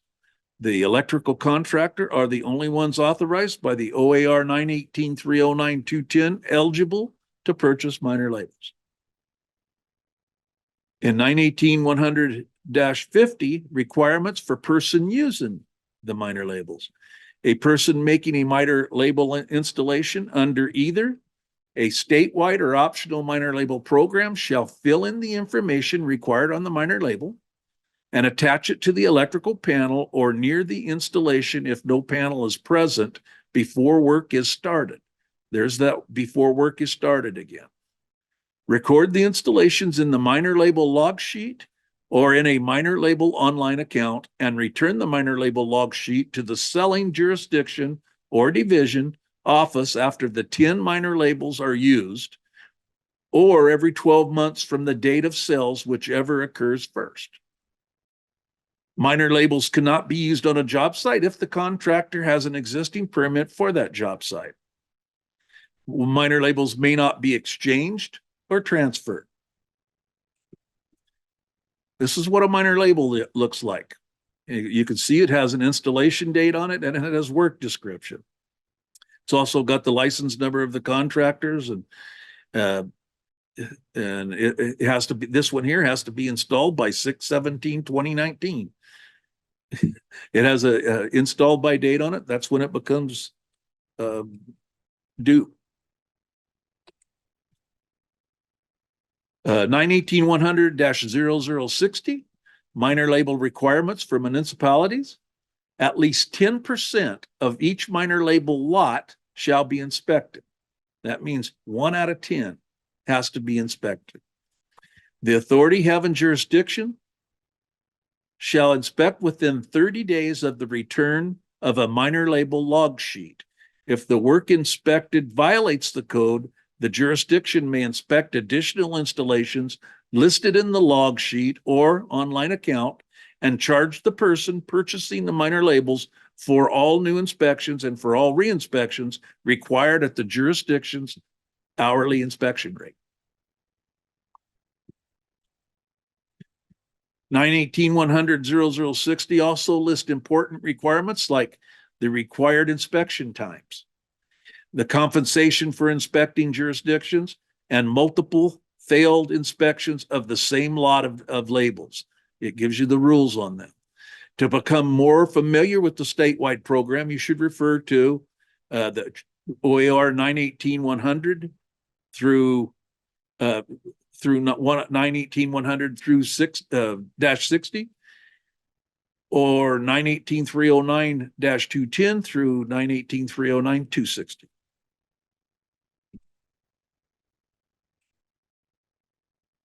Electrical plan reviews. This is in 918-311-0010.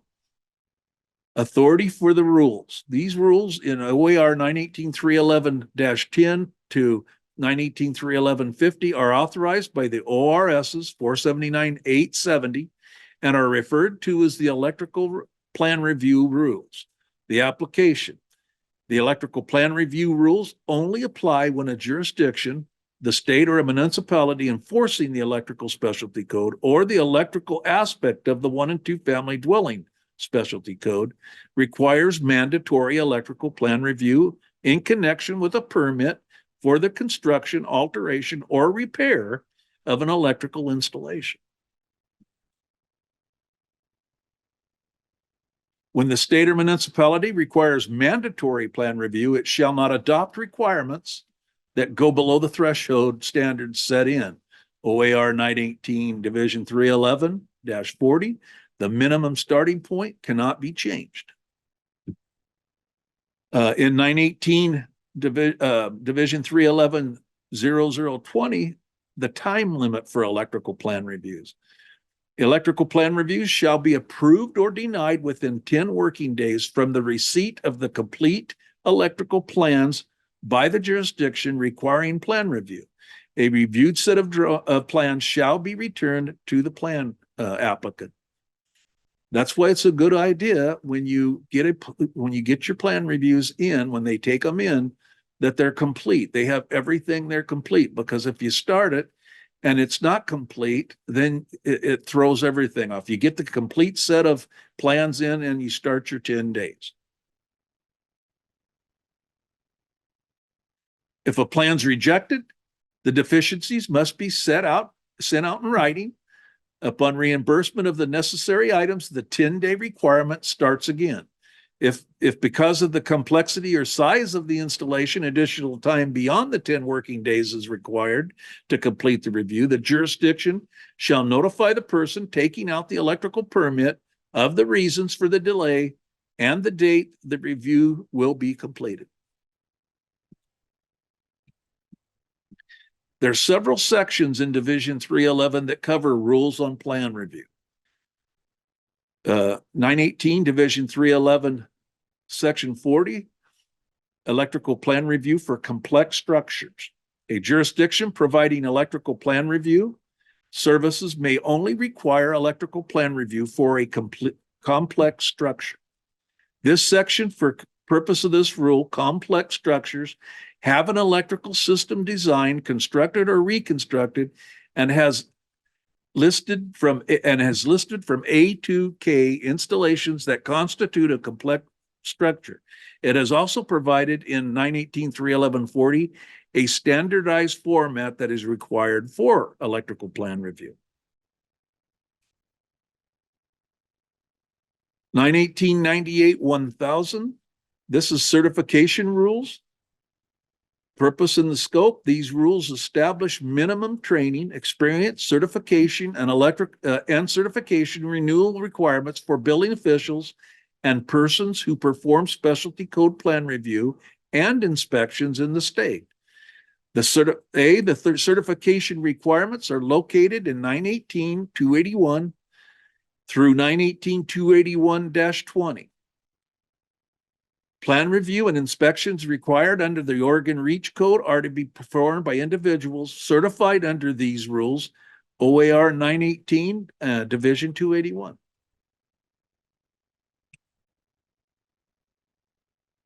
Electrical contractor, signing supervisors. This is the licensing portion of it, and it's in Division 282. 918-282, electrical contractors in general. An electrical contractor's license is a specialty license allowing a company to engage in the business of making electrical installations.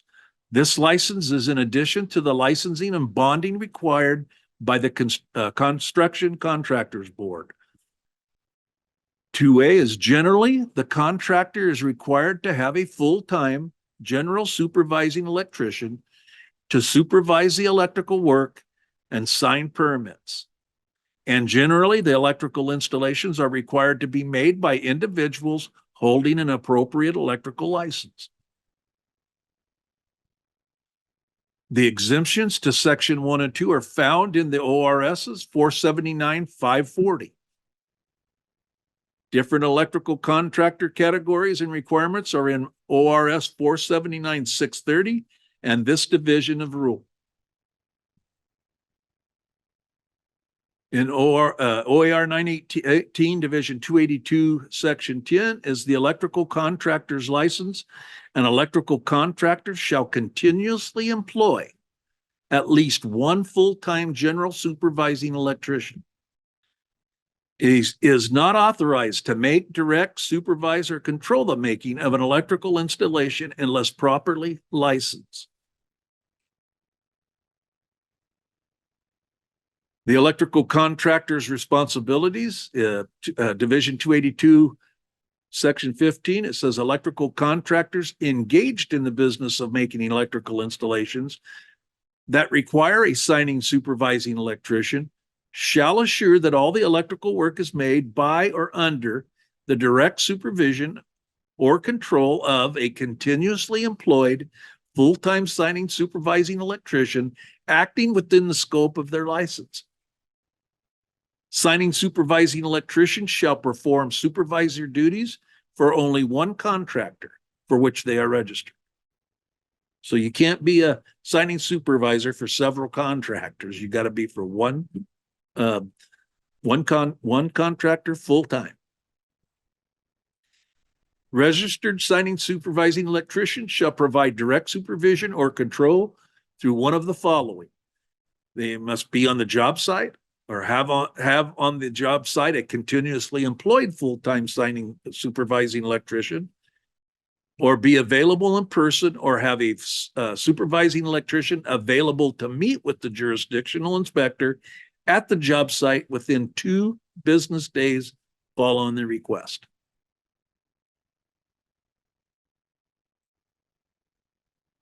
In 918-282, Section 120, license requirements for the electrical work, no person or entity shall allow any individual to perform electrical work for which the individual is not properly registered or licensed.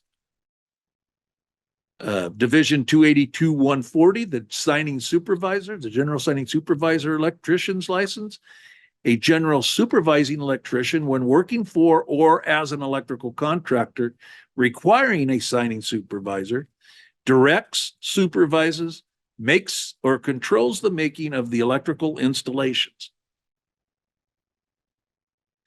They may design, plan, and lay out work for the customers of the contractor with whom the supervising electrician is continuously employed, and is the only individual authorized to direct, supervise, or control the installation or alteration of an electrical service. The signing supervising electrician must sign all the permits, ensure that all electrical installations meet the minimum safety standards, be continuously employed as a general supervising electrician on the electrical contractor's regular payroll, and be available during working hours.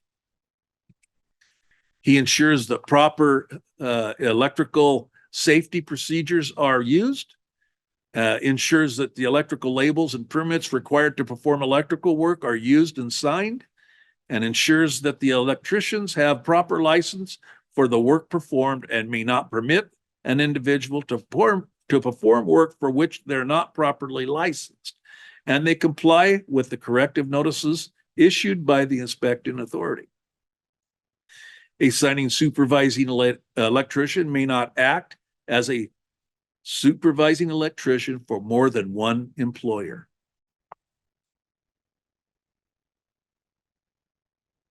There's over 20 different types of electrical license in the division. This is more than all of the other certifications combined. For qualifying experience to become a supervising electrician, it takes 16,000 hours. Then you must pass an exam that's one of the hardest in the industry. I'm not saying that they're always right, but they have a lot of hours of experience.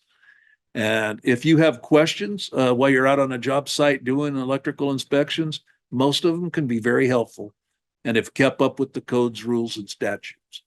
If you're having some question about something that you're looking at out while you're doing electrical inspections, these people are the supervising electricians, always seem to be very helpful for you. You need to get some that you know and trust, and if you have questions, have them help you. Electrical inspectors.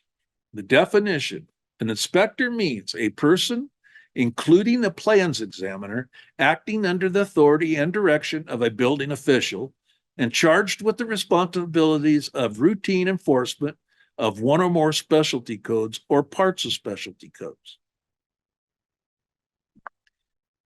Some of the basic rules and statutes of an inspector is ensuring that the minimum code is met. Focus on fire, life, and safety items. Provide flexible solutions to meet the intent of the code. If you have corrections needed, cite it and write it. The cite it, write it rule is in 918, Division 98, 1900. And it explains to you in that rule exactly what you need to do for citing it and writing it. You maintain certifications in continuing education, enforce all the appropriate building code statutes and rules, assist in BCD investigations, and keep the division up to date on any address changes. The electrical inspector. OAR 918, Division 271, the role of an electrical inspector. An electrical inspector shall inspect electrical installations, provide public information on the meaning or application of an electrical code provisions, but not lay out work or act as a consultant for contractors, property owners, or users.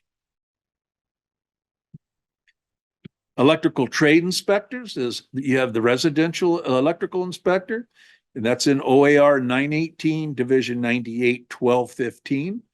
You've got the specialized electrical inspector, which is in OAR 918, 98, 1580. And you've got the A-level, which is all structures electrical inspector, which is in the OAR 918, 281-0020.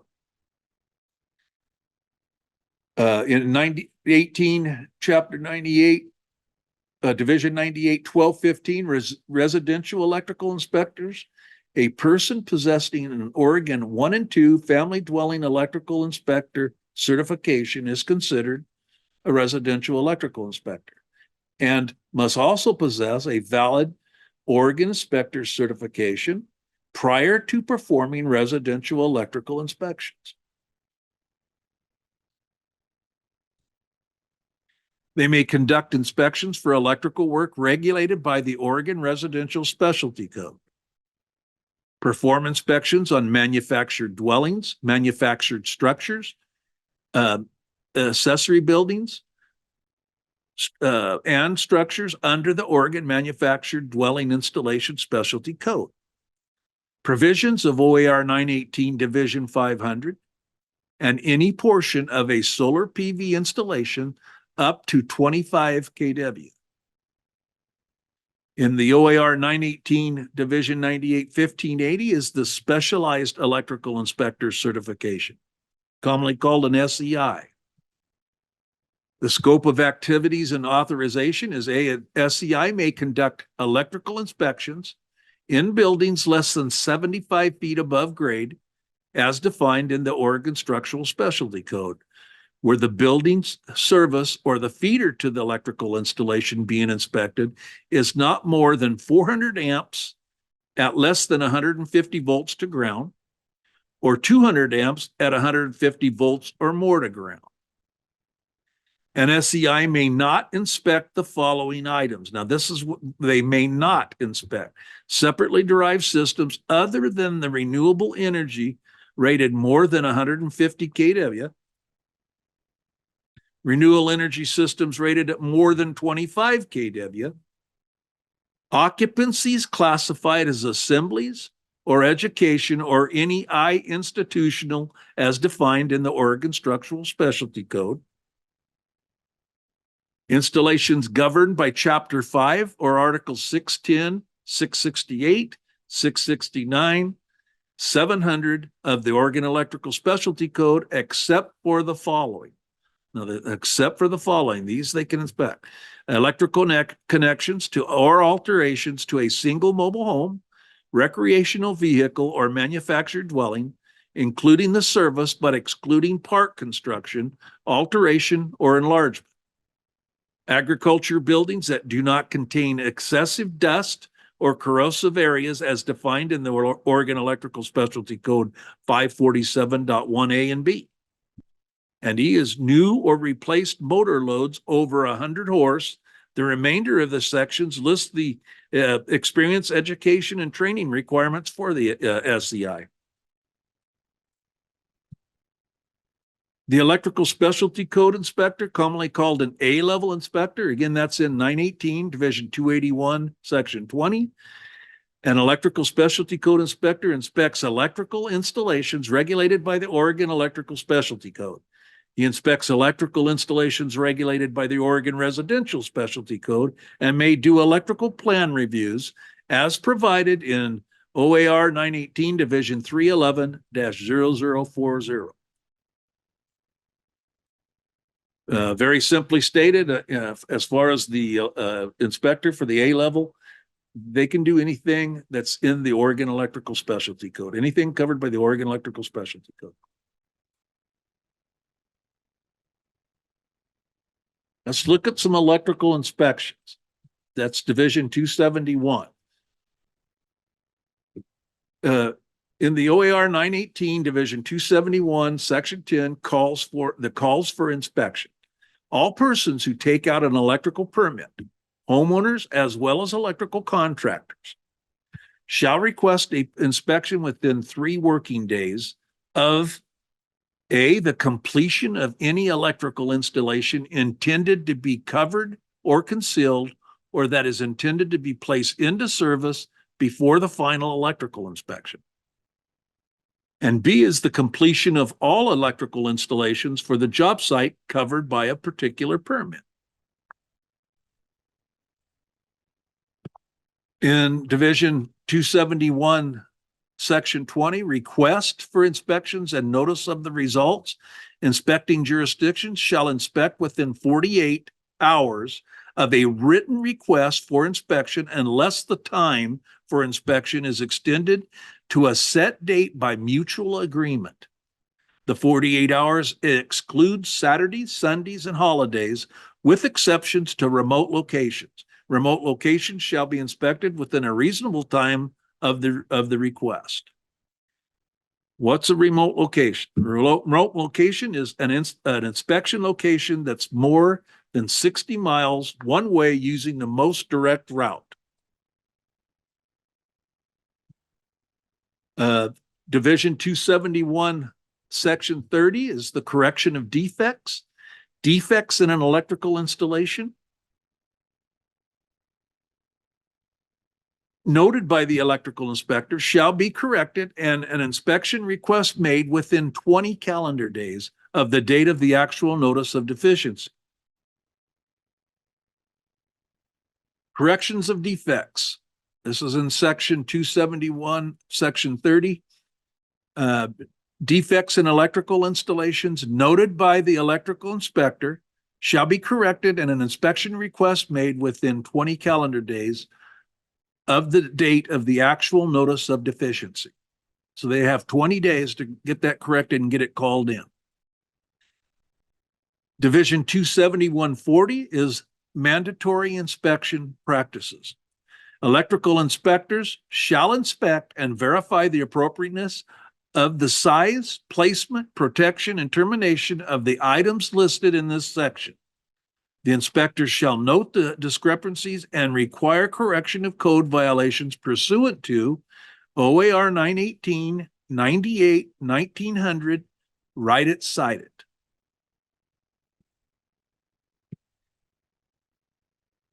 OAR 918-271, Section 50 is the inspections of the secondary considerations. The electrical installations not specified by Division 271-7140 are the secondary items. So if they're not listed in 918-271-0040 under the mandatory inspections, then they're secondary items. At least 30% of all secondary items at a job site shall be inspected using a sampling process that reviews all separate categories of secondary items. If violations are found within the samples inspected, an additional 10% of the secondary items shall be inspected. Now, what do they mean by sampling? They mean when you go into a house, there's quite a few receptacles in that house. You don't have to inspect every one of them. You sample. You sample out of each room until you roughly do 30% of them. Inspect 30% of them. But you don't have to open every single one up in a room. Just go through and open up 30% of them randomly. That's sampling. Code enforcement. ORS 479-820 is under duties and powers in enforcing the law. The Department of Consumer and Business Services shall check the authenticity and appropriateness and expiration dates of license issued under ORS 479-510 to 479-945.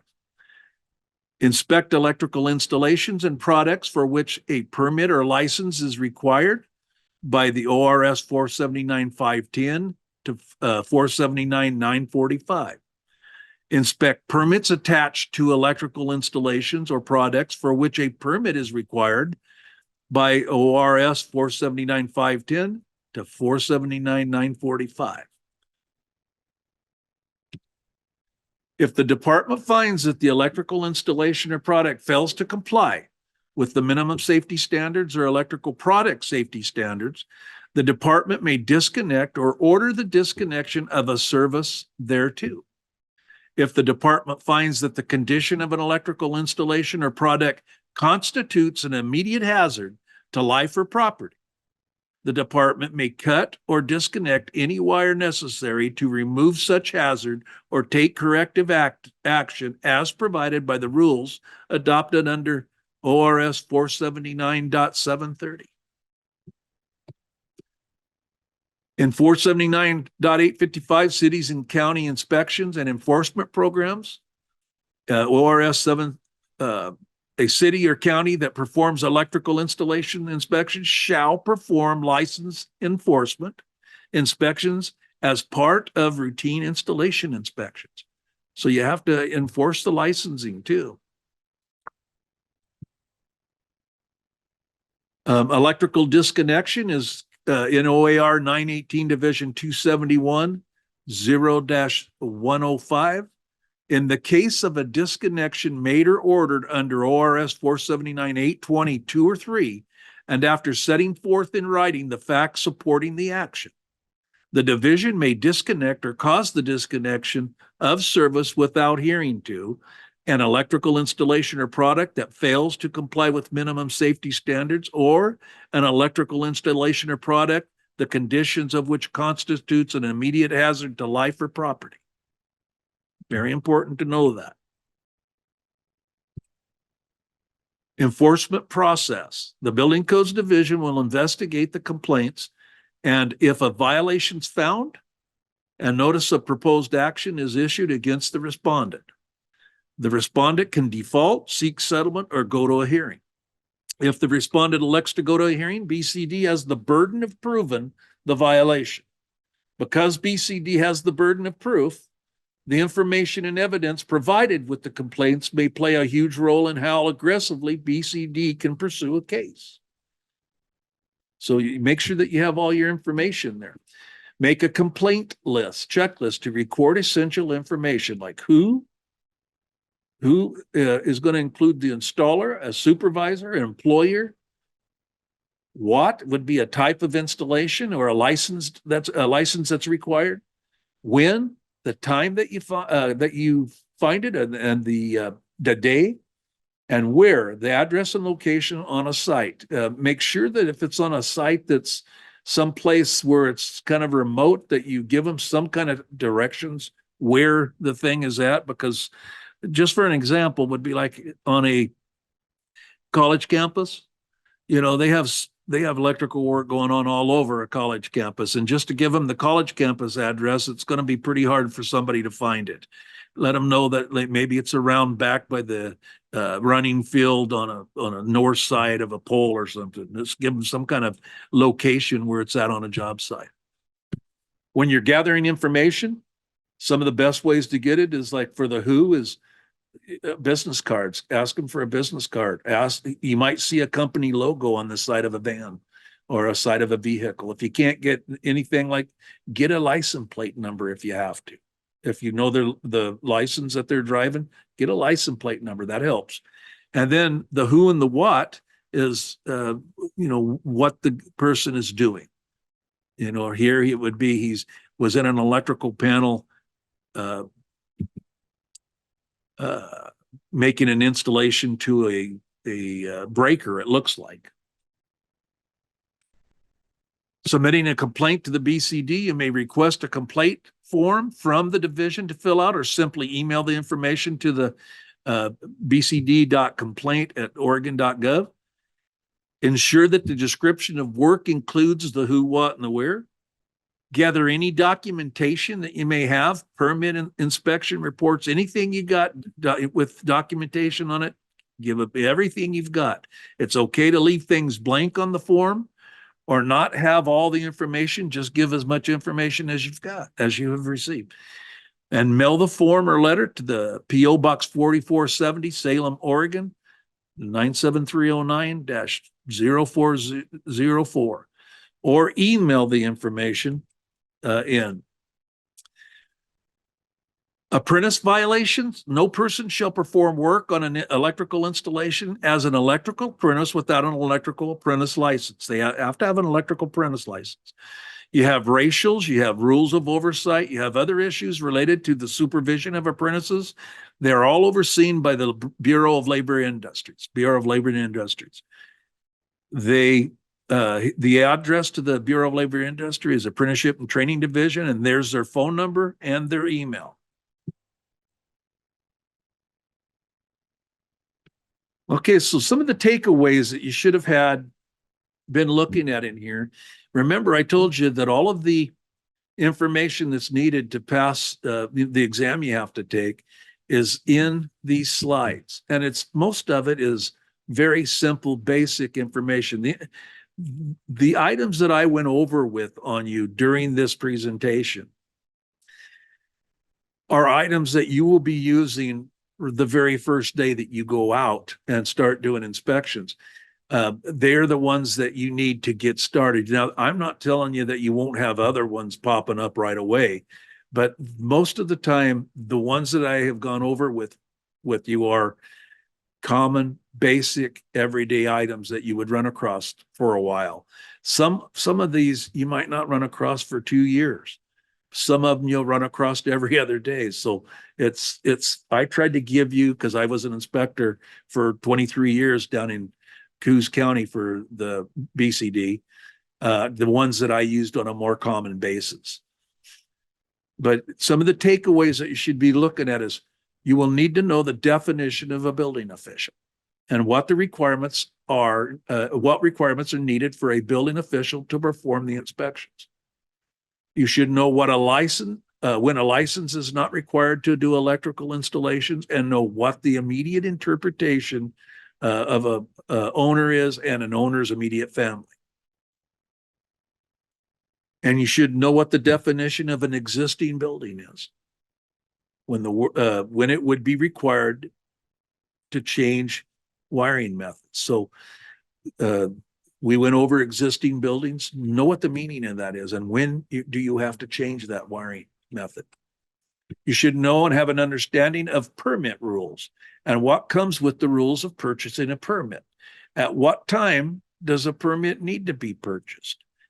Who is allowed to work off that permit, and what would cause a permit to become null and void?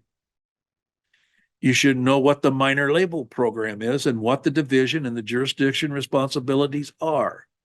Know who can purchase minor labels and the requirements on recording the information on a minor label log sheet or an online account, along with when and where the minor labels are posted and the time limit on the jurisdiction and when the jurisdiction must perform the inspections.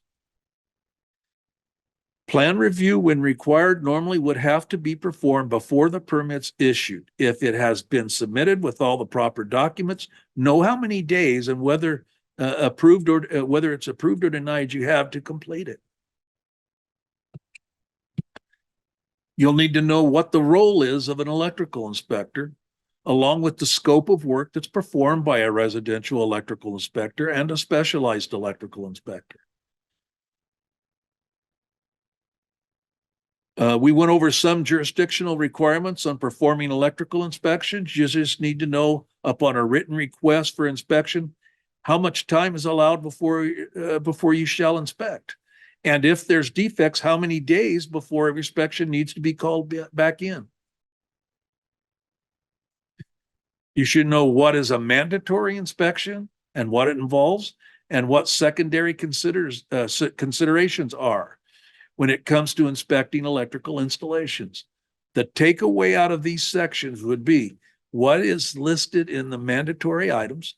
These items are items that shall be inspected, and what secondary considerations are, and the percentage that you must inspect, and if corrections are found, the percentages that are required additionally to inspect. That's what you should take out of that.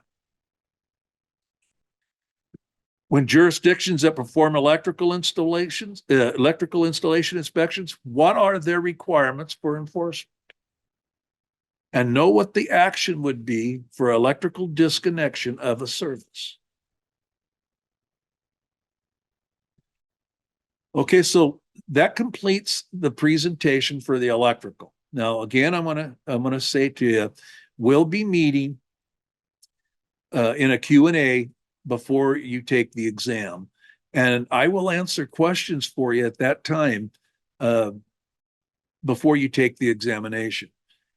What you should do is if you had questions, write them down so that you wouldn't forget them, or go back and watch the video again, or go back and read your slides that you have, your material, and just make sure that you have covered the takeaways that were listed in the back of this. Again, everything that is on the examination is in this presentation. It's not going to refer you to any place in any of the OARs or the ORSs. They are in the presentation. So I wish you the best of luck, and I will talk to you at a later time when we have our Q&A. Thank you for listening to me.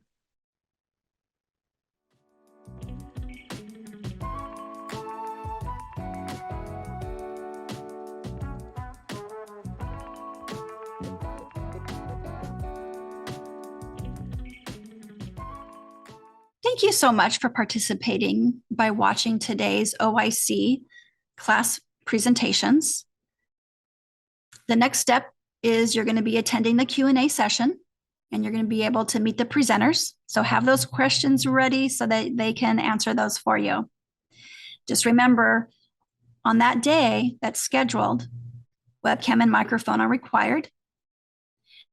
The Q&A session is your opportunity to receive clarification on questions that you had during the video segments. Once the Q&A concludes, we will provide the exam on webcam. We will be sending out an email 2 days before to remind you that your Q&A session and exam day is approaching. And that email is going to contain the Zoom link for you to be able to log on. Thank you for attending today, and we look forward to meeting you on screen shortly.